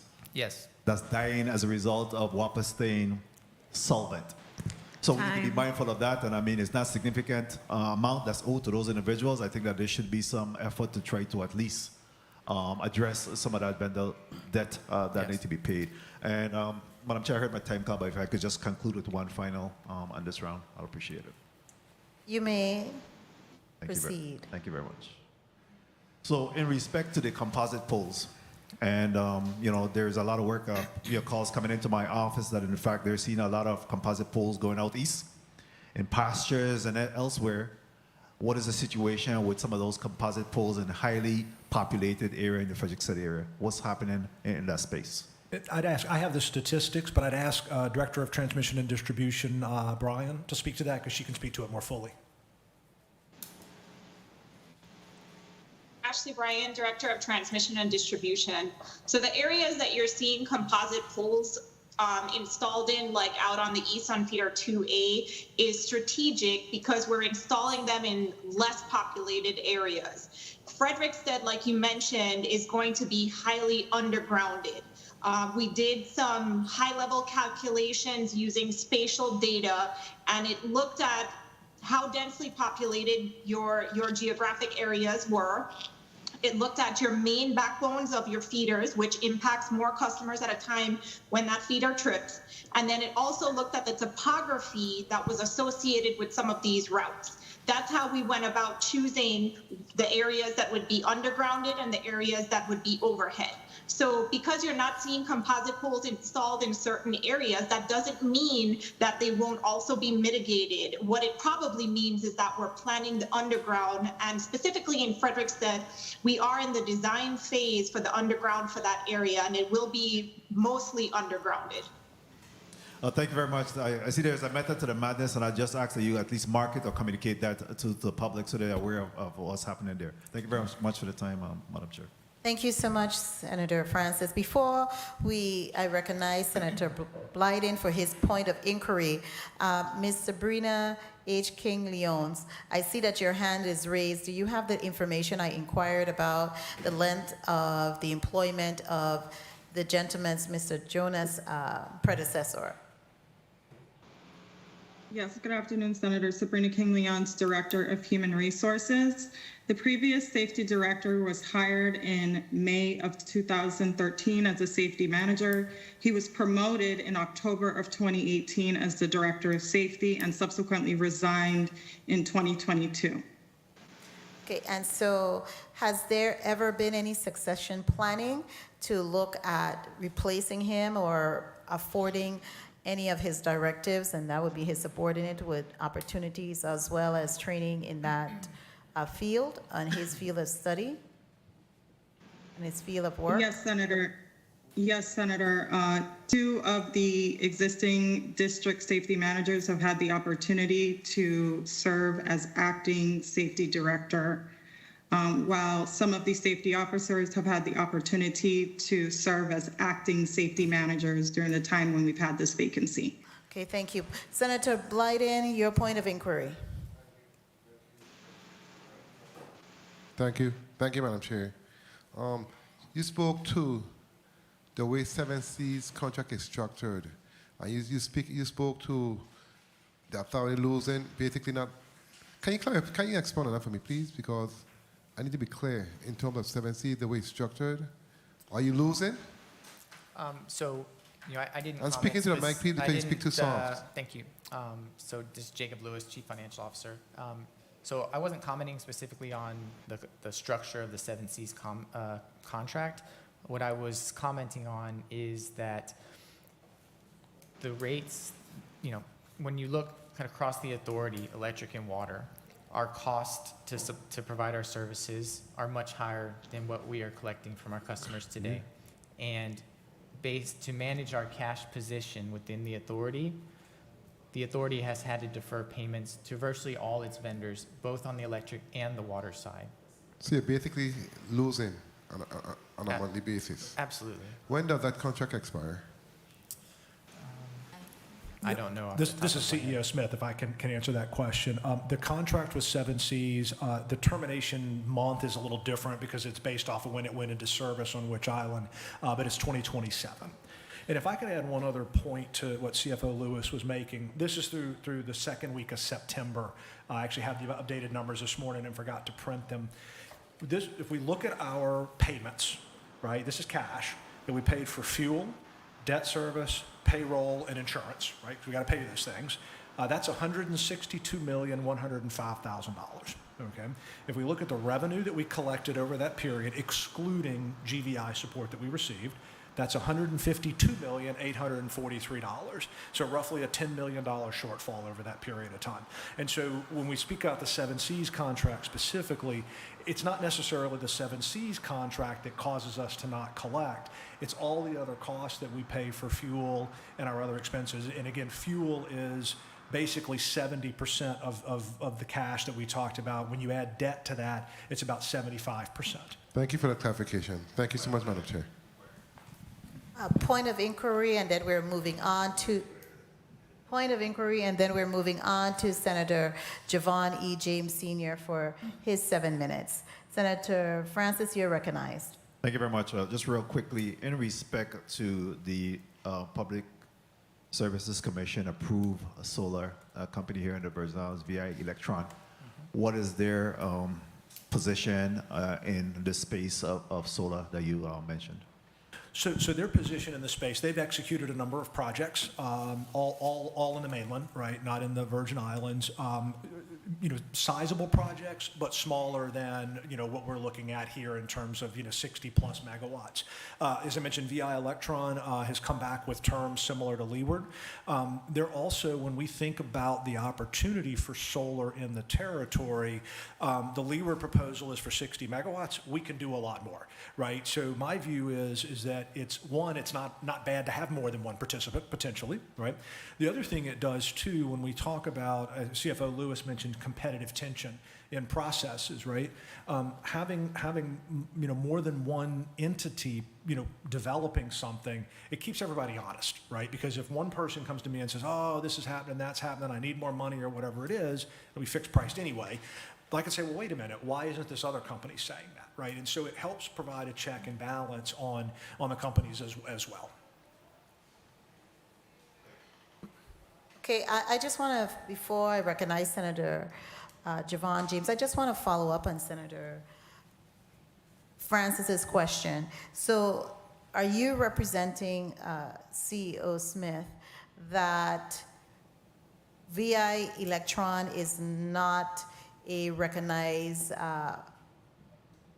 by the PSC to supply electricity to the Virgin Islands Water and Power Authority? No, I did not. They are a qualified facility. They're designated. They're a qualified facility. Yes, they are. They're designated that by the Public Service Commission. Okay, and they're the only, are they the only qualified facility?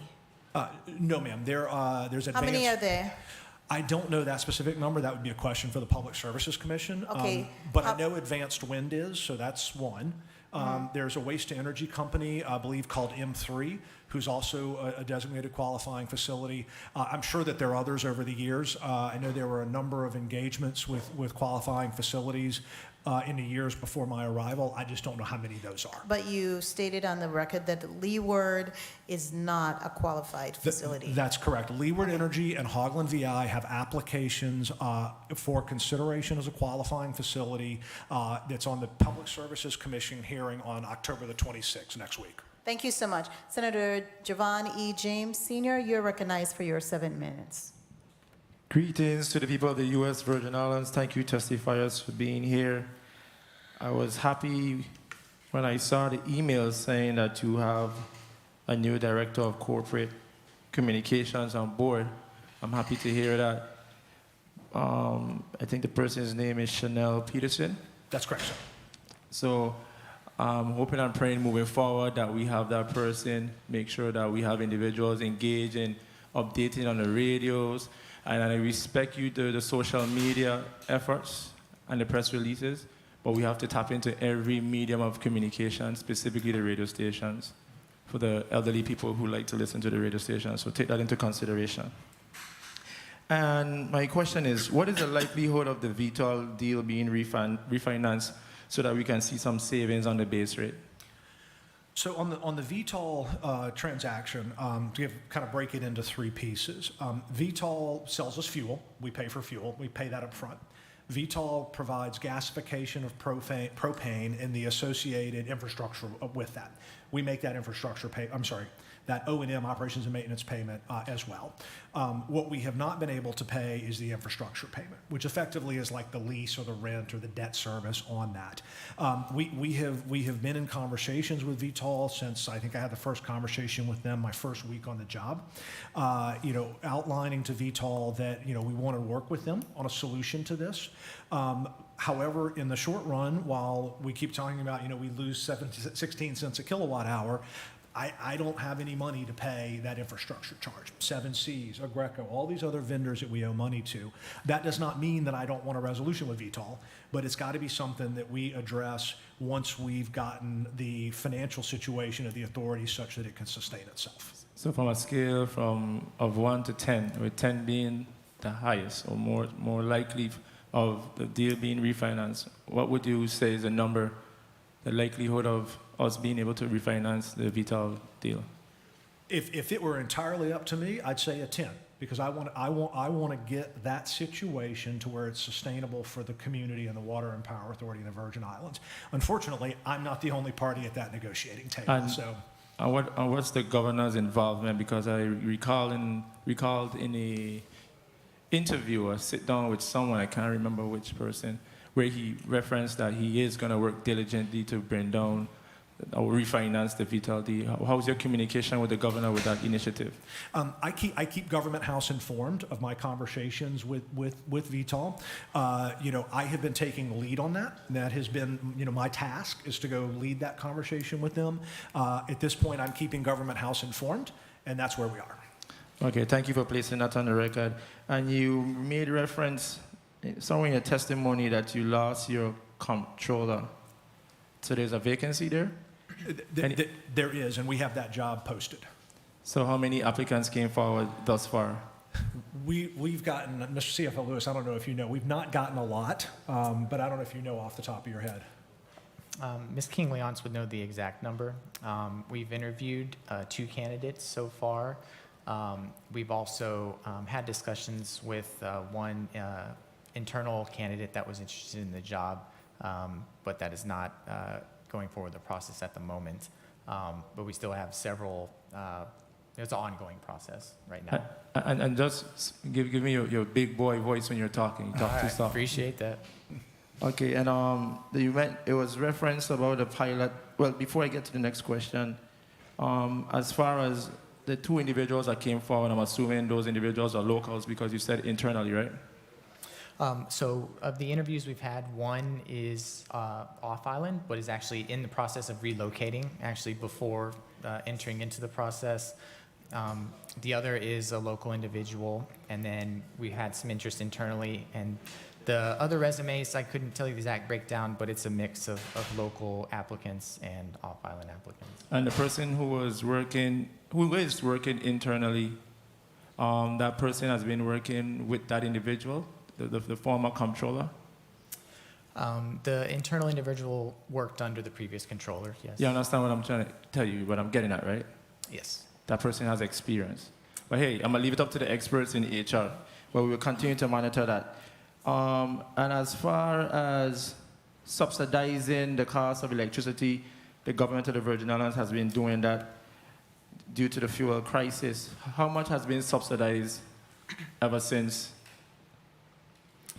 So since the begun, we've received $28 million of fuel subsidies. And is that still ongoing? The need is ongoing, and our request to the government is ongoing. As I mentioned previously, we don't have a commitment in hand as to ongoing funds, the duration or the total amount, but we continue to be very open with what our ongoing needs are. Because during a finance hearing, if I can recall, I asked the question to Director O'Neill, and she made a reference on the Senate floor that they're looking to cut the strings. And that was about 2 months ago. Mm-hmm. So I'm surprised to hear that we're still subsidizing. Not saying it's a bad thing, but I just want to know do you have an expected end date? Yes. Let me speak to that, Jake. This is CEO Smith. I mentioned earlier that the plan we've outlined can get us off of GVI support by the second quarter. The problem is that we, there's this discussion about, well, we can support fuel or we can support assets, but we can't support both. Well, the problem is it's circular. It's like a chicken and an egg. Well, how do I get my need for fuel support down? I get that by getting more efficient assets. How do I get more efficient assets? I got to buy them, right? If I want a more efficient refrigerator, it doesn't come for free, right? If I want a more fuel efficient car, it doesn't come for free. But if I don't get the more fuel efficient car, I still got to buy more gasoline, right? And so we've got a plan. The thing we're working on now is trying to work with our federal partners to see if we can't fund the purchase of the more fuel efficient car effectively. And before my time is called, page 5 of 9, you reference several initiatives you plan to take that will save the authority $35 million. I would like for you to elaborate because you mentioned a hiring freeze, elimination of the Longo lease, lower negotiated insurance premiums, and $6.4 million in interest savings negotiated in a refinancing earlier this year. So can you itemize and just break down how much you're going to save for each category? I can. In fact, if we go to slide 4, which is on our website, it has that schedule there. Okay, slide 4. Slide 4, yes, sir. It has, there are 15 initiatives that we've outlined on there, and it provides the timing and the dollar amounts associated with each of them. Okay, thank you for placing that on the record. And Madam Chair, if I can just ask one last question. You may proceed, Senator, to wrap up. You mentioned the pilot installation program for the reflective strips. I'm happy to know that through the chair, I would just like for you to submit documentation that speaks to the overall cost and the timelines projected for that project. And lastly, you said, based on Title 33, Section 3002, subsection A, the funding for street lights. I know there are various accounts for the various islands. When last the fund for the various islands were used? Because you said it's in a negative right now. So when last that fund was used? And are we making sure that we're getting those dollars, if I'm not mistaken, from the property tax? So two-part answer to your question. One is I don't know when those funds were last used. I'm almost certain they've not been used since I've been in the role of Chief Executive Officer. And I'm also not certain what the source of funding is for that. Yes, property taxes. Is it property taxes? Okay. Yes, based on Title 33, Section 3002A, it should be coming from the property taxes. So you need to have a communication with the Lieutenant Governor's office to make sure those dollars are being deposited so we can make sure that we have lights in the territory. The island is very dark. And we have individuals paying for that service. So let us make that happen, okay? I don't want to abuse my time. Thank you, Madam Chair, for the time, and thank you to the hardworking men and women at the Water and Power Authority. Thank you so much, Senator Vaughn James Sr. Before we go on to the next senator for a line of questioning, which will be Senator Alma Francis Heiliger, I want to ask you, CEO Smith, are you current with all of your renewable energy vendors? We are not. How many of them are you not current with? We have one. It's BMR Solar. BMR Solar. Right. And what is going to be the different picture since you're not current with BMR Solar? And now you're looking at these two vendors to produce solar energy as well to WAPA. What will be the difference when you award, or if you should award, a contract to Leeward or VI Electron?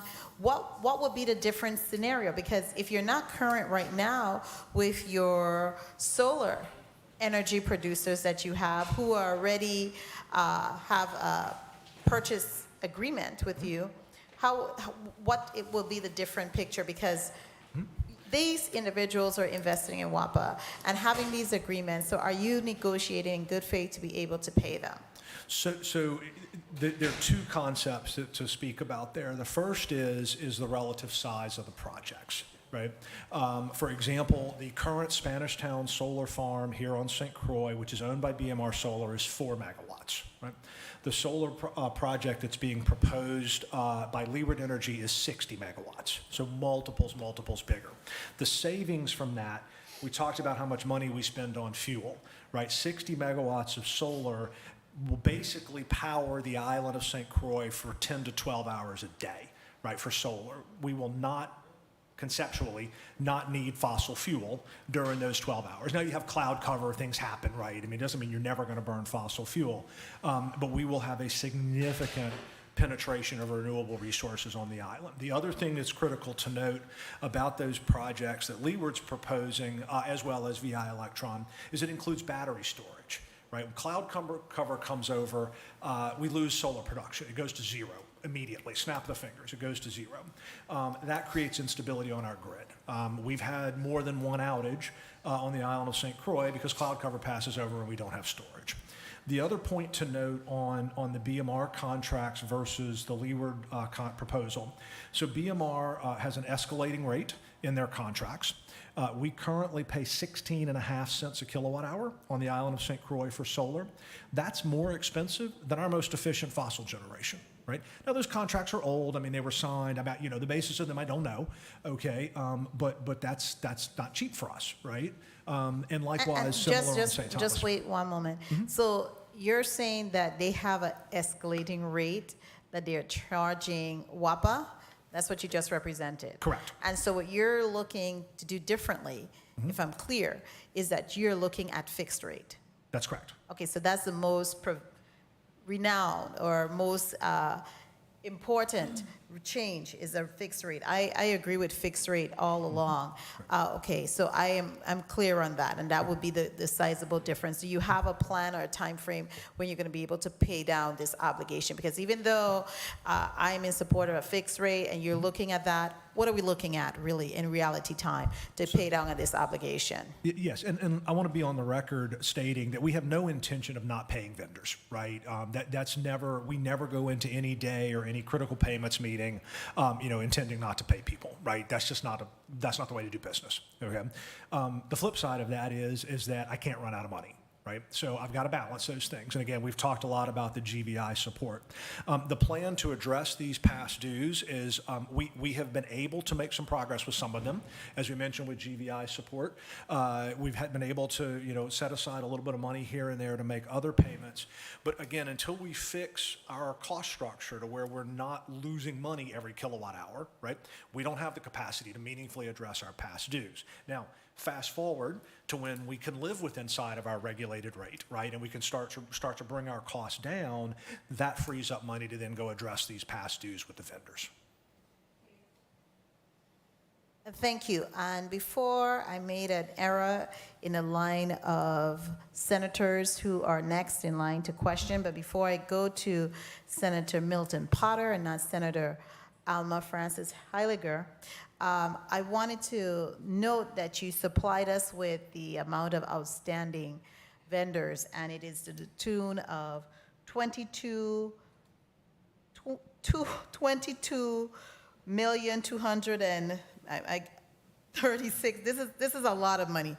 Over $2,200 million is owed to vendors by WAPA.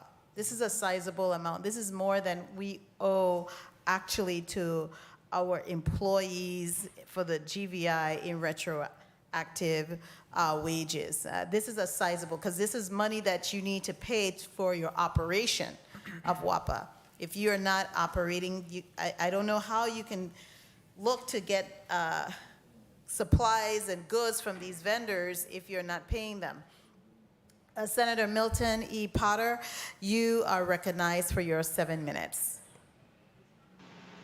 Thank you very much, Madam Chair. Good afternoon to CEO Smith and the team, the management team at the Water and Power Authority. Mr. CEO, I wanted to ask you a question. I know right after Hurricane Fiona passed, and I think President Biden visited Puerto Rico, it's really talking a lot about the decimated power plant, power grid. The president mentioned, he was strongly mentioning, made some strong statements about, sparing no federal expense and federal resources to provide technical assistance to Puerto Rico to substantially upgrade and harden Puerto Rico's power grid. And I wanted to know if we were missing an opportunity in the Virgin Islands, given where we are geographically in comparison to Puerto Rico, to capitalize off of this opportunity. Is that something that you heard? What are your thoughts about that? So there are two points I would make around that. We have already received and continue to receive significant federal support. We had a question earlier from Senator Noble Francis about undergrounding and composite poles. Those are all federally funded projects. And so we continue to get a lot of support on that. The other thing that we're looking at, and we'll see how this advances, when we look at the most recent HUD grant, there was a $2 billion grant. The Virgin Islands, I may have the number wrong, it's either 63 or $67 million, got less than $70 million out of a $2 billion grant because the allocation between Puerto Rico and the Virgin Islands was based on population.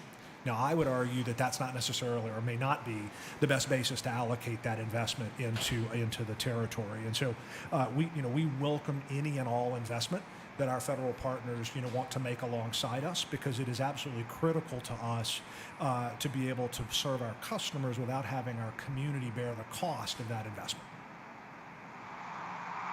So you're saying this doesn't necessarily open an additional window of opportunity. I know that Puerto Rico also received significant funding as a result of Hurricanes Irma, Maria, which, you know, wreaked havoc on Puerto Rico as well as the Virgin Islands. You're saying that, in your view, we have already gotten a substantial amount of funding from the federal government, and this doesn't necessarily open a window of opportunity for the Virgin Islands. No, sorry, I'm getting background noise in here, so apologies if I didn't hear your full question. But yes, we have received significant support from the federal government since Hurricanes Irma and Maria. I don't necessarily expect anything out of Fiona to ultimately come to the benefit of the Virgin Islands. It may, but it was not a hurricane when it made landfall here. We did not declare an emergency or a disaster around that. The likelihood of getting funding from that event, to me, I don't think is very high, but I would also defer to others who are more knowledgeable about that federal process than I am. We're going to take a brief, Senator Potter, we're going to take a brief recess because there's some feedback. It sounds like a major hurricane or something coming through the lines here. So we're going to take a brief 1-minute recess. The committee stands in recess for 1 minute. Oh, it never stops.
And we are back on the record. Madam Clerk, kindly indicate to Senator Potter how much minutes he has left in the time. 4 minutes. Senator Potter, proceed. You have 4 minutes.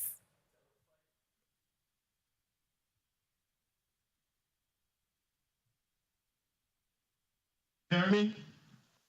We can hear you and we can see you. Okay, great. CEO Smith, I'm going to move on to the next question. Leeward Energy, according to your testimony, was selected as the authority's preferred partner to engage in negotiations for long-term power purchase agreement.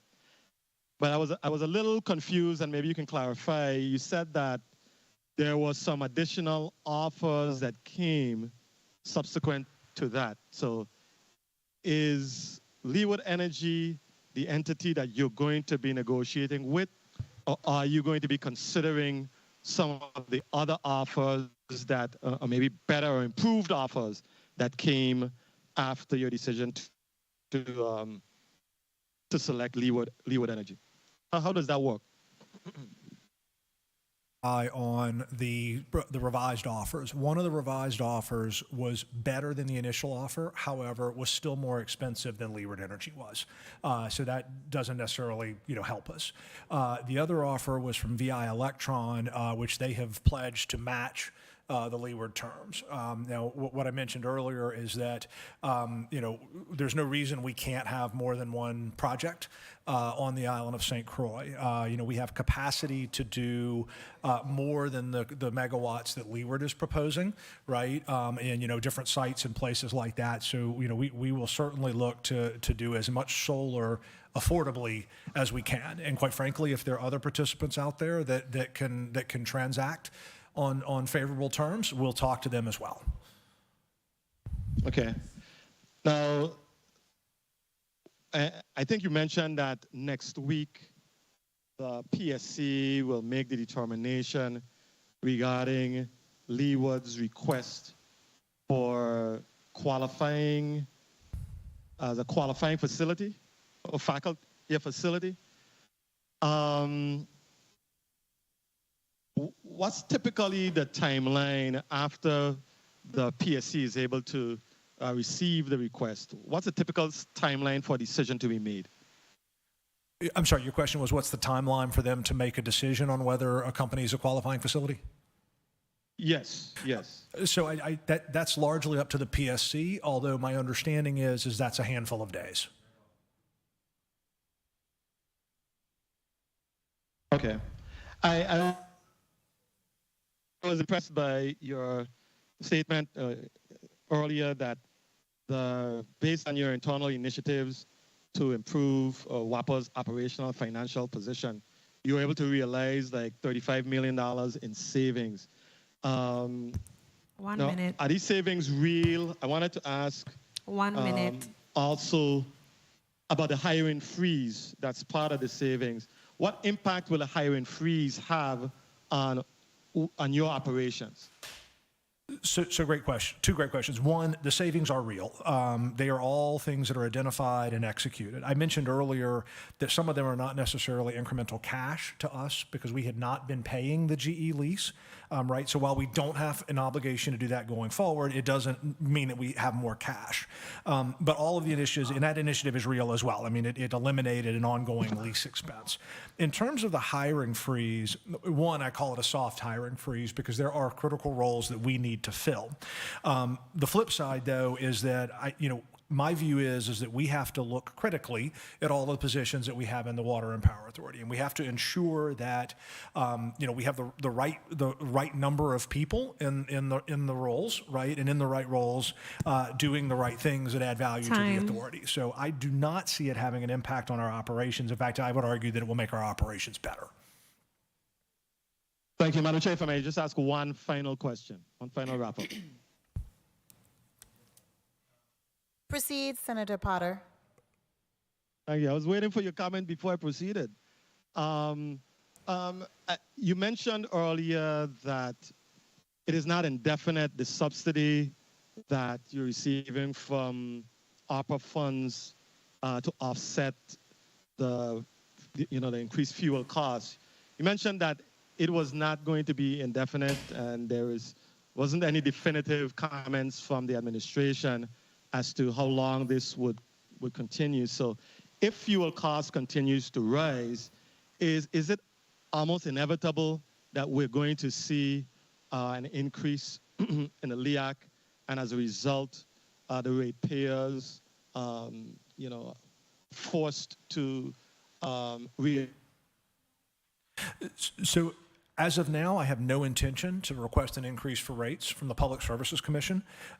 We continue to get support from the GVI, which allows us to continue to operate as a utility.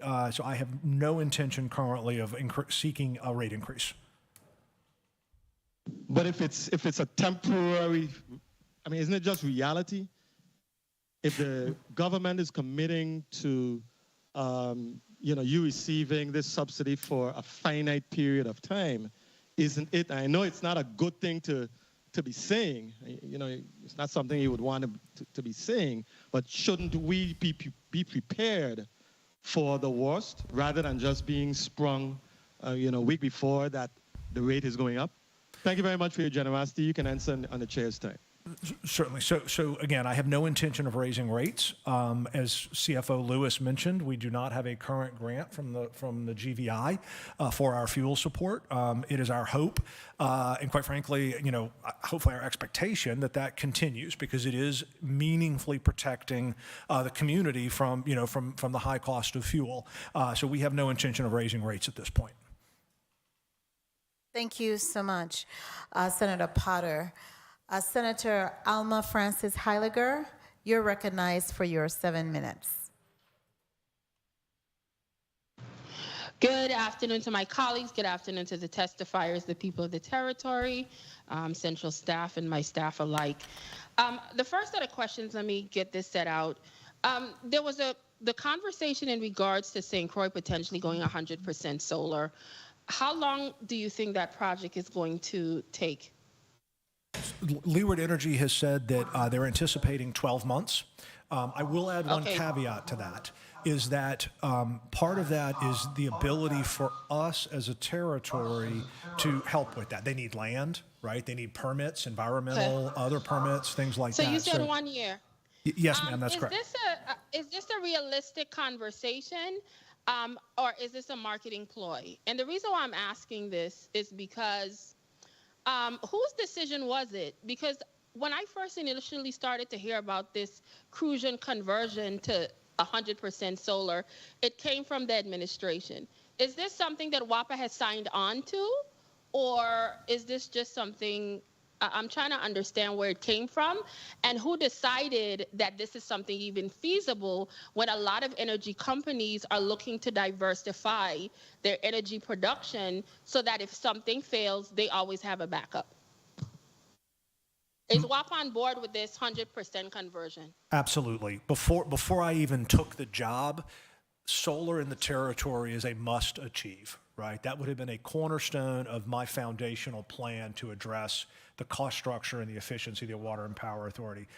When the governor announced the initiative, it was after, and I'm not saying that I created the initiative or came up with the initiative, but we had active conversations before the announcement. So we absolutely are on board with that. It is something that I would absolutely have done regardless, right, because it's so impactful for the territory. Seeing that we are in a hurricane zone, how is the hardiness for this solar project going to be?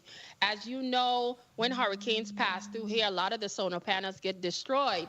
So if we're going to put one of the districts solely 100% solar, what is the thought process of the hardiness of it to protect and make sure that they will have energy continuously even after a hurricane?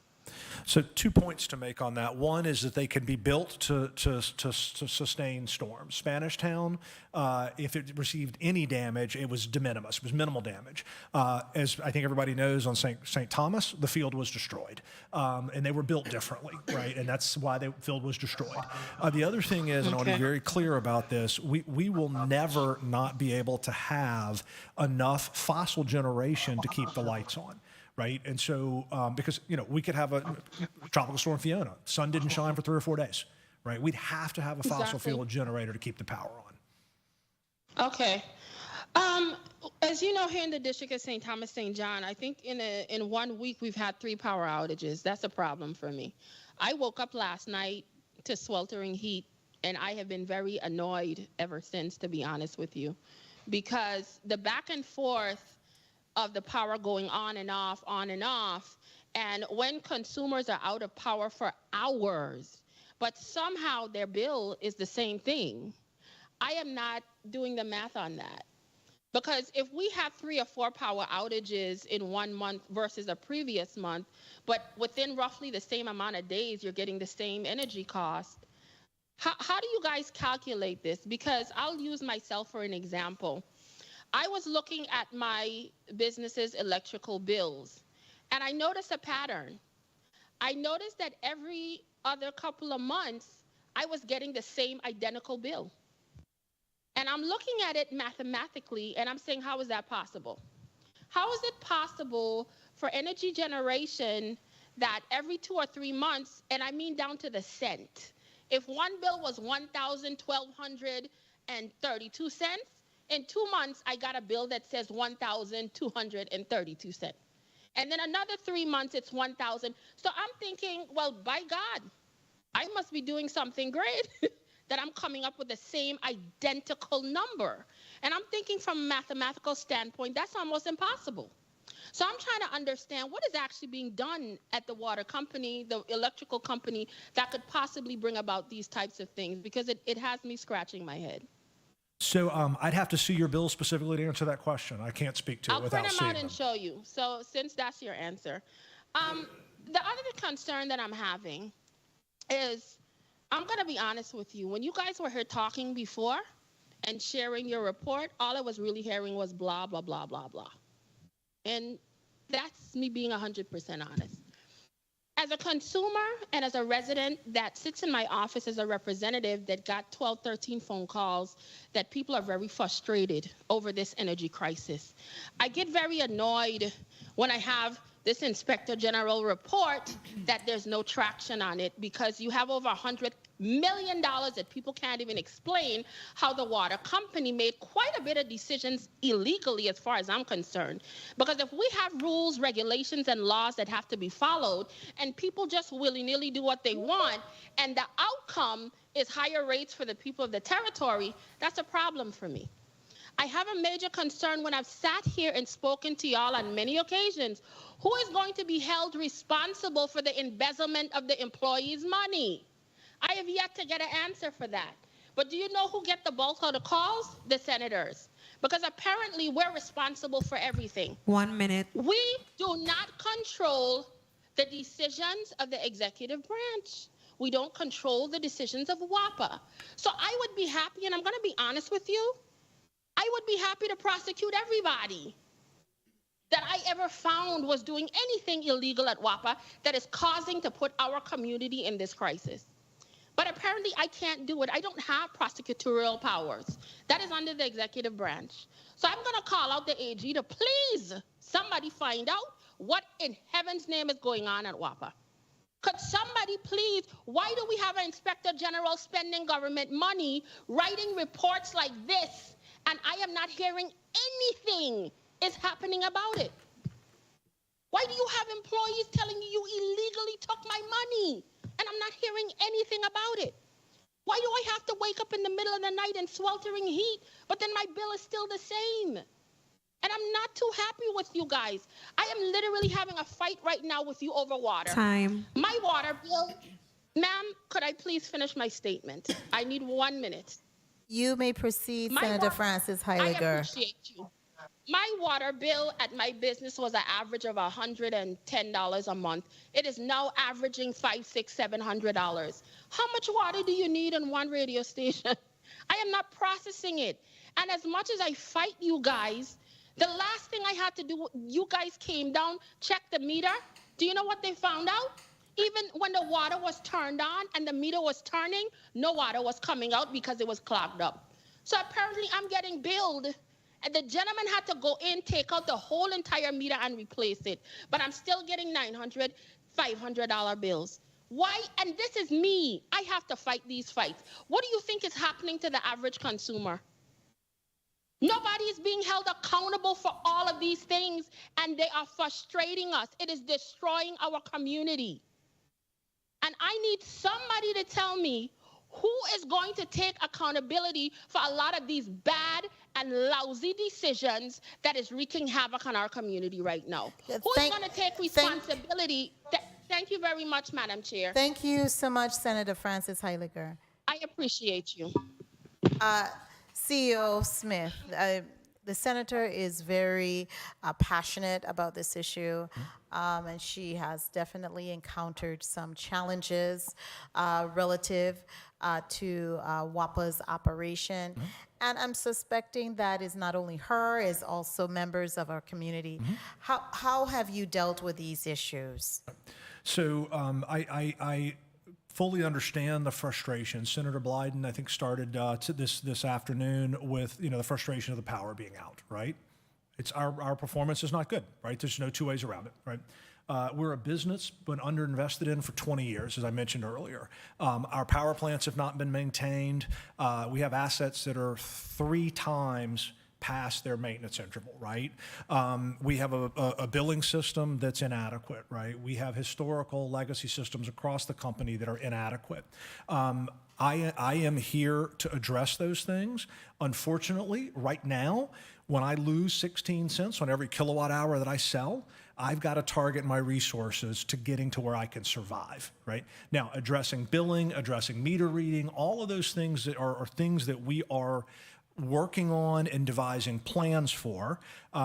But all of those things take time to fix, right? I can't turn around overnight and all of a sudden lower our cost of generation, get every bill 100% right, read every meter every day, every second of the day, and address all of those things. None of that happens instantaneously. It takes long, arduous, hard work by a lot of dedicated people to get that done. That's underway, but I want to be clear that none of that happens immediately, and none of it happens without money and time and sweat. And I'm in agreement. We have to do a lot of better and go really longer hours and go beyond, above and beyond to get the work done.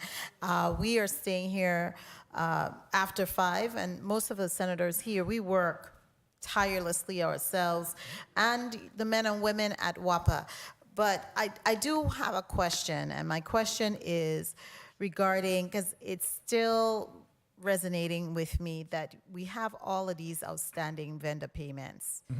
What assurances, because I worked at one point with an agency, it's just as semi-autonomous as you are, and when they were having outstanding vendor payments, they were really in a financial trouble.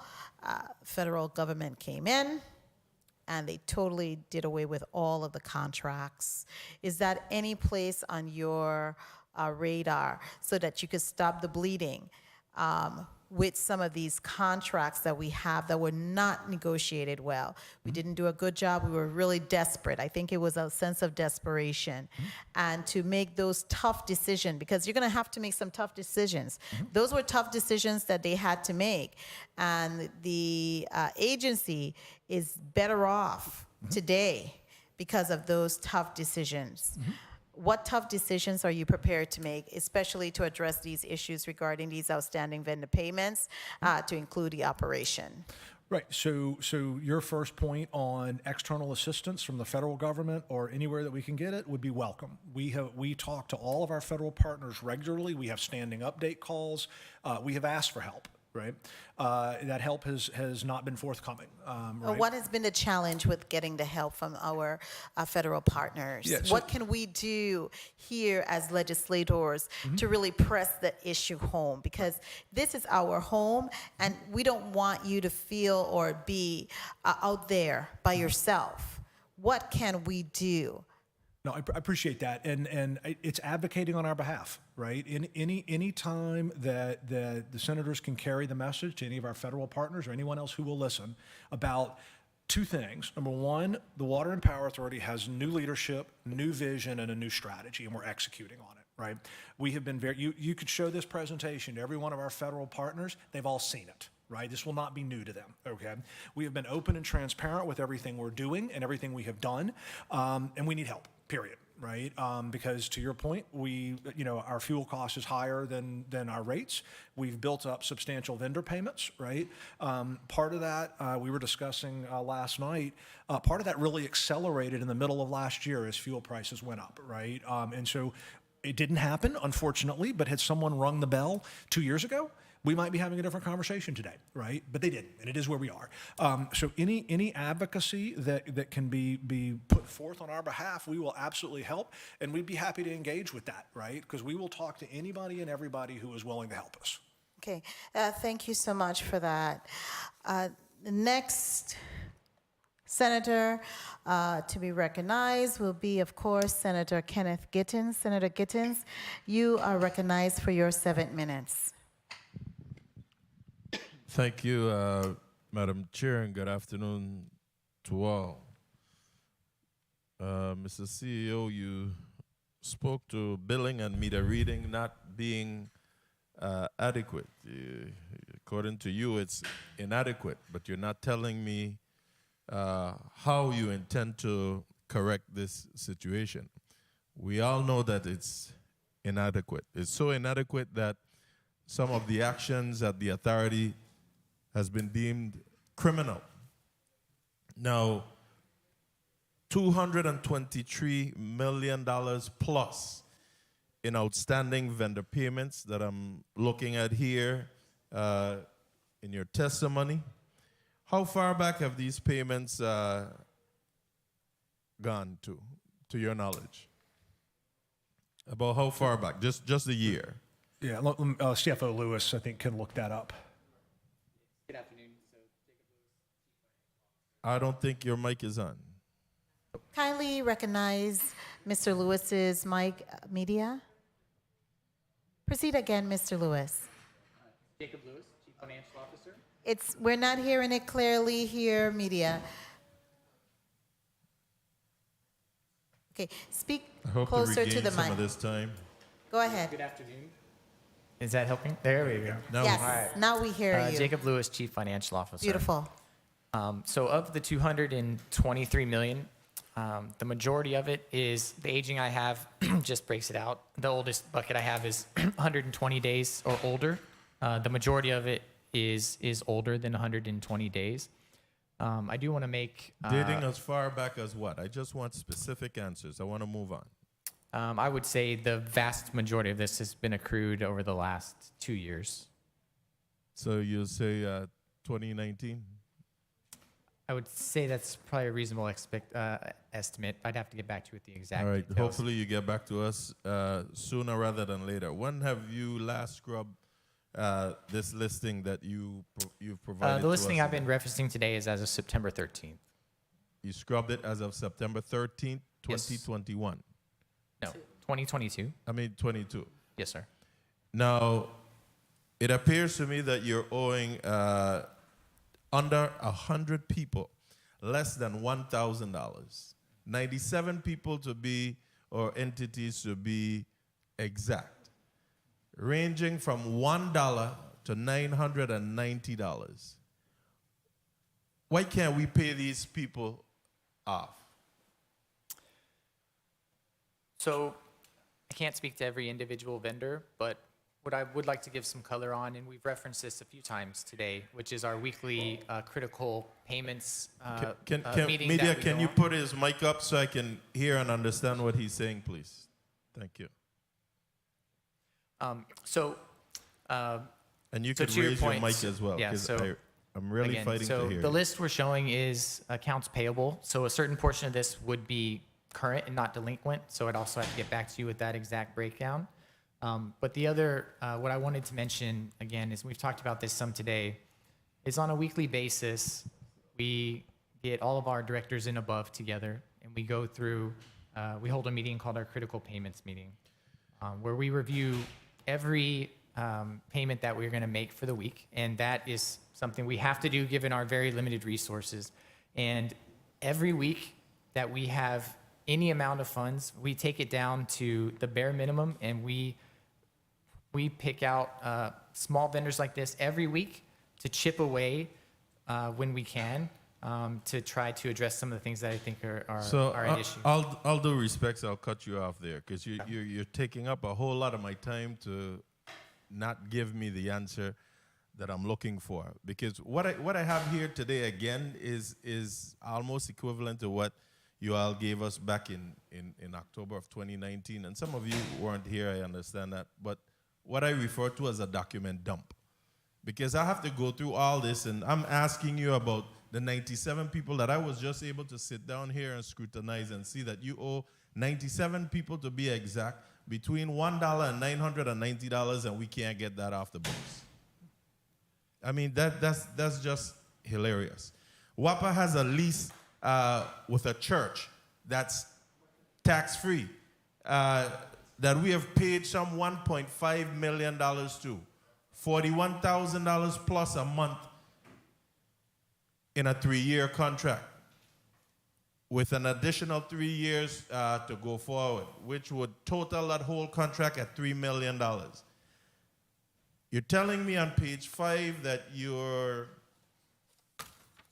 what was your statement? That you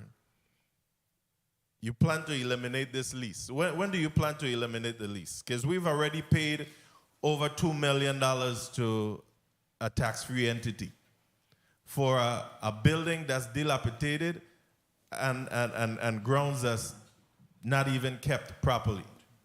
What's the status of this Bolongo Bay property? So this is CEO Smith. I'll speak to that, and Mr. Gregoire may want to add commentary to that. We are in the process of exiting Bolongo as we speak. We have the trailers are installed at Market Square East. The infrastructure's been put in place: the water, the electric, the roofing, the porch, the balcony, and all the balcony, the porch, and the decking that's out there. Equipment's being moved as we speak. We look to be out of Bolongo by the end of this month. Good. And nothing to be owed or paid thereafter. How much are we paying right now? We currently pay at Bolongo a little over $40,000. The new Market Square lease is roughly $20,000. So we'll save $20,000 a month in not being in that property. And so you have cut that lease in half since you came on board? That was in process before I came on board.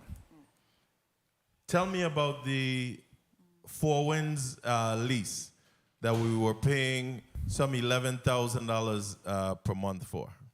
I'll ask Attorney Sinclair to speak to that because that's in litigation. Yeah. Deion Sinclair, General Counsel. The lease at Four Winds has expired. We are currently in litigation. I can't give much more detail than that, but we have been out of that property since I believe it was July of last year. You've been out of the property a long time. Yes. What I want to know is, and I know you can't tell me this because this is my money, this is the people's money. What are we paying, and are we still paying that $11,000 per month for that Four Winds property? No, we are not. We have not paid for Four Winds since July of 2021. Since July of 2021? Yes. Thank you. I'm not going to sit idly on this. I'm telling you all right now, and some of you weren't there, but I'm still going to bring my measure forward to have the authority properly investigated, and particularly into these leases and other matters that we see nothing but waste, fraud, and abuse at the authority. We're sick to our stomachs with this, and it continues. Madam Chair, can I close with You may. one item? Going Proceed. back again to the, I wanted to ask you about those 4 Watsela generators that were purchased with federal funds. But I want to go back to this safety person that you brought in. We're paying them about $152,000 because you said $140 plus $1,000 a month for the next year. That's $152. Plus what other perks are being paid? Simply his relocation, and that's capped at a set amount. And what is that amount? Ms. King-Leonce, do you have that number handy? And are we paying any education for this position as well? No.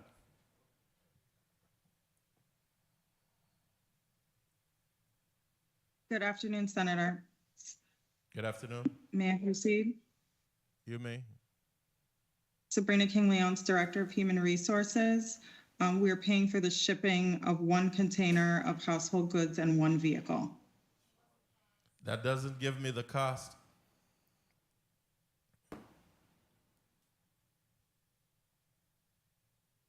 I would have to get the quote from the local shipping company that's being used, and I'd be able to provide that to you.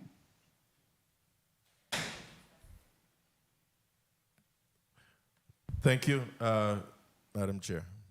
Thank you, Senator Gittins.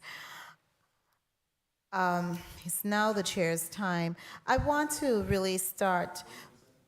Oh, I'm so sorry. Senator Bolkes. I am sorry, Senator Bolkes. Forgive me.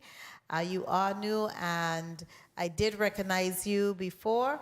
So kindly proceed with your 7 minutes of questioning, Senator Bolkes. You're recognized. Thank you so much, Madam Chair. Bon après-midi, buenas tardes, and good afternoon to the people of the Virgin Islands. The Water and Power Authority has found themselves in a quandary of sorts. I would venture to say that 98 or 99% of our population are your clients, yet we continue to subsidize the operations of the authority. I also want to bring to the attention of the authority, if it hasn't thought about it this way, that you play a very vital and essential role in our economy and how our society functions. From our hospitals, our schools, small businesses, or even multi-billion-dollar businesses that do business here, they pay a lot of tremendous amount of attention to utility costs before making investments in any economy. And unfortunately, we're seeing a lot of shortfalls with the authority that really need to be rectified because your role has positive and negative impacts in our society. We need abundant, affordable, secure, safe, and clean energy for our people. The decisions of the past have become very consequential and have reduced your operations capacity and our confidence in the authority. Director Smith, the fundamental problems are before you right now. Refinancing the debt loans and removing them from the base rate, correcting the bad administrative decisions that were made, and achieving the capacity to expand renewable energy options for the Virgin Islands. As different demands increase and supply chains become more scarce, we have to be able to be ready to perform at a high level for the problems because they're going to be more acute with potential severe economic and social consequences. I thought it was important that I state this opinion because this is a long-standing problem that we're facing, and we really need to do a bit more than what we've done. I understand that the authority comes to the institution and expresses its issues and challenges, but it seems as if it's been quite some time before we've been able to see any sort of results. So I'm asking you, Director Smith, what is your blueprint currently for the problems of the authority? You have revenue generation versus expenses. What can we do right now in the short interim of time to see some sort of progress in that area? So the most significant thing we can do in the short run is to address our cost of generation. One of the items we talked about is getting more efficient generation for St. Croix. That machine would be 55% more efficient than the machine we currently use as the second generator. We run our Grecos, which are most efficient. Then we run Unit 17 or Unit 20 as the next generator. Unit 17, Unit 20, they're the same machine. They're 55% less efficient than a more efficient machine. Thank you. That's step number Hold one. on, Director Smith. I understand the line of progression concerning what needs to be done on the machine side of things. But have you considered downsizing rented facilities, refinancing your loans, and diversifying your services? Because I know that you also provide water for the people of the Virgin Islands. What efforts do you have to extend the water line extension, which would, quote unquote, create more revenues for the authority? Is that something that you've also considered? I'll ask CAO Gregoire to speak to that. Yes, good afternoon. I'm interim CEO Don Gregoire of Virgin Islands Water and Power Authority. We have considered expansion on the potable water system. There is several grants that are available for potable water, but at the same time, we have to recognize that our present infrastructure is dilapidated, and putting additional pressure on our system for expansion may not be the best thing at this time. So definitely, after our prudent replacement on St. Croix, we are looking to expand the potable water system to unserved communities and also increase our overall storage capacity. And likewise for St. Thank you for that answer. Thank you for that answer. I know it's a challenge, but I think that you may see instant results by extending the water line. Of course, that comes with a cost also, and you're challenged with finances.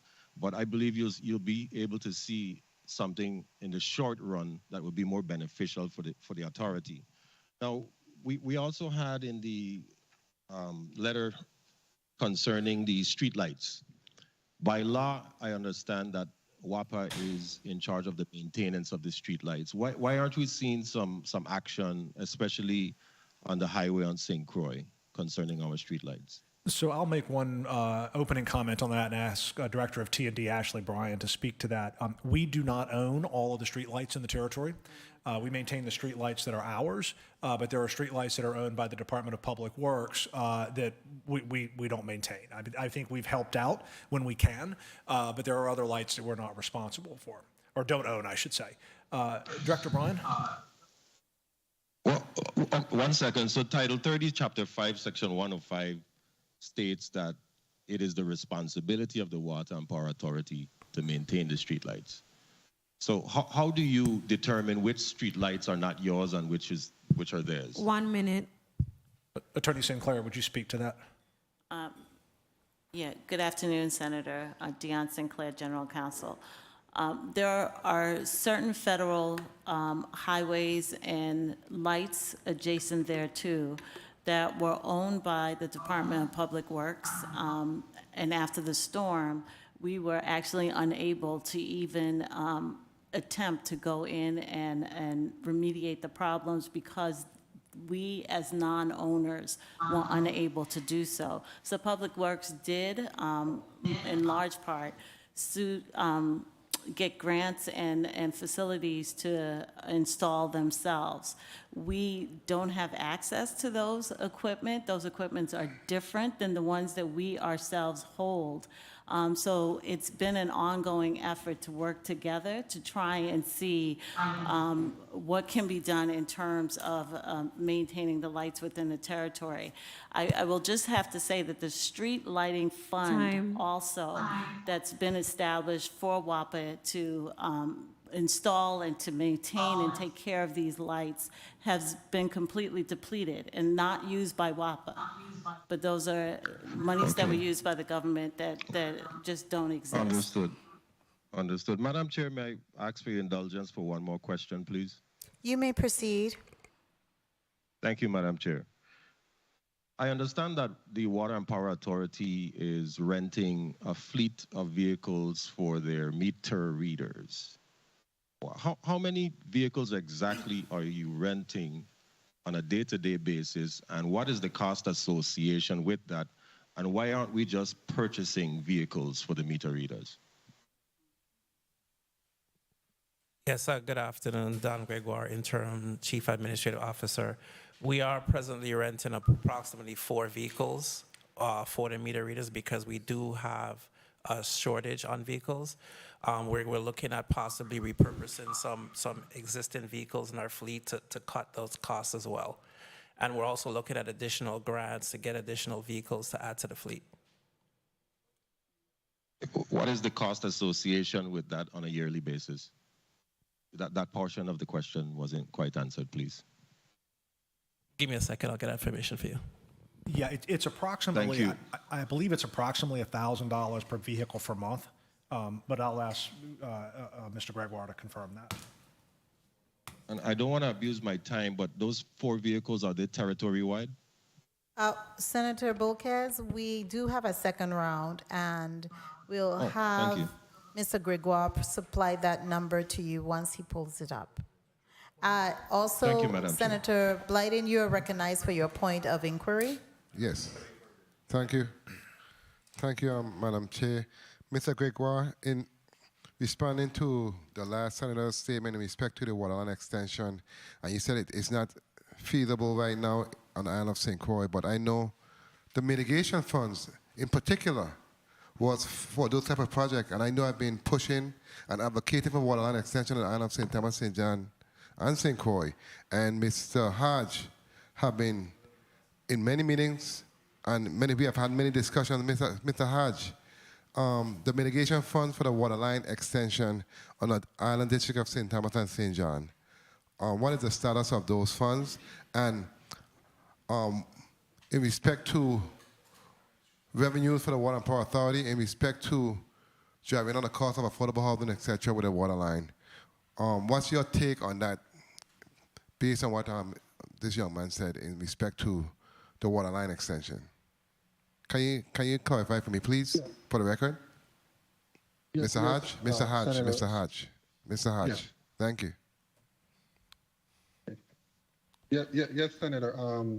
In terms of the Housing and Urban Development Grant, Tranche 3, there are some funds for waterline expansion, and we have identified Smith Bay and Anna's Retreat as the projects that we submitted for funding. So currently, the status is that the action plan is at HUD to Housing Finance Authority. That those are our local reps on that grant, and that action plan is being is waiting approval.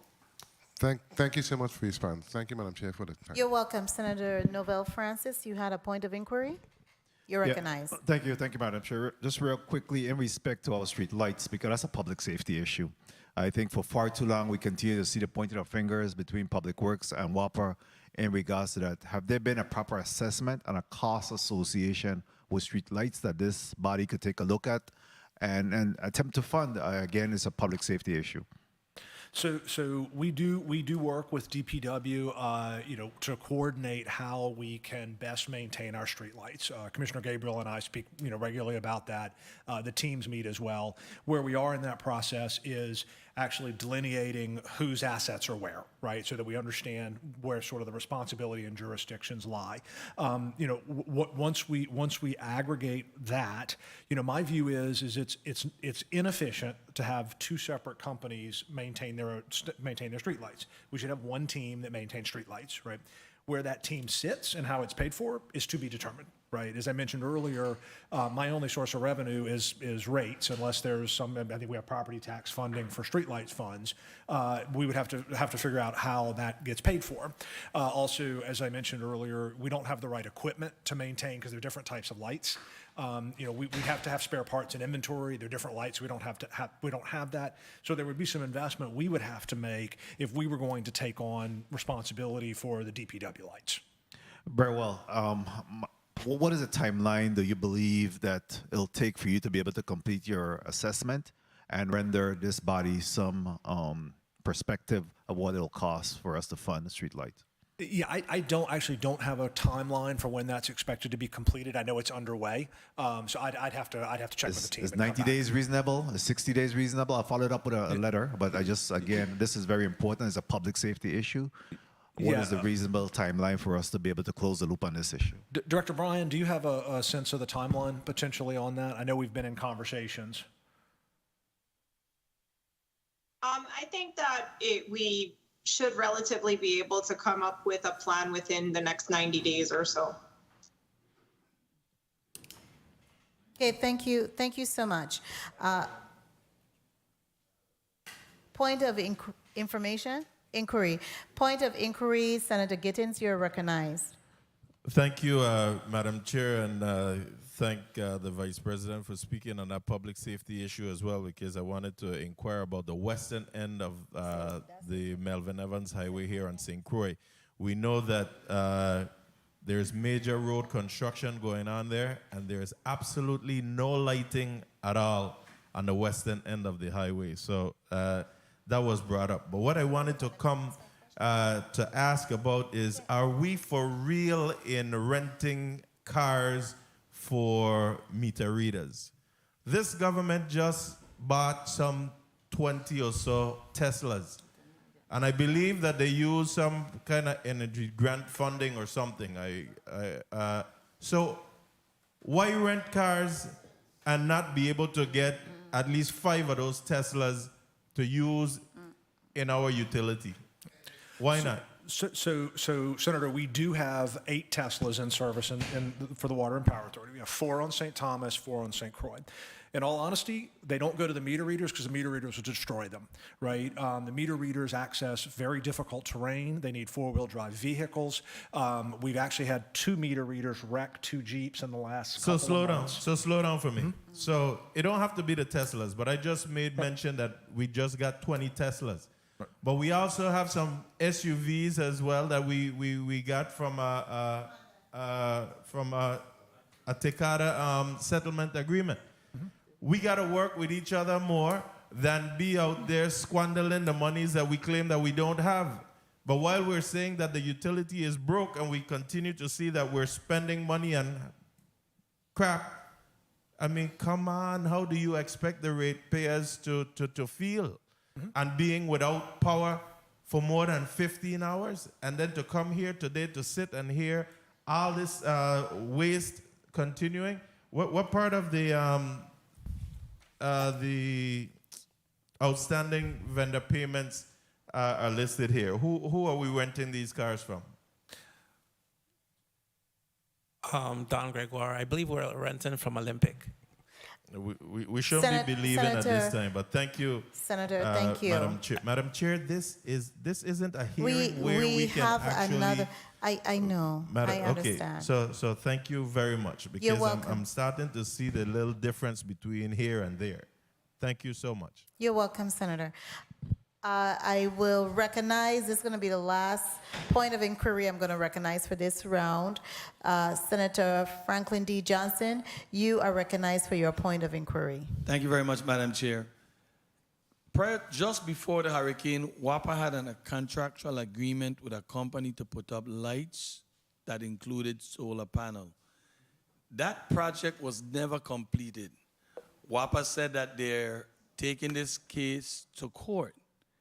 This has been quite some time now. What's the status on the contract with that company that never fulfilled its obligation and complete that mission?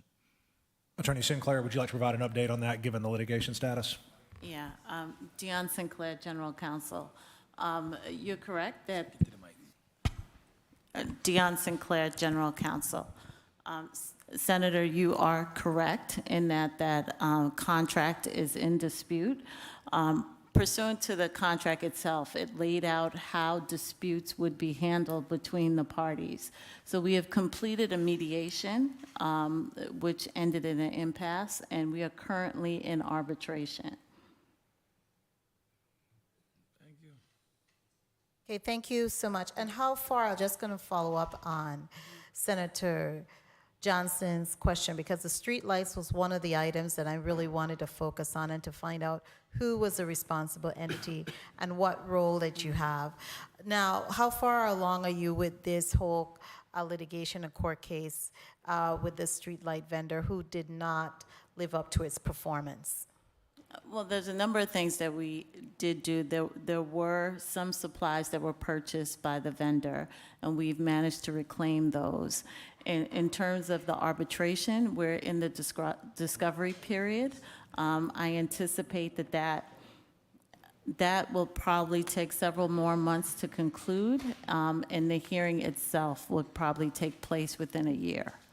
Okay, I'm not going to delve into more of that contract, but I would like to know how many street lights, solar panel street lights, was the contractor able to complete? So if you could provide that to us. How many? Yeah, if you give me a moment, I could give you that. I will tell you that the project was severely damaged in the storms. In the 2017 storms? Yes. Okay, understood. Now, I want to ask a couple of questions, several questions to CEO Executive Director Smith. Just looking overall at renewable energy sources, which was part of, the subpoena, we're taking up a lot of time on focusing on just one, and that's the solar energy. There are some other renewable energy sources that you had mentioned previously this year when we had a committee of the whole. Which one is the most viable in your estimation, based on your expertise, based on the data, to be able to energize our territory at a reasonable cost with a less footprint? So I would argue that both solar and wind are viable. We've talked about solar here fairly. Speak closer to the mic because we're not hearing you. Is that better? Yes, okay. much better. So we've talked about solar today. What we have not discussed is wind energy. Wind energy can be a very good resource for us as well for a couple of reasons. One, its energy density per square foot is higher. Stop. How much higher than the solar? Because none of the solar farms here have any backup batteries. That's correct. So we would have batteries for the solar. What I mean is that a solar farm has to have a lot of land, right, to get a certain amount of energy out of it. How much energy is being supplied right now by the BMR at the two solar energy farms? I don't have that specific number, right? I can get it for you in a minute. I want to say that would be very helpful. Sure, I'll get that for you. I have it in a schedule here. Madam Chair, if I may, I know the answer. Okay, Ms. Bryan knows the answer, sir. Go ahead, She has it right there at her fingertips. Ms. Ashley Bryan, you're recognized. Director of Transmission and Distribution. Go ahead. The Spanish Town Solar Facility is a 4-megawatt installation in St. Croix, and the newly installed solar facility in St. Thomas is approximately 6 megawatts. It's 6.4 specifically. 6 megawatts. Okay. 6.4 specifically, sorry. 6.4 megawatts? Yeah, correct. Okay. Now, in transmitting that, how much energy does it need to power the entire Virgin Islands?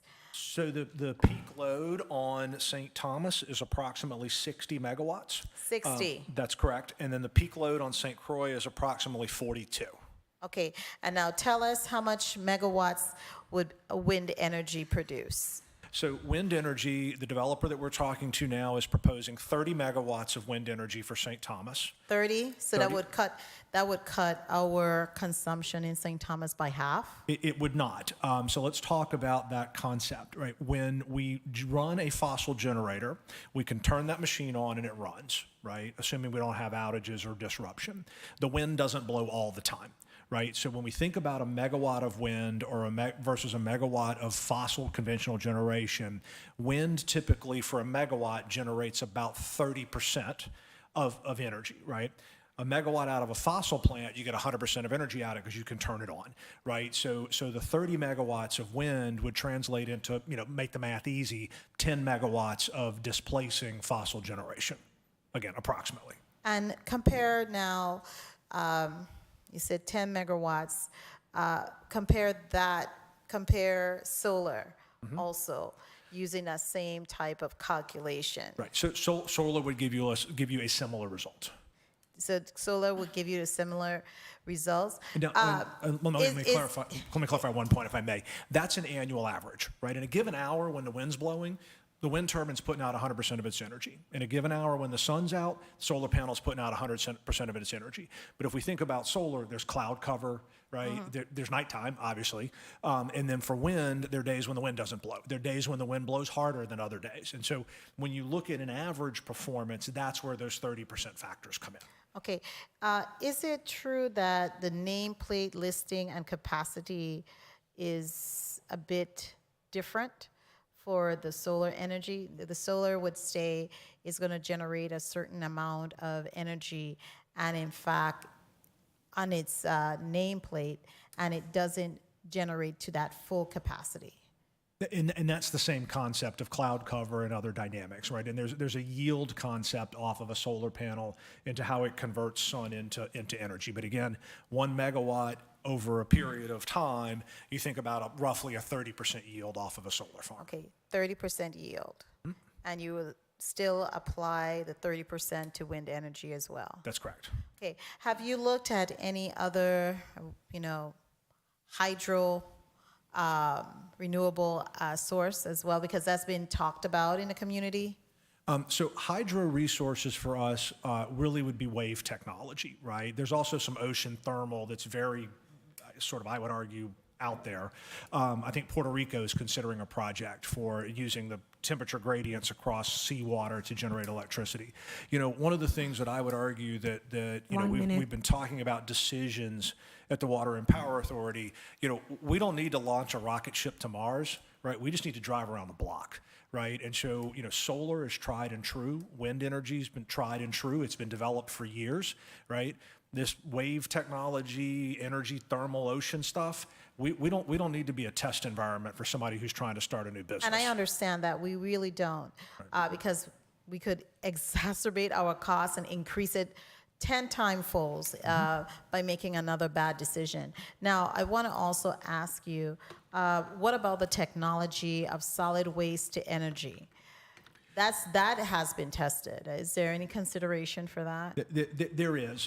In fact, I owe a response to a counterparty that's talking to us about potentially, pursuing a waste to energy project. Where waste to energy is really helpful for us is, set aside the electricity component of it. We have a waste disposal problem in the territory, right? And so being able to combust that waste, right, rather than landfill it, would be beneficial to us. So would be beneficial. Now, I just want to I don't want to abuse my own time, but I want to just finalize my questioning by asking you,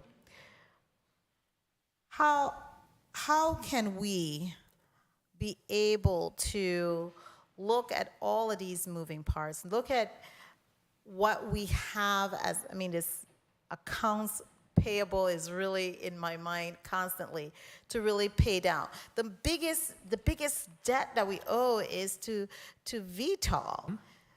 What is the strategy to address this? Because we all saw and read in-depthly the Office of the Inspector General, their findings, right? And this was really a bad deal. It was negotiated really poorly. But I'm sensed it's because it was a sense of desperation. And we don't want any more sense of desperations going forward. We got to think these things through carefully and strategically and use data as our decision making. What can we do with VTOL? Is there a movement to get rid of this over $149 million debt that we owe to VTOL? So I mentioned in a response to a question earlier, we have been in conversations with VTOL. We remain in conversations with VTOL. I have been very clear and consistent with VTOL since I got here. I think I remember I mentioned my first meeting with them was the first week on the job, that while we lose 16 cents a kilowatt hour on every kilowatt hour that we sell, we do not have the ability to address the infrastructure payment to VTOL, right? What I have been very clear with VTOL is that this is not a one and done, right? What we're looking at here, we didn't talk about phase 2 and 3. There's a lot more to do, right? What phase 2 and 3 start to look at is how do we, address our obligation to VTOL, right? Look, I look for a commercial solution, right? It's got to be a solution that works for the Water and Power Authority. It's got to be a solution that works for VTOL. I understand that, right? No resolution of any outcome is one-sided. It can't be, right? That's never a successful negotiation. And so that's something that we're going to look to address. Right now, we don't have the financial capacity to do so. Okay, thank you so much. Senator Blyden, you're recognized. We're heading into our second round. If anyone needs to take a break, if you let me know if you need to take a break, we're going to take a 2-minute recess so we can take a break, and then we'll move into our second round of questioning. The committee stands in recess for 2 minutes.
And we are back on the record. We are in our second and final round of questioning. Each senator will have 4 minutes of questioning. We'll begin by having Senator Marvin Blyden begin this second round. Before you speak, Senator Blyden, just give me one moment. I believe Senator Kenneth Giddens had asked a question relative to the amount of the shipping costs for the person who is filling the new compliance security position. Do we have that information available? Good afternoon. Ms. King? Good evening, Senator. Yes, you can Sabrina proceed. King Leon's Director of Human Resources. You started to break up on my side. Would you please repeat the question? Do you have the answer to Senator Gittins' question relative to the cost for shipping the new security director for WAPA, the cost for shipping his relocation costs to the Virgin Islands for the shipping of his car and other items? Yes, Senator. The cost for shipping the items is something that's still being worked on. We're soliciting quotes for that, for the relocation. The individual will be moving from Wisconsin. So we're still waiting on quotes on that, but I can share that the relocation agreement is that we will pay for the cost of a container, the shipping of a vehicle, as well as a moving company to facilitate that up to a maximum of the moving company cost of $6,500, which is the flat amount that Mr. Smith was referring to previously. Okay, so that's the cap, no more than 6,500. Thank you so The much. 6,000, just to clarify, if that's okay? Go ahead, you may proceed. The 6,500 is for the moving company. The cost of the container and the vehicle is a separate cost, so it will be more than 6,500. Is there a cap on the total cost for the relocation? On the entire cost, no, not that I'm aware of, although of course that would be subject to the approval of the CEO and CFO. Yeah, I would have think it would have been prudent if we're looking at the different vendors that we owe, that we at least put in some costs and some type of austerity measure, that we aren't paying some exorbitant amount of money for someone to relocate to the Virgin Islands. Senator Blyden, you are recognized for your 4 minutes. Thank you, Madam Chair, and where the board involvement in all of this. That's what I'm thinking also. But nonetheless, I have some specific questions that I'm going to ask, and please be succinct with your responses. Director Smith, it's going to be in reference to the purchase agreement. Let me ask you, in terms of the QS status, based on your testimony, you said that Leeward Energy do not have QF status at this point, but right there, PSC made this week or something, they're going to make a determination. So of the other companies, Company B, VI Electron, and Company C, does any of those other companies have their status approved already by PSC? That's my question. Be succinct, please. Your question is, are they QF approved by the PSC? Yeah, so VI Electron has qualified facility status. Okay. And we have Hogland VI and Leeward are both on the agenda next week, having applied for QF status. It has So we not have been one granted. thus far with it. I'm sorry? We have one thus far with that status. In the companies we're talking about here, there are other companies that do other things that are QFs, but not in this process. Okay, and of the companies that we just mentioned, does any of those companies have land for the solar farm that they're going to have to use in order to do what needs to be done? Does any of them have land? Which company? Which ones? Right. So VI Electron has represented that they have secured land, right? Leeward Energy would be in the process of securing land. And of the companies, which companies had the status? So VI Electron has QF status. Okay. So, third question. In respect to, since Leeward Energy, the leading company, But so far, VI Electron is the only company with board status that's needed. Have you ever thought about doing a collaboration with board companies in order to move forward? Have that been on the table in terms of moving forward? Yeah, I would say we're not far enough in the process to have had that conversation to combine the two. And Have again, there been a thought or any type of consideration? That's my question. Sure, absolutely. But I'd point back to a comment I made earlier, which I actually like the idea potentially of having two separate independent going forward under the same terms because it keeps everybody honest, right? If we have them collaborate, now all of a sudden we have a larger project where the parties who are looking to make money from us are potentially aligned, and I might rather have those two not aligned. Because my concern is in terms of the leading contender, they need a land. That's right. In order to move forward. That's correct. You know, and we know where we are with land space. Both in St. Thomas and St. Croix. St. Croix have the land, but the point is, for them to procure the land, buy the land within a certain amount of time frame, etc. So there's a lot of moving parts. So I'm just trying to envision the whole transaction and what makes sense for the authority and the people of the Virgin Islands. Because at the end of the day, our energy is what controls our economy. Many companies are not investing because of what's going on in that space. And that's a large issue, and we need to really have a plan moving forward of how we're going to facilitate the needs of our people and investors to spur development in the territory. So I just wanted to know what was going on in that space, and I look forward to further discussion in respect to those companies, to include a local one that has what is needed to move forward. And like I said, you can always partner with someone else. Can I answer one point to that? Yes, I know the time was called on the Senator. You may. I just want to make the point, Senator Blyden, point well made, right? Land, other things that have to be done.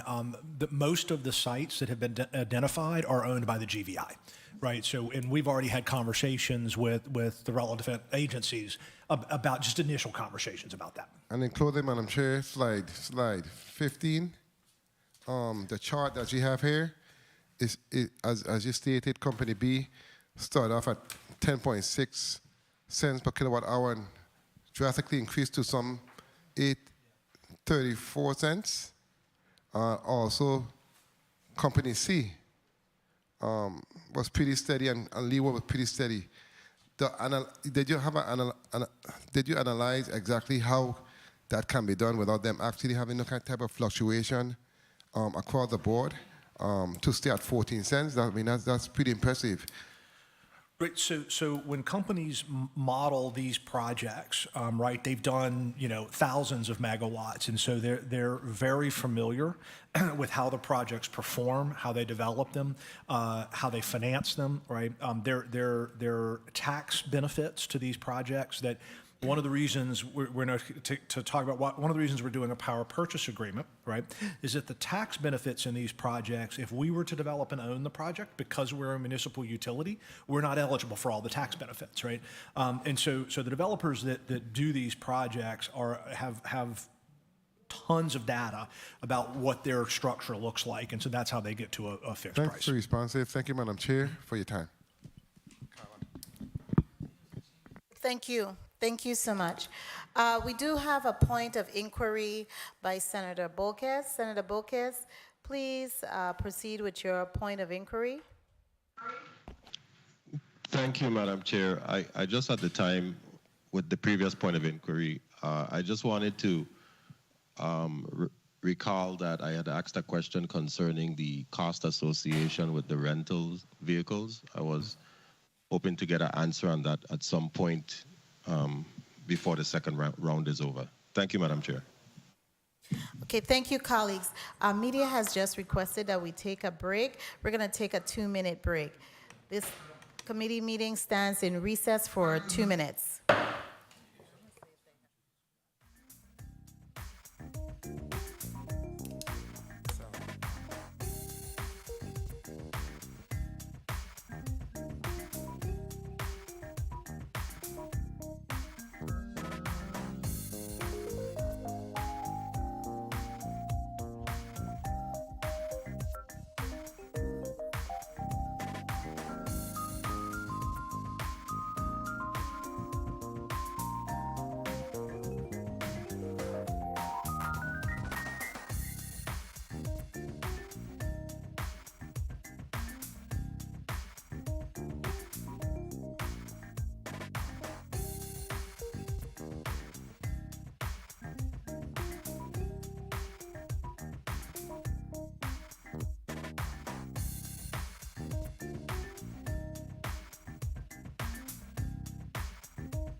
And we are back on the record.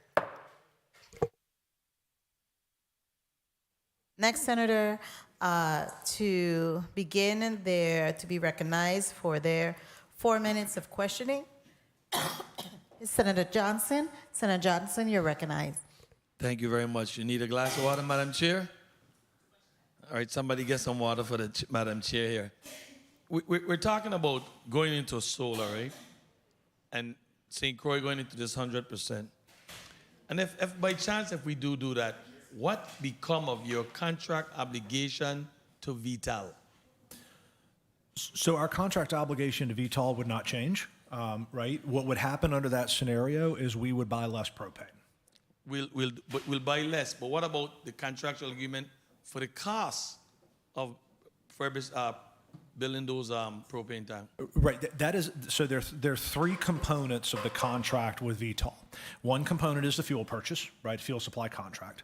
Another component is the agreement to gasify and provide the associated operations and maintenance for gasifying propane.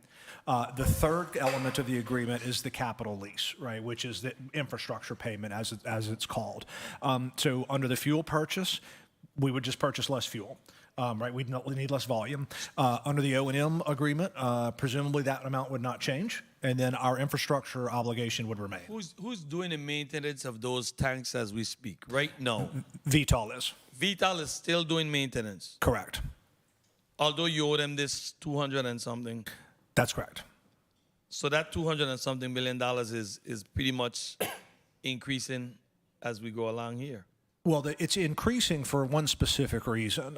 There's an O&M agreement that we pay for the operations and maintenance. When CFO Lewis mentioned the value of the Vital past due, it's because every invoice that we don't pay, there is a very onerous penalty and fee structure that compounds on itself. So if we don't pay $1, then the next month we owe $1.10 because of penalties. We don't pay that next month, the $1.10 gets another 10 cents plus the 10 cents added on the $1.10. So that builds and builds and builds, and it builds at an increasing rate. So that increasing cost is not necessarily because they're doing maintenance or other activities. It's simply a function of the way the contract is structured for the infrastructure fee.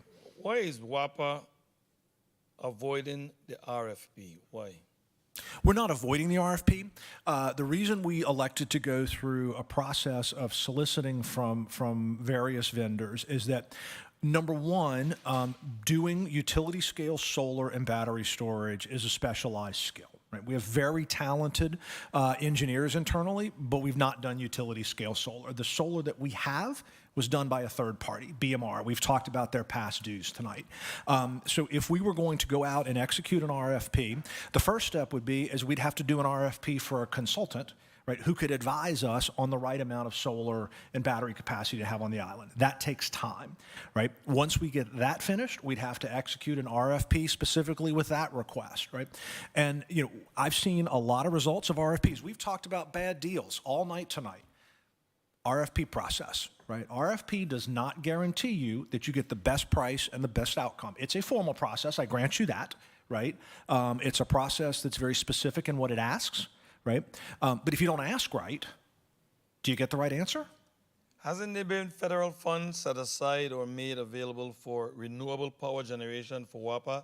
And if so, why WAPA is trying to do the bypass with the RFP process to enter into power purchasing agreement? So there are two separate things, right? This project we're talking about today has no federal funding associated with it, right? But then my question is, isn't there federal dollars set aside for renewable energy? That's correct, and those projects are also being pursued. I mentioned earlier that I view those as complementary, not replacing. The issue with the federal projects is, and what have we been talking about here all night, is that we burn money, right? I take a dollar bill, I throw it in a power plant, and I set it on fire. That's what I do every day. I spend over $500,000 a day on fuel. Okay? I know that. So I can't wait.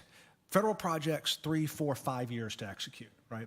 We can't sit here and wait 5 years, right, for a solar farm to get developed under a federal program. It's awesome. It's paid for. That's great. It's a huge benefit to us, but it takes too long. Thank you very much. I still do insist that the interim safety director have some 4 years in that position working there, some 8 years experience, and we're neglecting to give our people a chance. And that I don't appreciate. Understood. Thank you very much, Madam Chair. Thank you so much, Senator Johnson. I believe Mr. Gregoire has the answer to the question you posed. Senator Bolkes, Mr. Gregoire, you're recognized. Yes, good evening again, Interim CEO Don Gregoire. Presently, we're renting 4 vehicles at a cost of $1,105 for a total of 4 vehicles from Olympic, which comes out to about $53,040 a year, which we did cut back on our rentals because we were also renting vehicles on St. Thomas, and we end up purchasing those Jeeps for St. Thomas. So we're going to be doing something similar to St. Croix as well. Okay, thank you so much. Senator Novell E. Francis Jr., you're recognized for your 4 minutes. Thank you very much, Madam Chair. Mr. Smith, CEO Smith, in respect to the IRP, are we throwing out the baby with the bathwater? I know that the IRP spoke to a 20 or 25-year plan, and obviously, we can't have a change every time somebody new comes in. We spend significant amount of money on that IRP. As a matter of fact, all of us here at the legislature were briefed on that whole process. What are we doing in respect to that? And that also spoke to solar. So can you tell me what's happening in that space in regards to now that you said that it was dated and has been cast aside for a little bit? Well, again, it comes back to, does the utility need a 25-year plan? Yes, eventually it does. The issue is we've had that plan in place for several years. I think it was done in 2019 or 2020. I forget when it was executed. We kind of back up, right? I mean, it's been years, right? The water and power, the generators that we have in service, other than the Wartsillas, right, which we paid for, the Wartsillas that are HUD funded that we're developing now, and the Agrecos that we lease, everything else is 30, 40 years old, right? We haven't done anything. We've sat on the same old assets, right? And so, we could sit here and plan 25 years out, and I could continue to just spend money on fuel, right? Or I can take action today, right, to try to stop the bleeding. Right, and I understand the long-term planning. I believe in the long-term planning. To your point, solar is part of it. We're doing solar, right? But we've got to take action today to try to address what we spend on fuel. Very well. I'll move on from there. In regards to the Leeward, is there a RFP that was sent out to Leeward? What is the document utilized to actually attract this Leeward company? So as I mentioned earlier, we did not run an RFP process, right? The outreach was phone calls, right? It was people that we know through the industry. There were people who came to us, right? VI Electron, for example, came to us. Haugland came to us, right, to talk about it. As we were talking to all these various entities that we were working with. We've discussed all of this publicly with the Public Services Commission. We've discussed it publicly with our board, and we have now discussed it publicly in this forum, right? And so it was a I would argue a very robust process to get a lot of participants. And I think what's very telling to me is that despite the Water and Power Authority telling the participants that we wanted best proposals, right? Apparently we didn't get that, right? Because 2 of the counterparties, as CFO Lewis mentioned, they came back with better prices, right? Once we talked about what the outcome was. And so, we're sitting here trying to get the best deal for the Water and Power Authority and by extension the community, right? And quite frankly, I think having people compete in a public process rather than RFPs that go to an evaluation committee and then there's a score sheet and then there's an answer, right? I think we've had a very robust process to identify who our best provider is. And but you also have to be mindful that we and your legal counsel is here. We have a procurement process. We do, and we have within the Water and Power Authority, we have a policy that allows us to not always use an RFP, right? There are other things we acquire that we don't do through RFPs. And then there's also, and Attorney Sinclair, if we want to get into all the legal about it, there's statute precedent for, in situations where there's highly technical, specialized expertise that we're So my pursuing. concern at the end of the day is that we're talking about saving time. We're talking about putting solar in place, and you just spoke about that in terms of the IRFP. What is it about VI Electron that's creating a delay from you being able to engage them? Oh, nothing. We're having conversations with them now. Nothing's delaying that at all. Okay. But you're waiting for the complementary of Leeward as well? We are in conversations with both in parallel, and have been, right. Those didn't just start, in the last few weeks. Very well. And Madam Chair, I heard my time call, but if I could just pose a question to Ms. Bryan real quick in respect to the composite pole and the underground. Certainly, you may proceed, Senator. Thank you for your leniency there. I'll remember that. Ms. Bryan, in respect to the undergrounding, again, I'm hearing from my Frederiksted residents that, in fact, there's some areas within the Frederiksted area that's not able to get undergrounding support there. Has your assessment determining, based on those high-volume residential area in Frederiksted, that the inability to be able to access that area for undergrounding? Have you looked at that as well? No, according to the plans that I am familiar with, the entire area of Frederiksted is supposed to be undergrounded. However, when it comes to the detailed engineering designs, when we submitted the projects, everything is high level and conceptual based on what our shape files of existing infrastructure yielded. The detailed engineering designs where you have boots on the ground and they're actually walking home to home and they're planning out that design, like we did a similar assessment in Hannah's Rest, it does often require changes because some things are not feasible when you actually map it out. Frederiksted is a huge town. It is very, very dense in that area. Along the entire western portion of the island, it is incredibly dense. So some areas, quite frankly, may not be possible for underground. However, it is our plan to try to underground as much as possible. If we don't end up undergrounding sections because they're not feasible, those are things that we can go back to FEMA and see if we can add additional composite poles for those areas.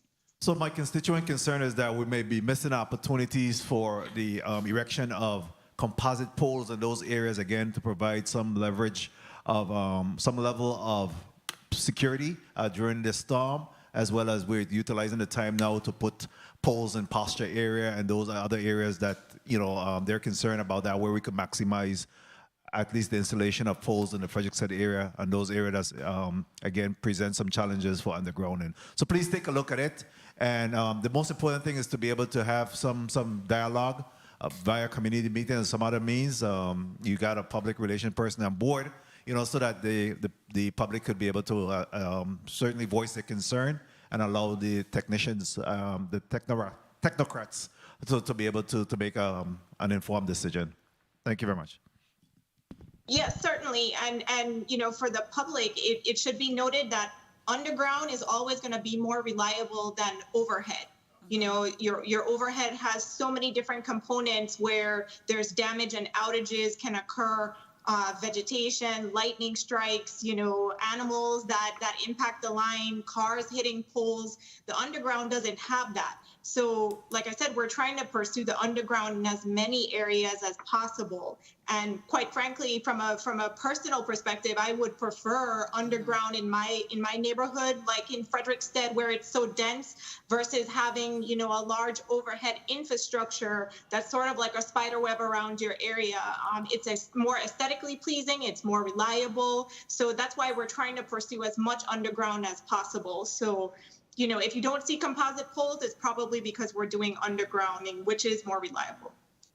Thank you very much. And again, thank you, Madam Chair, for the leniency and time. I appreciate it. Thank you so much, Mr. Senator Novell Francis. Senator Javon E. James Sr., you are recognized for your 4 minutes. Thank you, Madam Chair.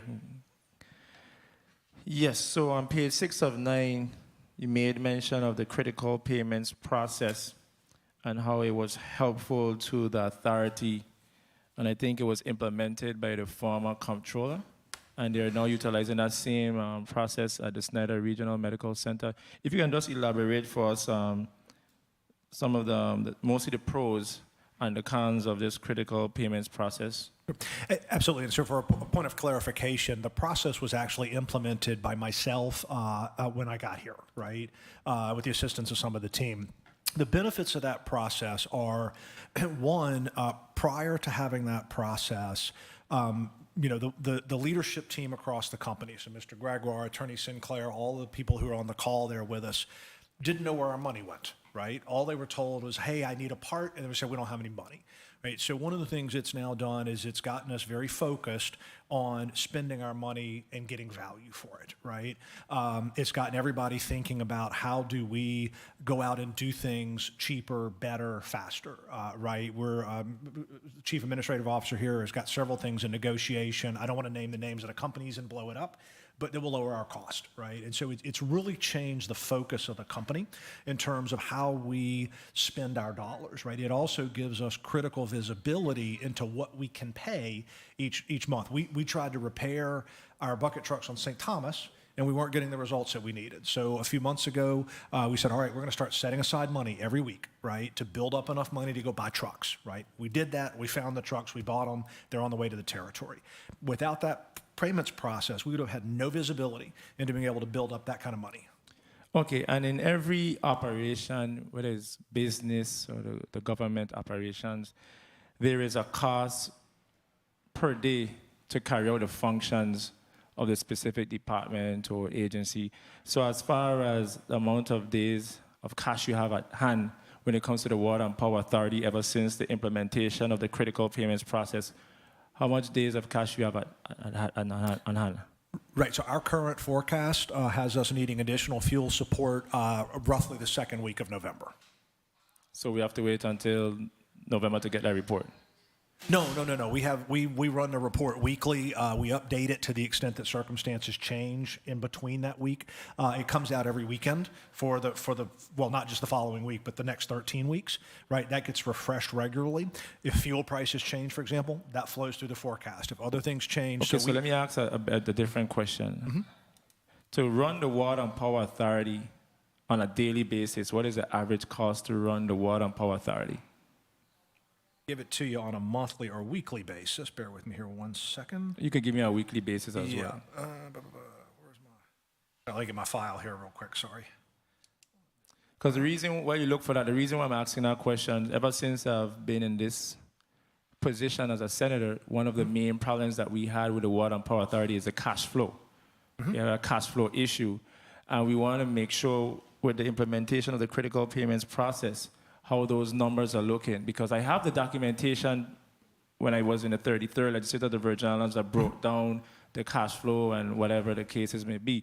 And I just want to be able to compare and compare those numbers, compare and contrast those numbers once you give me that number, that new number. Absolutely. So our monthly cost of operation, if I add in that, it's roughly, the key things we have to pay is $22,359,000 a month. In addition to that, there's another, call it $500,000 on top of that. So call it roughly 22 million. Time. We'll call it 23 million a month. It's probably a good number. 23 million. I just don't have this in Excel, or I could run the total for you real quick.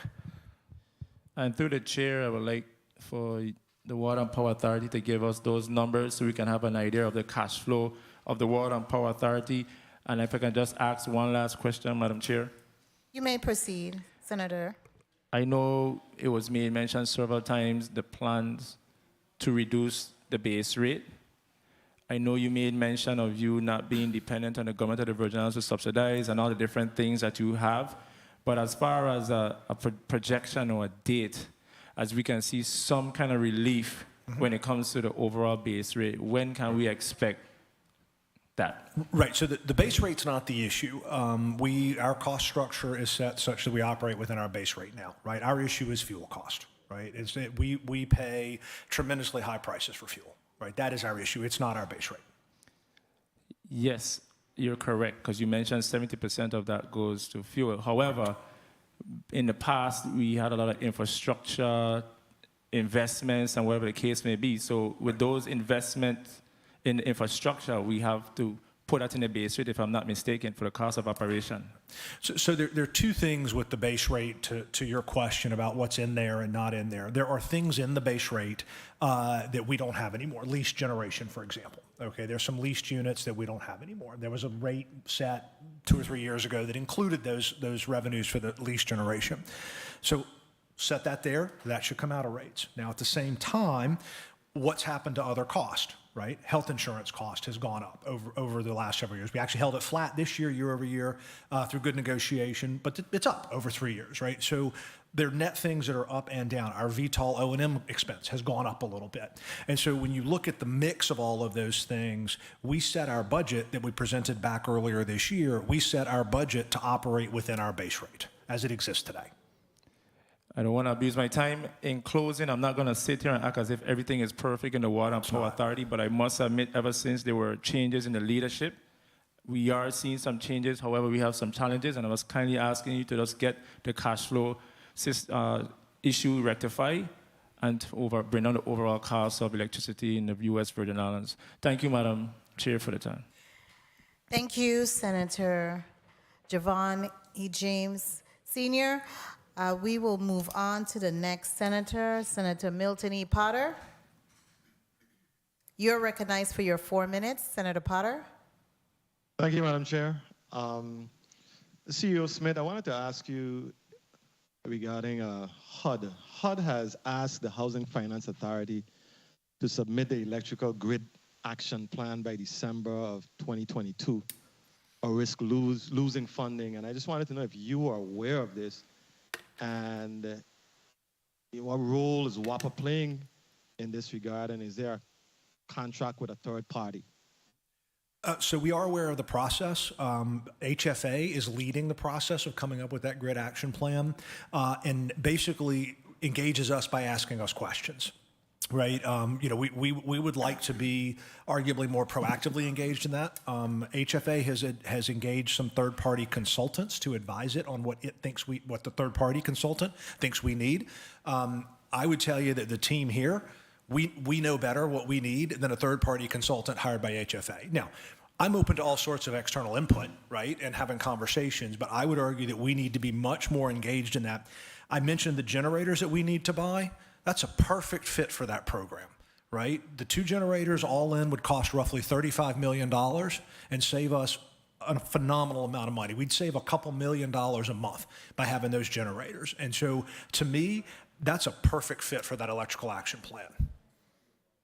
Right. Are you comfortable that we're on track to meet the December deadline? That's in the hands of HFA. I feel very confident the Water and Power Authority can provide whatever it needs to meet that deadline. Yeah, I'm a little nervous about it being exclusively in the hand of the HFA. I think you guys are the subject matter experts, and you should have more active involvement, I believe, in the process. But I'll turn the page. I got a call, I got an inquiry about the payment center at Petrus Plaza. By all indication, it's always closed. Is it still in operation? I'd ask Marlene Francis, head of customer service, to talk about the payment center. Hi, good evening, Senator. The payment center is not operable at this time because the kiosk that we use to man the payment center is inoperable. As soon as we're able to get those up, the payment center would be opened again, but we haven't been able to do that as yet. What was the anticipated time, you think, that it'll be up and running? I'm sorry, that's a question that I would have to yield to our IT personnel. And I don't believe he's on this hearing right now because he had to be deployed to another emergency.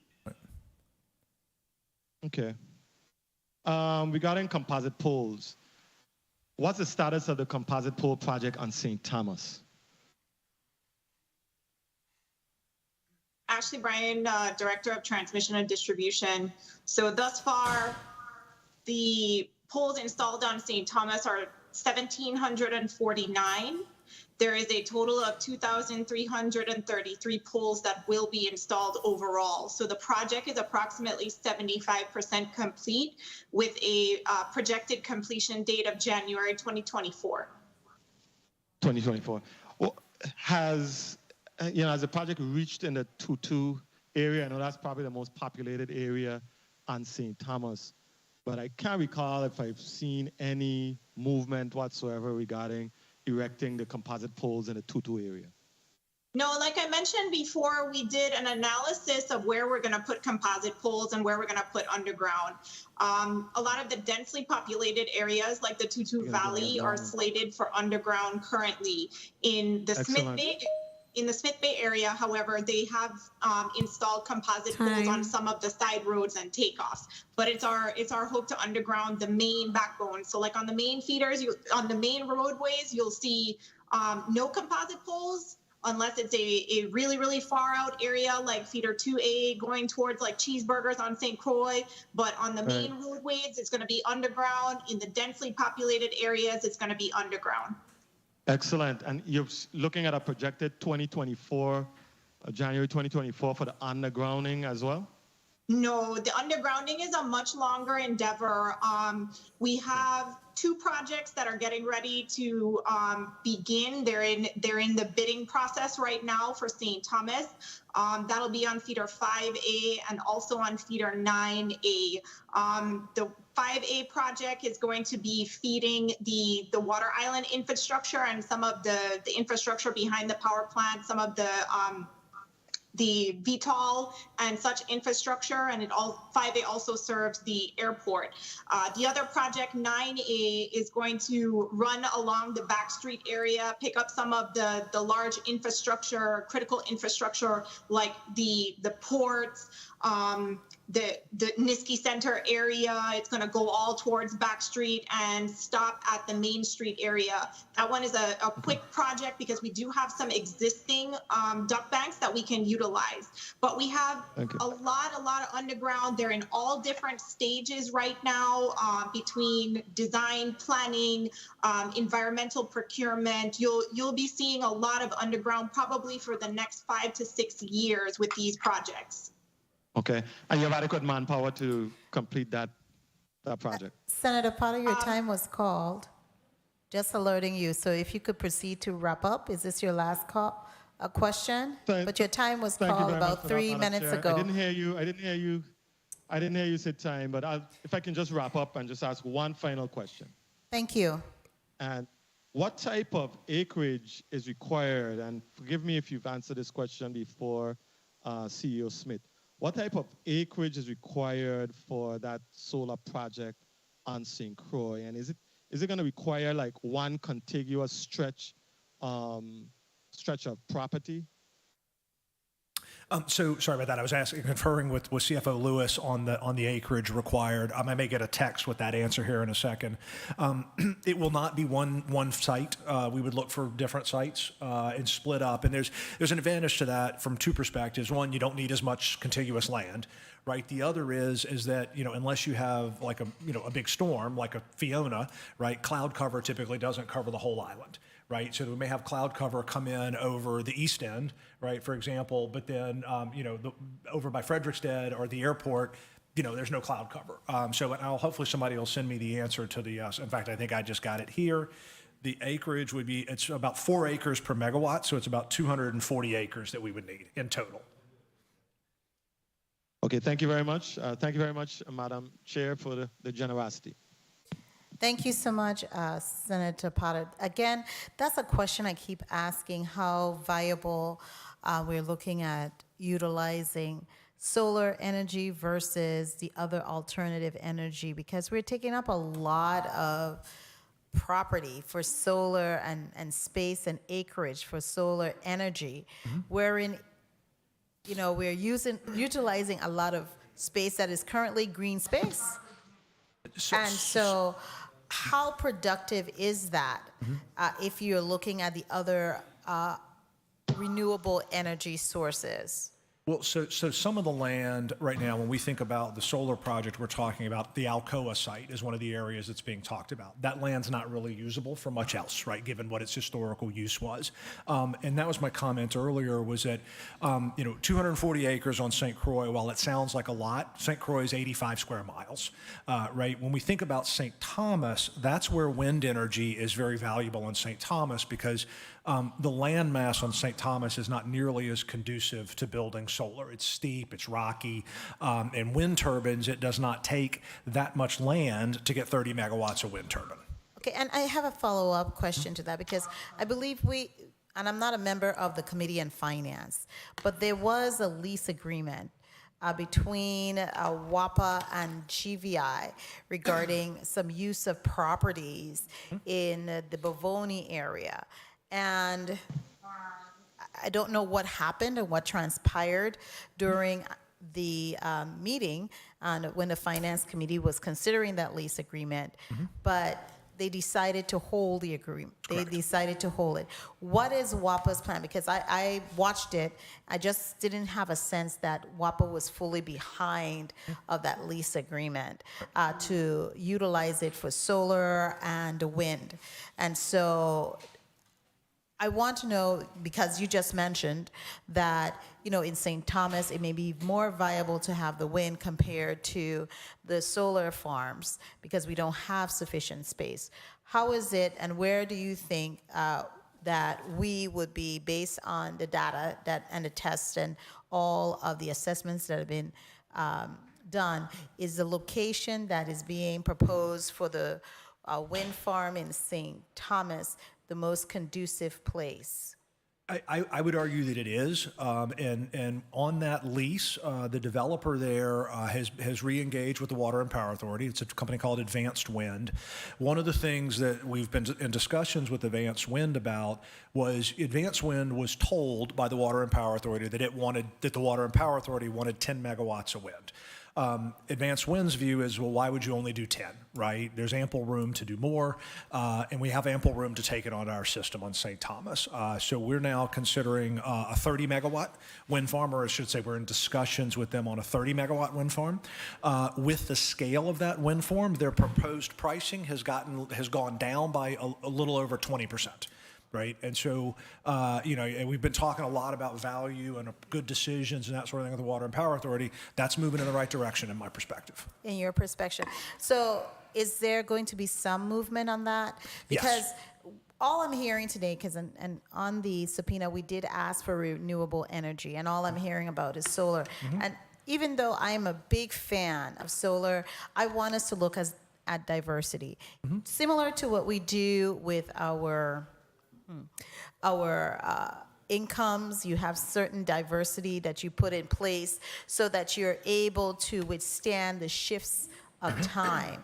And I didn't see too much concentration on those diverse groups of renewable energy. So your conversations now with this entity, Allied Wind, Advanced Wind. Advanced Wind. How is that going forward? Are you right now ready to have back the discussion regarding the lease agreement with the legislature that was placed on hold in the Committee on Finance? So we're waiting to receive the power purchase agreement contract from Advanced Wind, and as part of that, we would need to secure land. Okay. But we need the PPA before we can advance that, because we need to see what the actual terms are. Okay, and you mentioned that Advanced Wind is one of those qualifying facilities already. That's correct. Okay, thank you so much. Senator Alma Francis Heiliger, you are recognized for your 4 minutes. 4 minutes. Thank you so much, Madam Chair. As I sat here waiting, I really appreciate you getting to me. The first set of questions I would like to ask of WAPA, I know we shared a lot about the financial issues and concerns that you're having, and we clearly heard that from your testimony. But if you were to pinpoint something else outside of finances that is a hindrance to the better quality of WAPA, what would that be? So I would say outside of the finances, it's arguably our billing system and our advanced metering system, because that impacts our customers, right, in terms of how they're billed, when they receive their bills, accuracy of their bills, and that sort of thing. Advanced metering, those kind of go hand in hand to have those put together. The other thing that does is that impacts the revenues of the Water and Power Authority. Right. I have one objective as the CEO of the Water and Power Authority. I want to sell you reliable electricity. I want you to pay me for it. Right. And if you don't, I'll disconnect you. Right. That is the business proposition of the Water and Power Authority. Right. I don't care whether you own your property, lease your property, have a notary, have this, have that, whatever. I don't care. Buy electricity from me and pay me for it. Okay. And what have you guys done since you've now identified that as one of your major issues? What has been done so far to potentially improve that aspect of WAPA?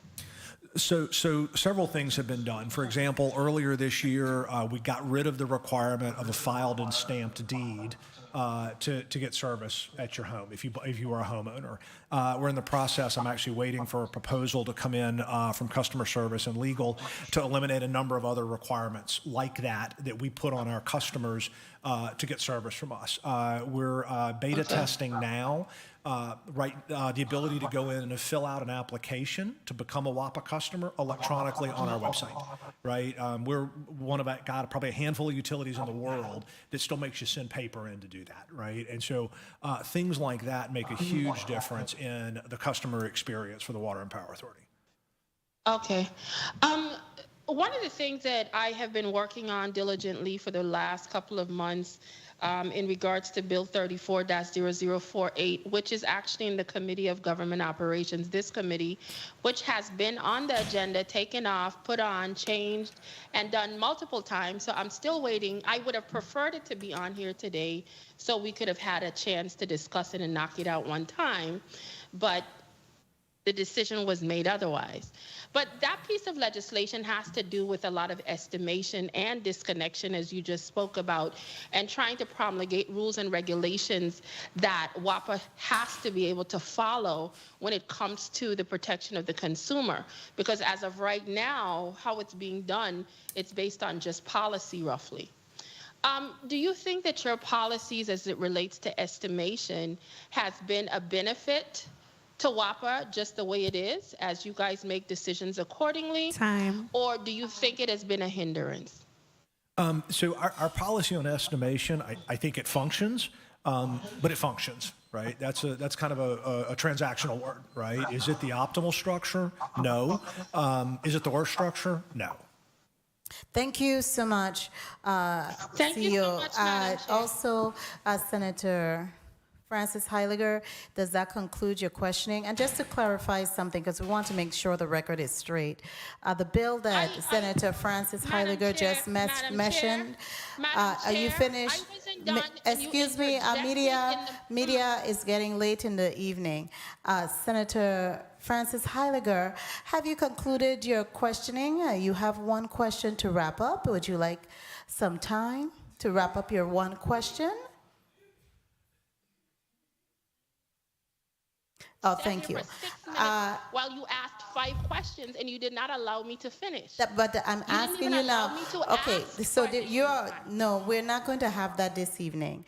Okay, we're going to proceed. Thank you so much.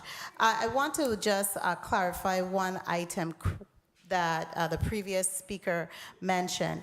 The bill that was actually before us before, it was the committee's decision to table it at the call of the chair. Okay, and that bill was sponsored by a senator who is no longer here as a member. A bill has been submitted as a substitute, and it is the priority and the prerogative of this chair to call that bill forward. So I just want to be clear, and of course I was allowing individuals to get to their seat, and that's why I continued with my line of questioning. So let's move forward. Senator Kenneth Giddens, you are recognized for your 4 minutes. Kindly proceed. Thank you kindly, Madam Chair, and it is getting late. Payment. Let's go to payment centers. How many payment centers do we have? I'd have to ask customer service to answer that question. All of our business offices throughout the territory are payment centers. And then we have the one at Petrus Plaza that's not operable right now. We also have the bank. Just tell me the location. Well. How many do we have per district? All the business offices are payment centers as well as the bank. And then we have a payment center at Petrus Plaza that's not operable. At Petrus Plaza? Yes, St. Thomas. Are we paying anything for that location? I do not have that information. So who would have the information? CAO Gregoire has that information.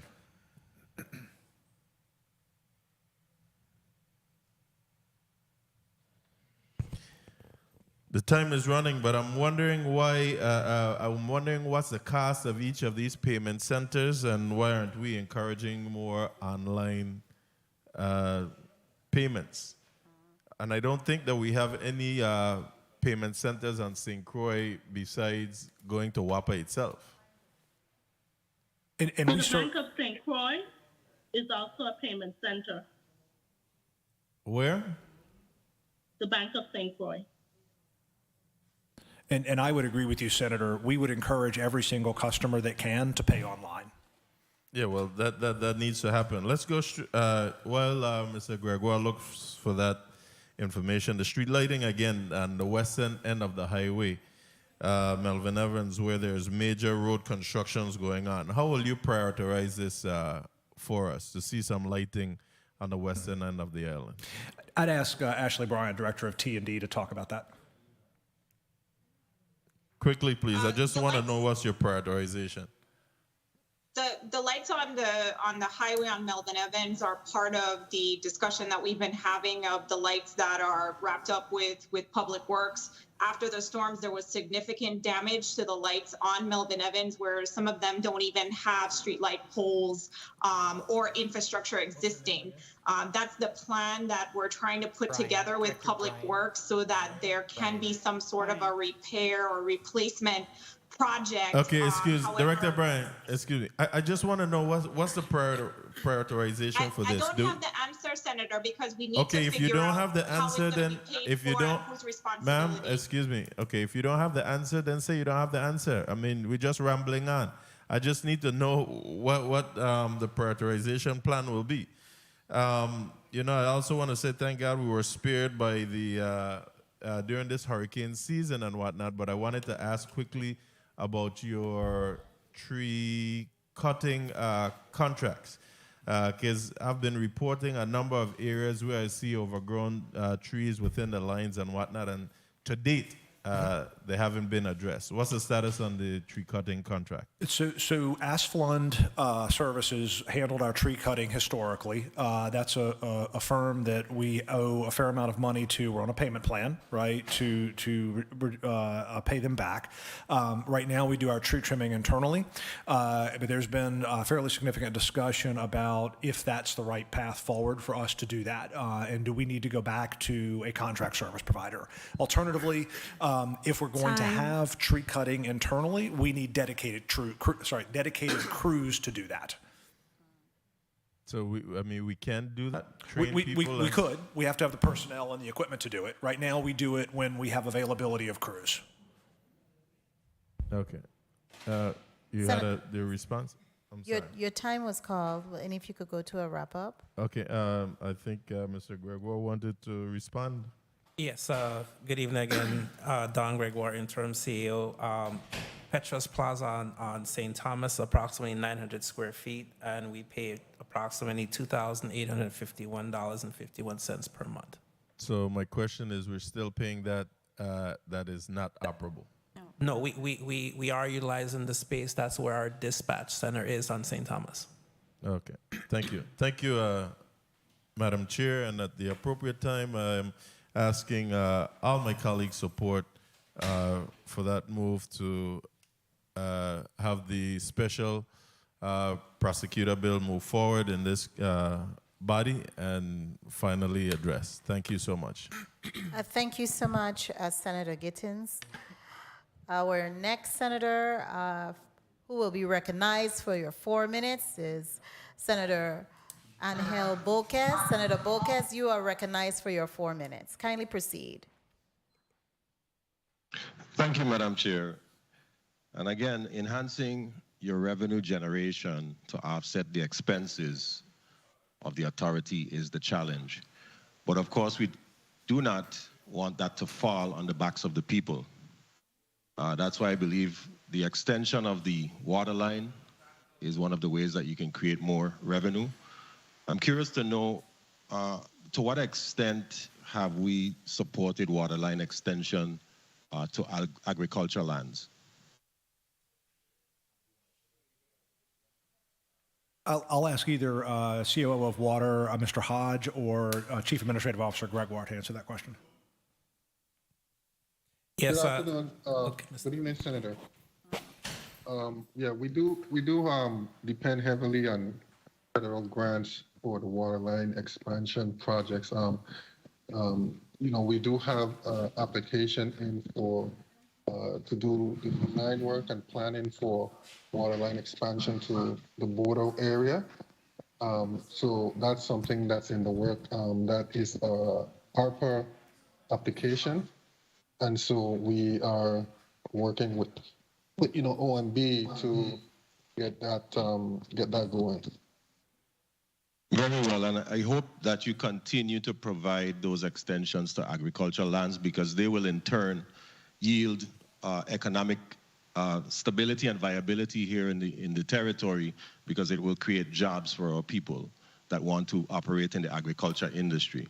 And CEO Smith, I wanted to ask you, are you aware that between June and September of this year, there have been attempts by a telecommunications company to contact you in support of pole installation agreements?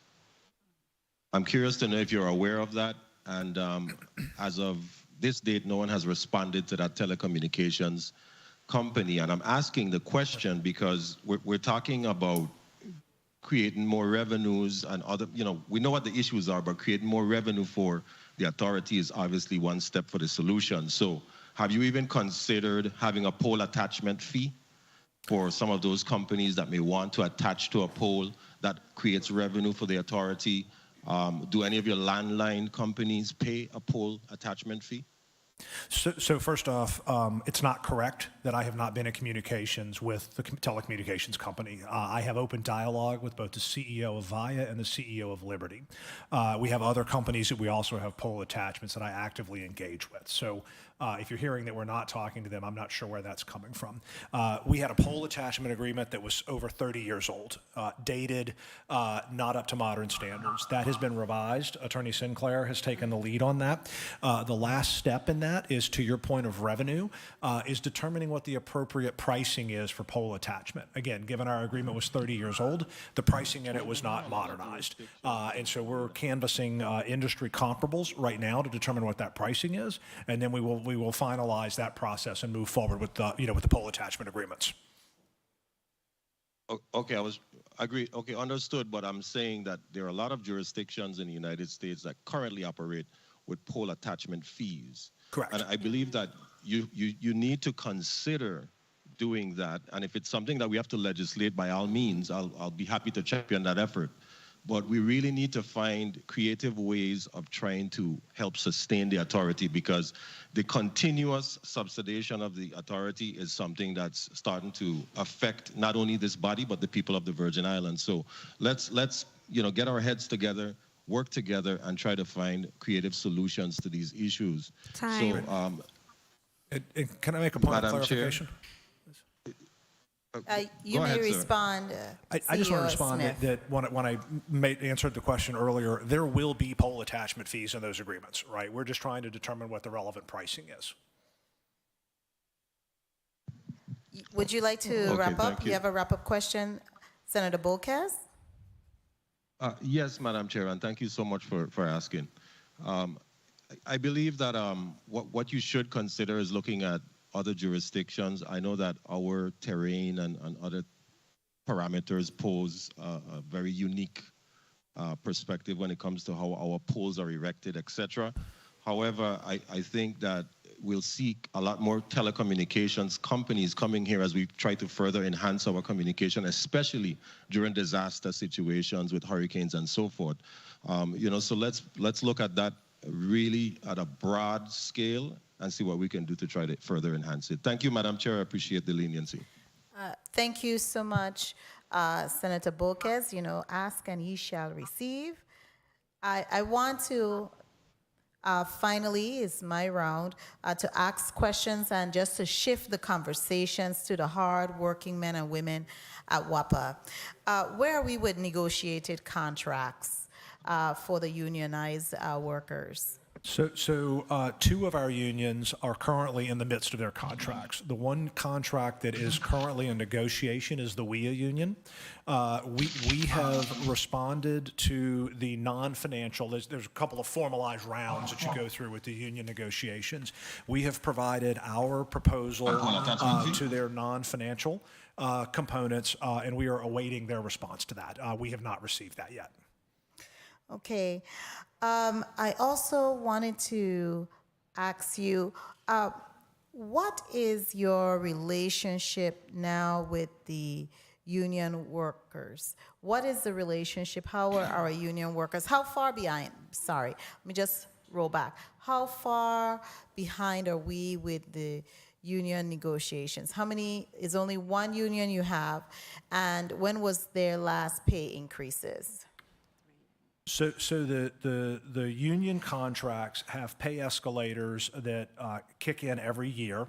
The two unions that are currently under contract, right, that are not in negotiation, so the P&T and the supervisors union, both received contractual pay increases at the start of the fiscal year. So have their contractual pay increases been implemented? So the contractual, so let's talk about two separate issues. The contractual pay increase has been implemented, right? What we are completing now, and we've talked about this in front of this body previously, is that there was retro pay owed to each of the unions. Well, I'm sorry, to the supervisors in the P&T union. We made the older P&T union payment. We made the supervisors retention pay of $87,250 this week because we've been accruing money for this. I talked about accruing money through the critical payments process.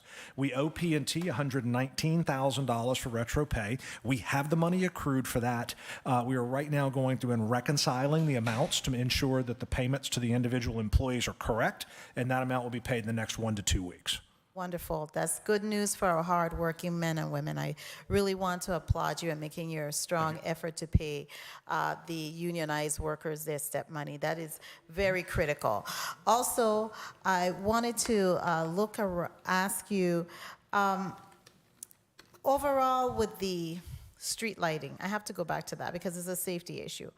And I noted that, on our highways, especially in certain areas, the street lights are not there. And I know you mentioned that some of there's a issue relative to whose responsibilities for some of the street lights and DPW might be one of the responsible entity and you. How many street lights do you have responsibility over? I don't know the exact number. Director Bryan may know it. Can we get that information from you? Yes, we can. The number and the location, because that's a really troubling issue for us. It's a safety issue. And then also, I don't know if we asked that question, what is the cost? What does it cost to WAPA? The cost of what? Of maintaining a street light or? Of electricity to the street lights, as well as the cost to WAPA for maintaining the street lights. I do recall in your testimony you mentioned that you don't have some of the equipment and the bulbs for some of the street lights, but tell us, that will be helpful information, especially when we're going forward with any supplemental budgets and the like.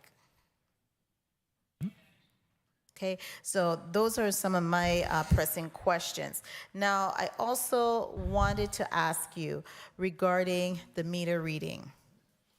we have been getting estimated meter reading from since after the storms.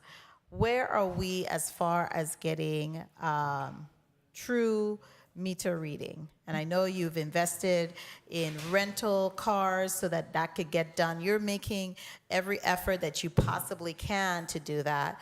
And I really applaud you, because you could have said, we're going to just go ahead. We don't have the vehicles. We're just going to go ahead and continue to estimate. But instead, you're saying, we're going to get our meter readers out there, and we're going to rent vehicles to get them to work and let them work, and so you can get, instead of estimating meter reading, you're going to get true cost of consumption. So where are we with the meter reading and with these Tatalus AMI? So for estimated bills, we continue to operate with anywhere, and it varies month to month, anywhere from 7 to 9% estimated bills. The September statistic was 14%, and let me explain why. With the weather that we had come through the territory, we had several of our automated meter reading collection sites struck by lightning. So equipment was damaged. We've gotten that equipment back. We've gotten replacement equipment on island.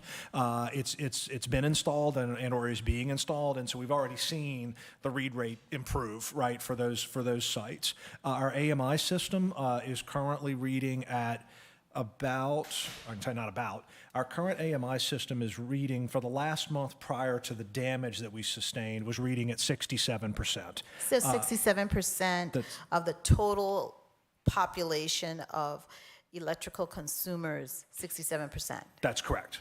But then we read a number of meters manually as well, as we talked about with meter readers. And I want to be clear on the vehicles. While we're renting vehicles to get more meter readers out on the road, that's still not enough vehicles to have every meter reader in a vehicle. Time. CAO Gregoire mentioned that we're looking to repurpose some vehicles to get more meter readers out on the road. How many, and that was another issue that we had previously before you came on board, and that was last year. How many new meter readers have you hired? Because I know that was also a challenged area. Yeah, I think CIO Albane has had to leave the call, so I'm not sure. Maybe Human Resources knows the answer to that question.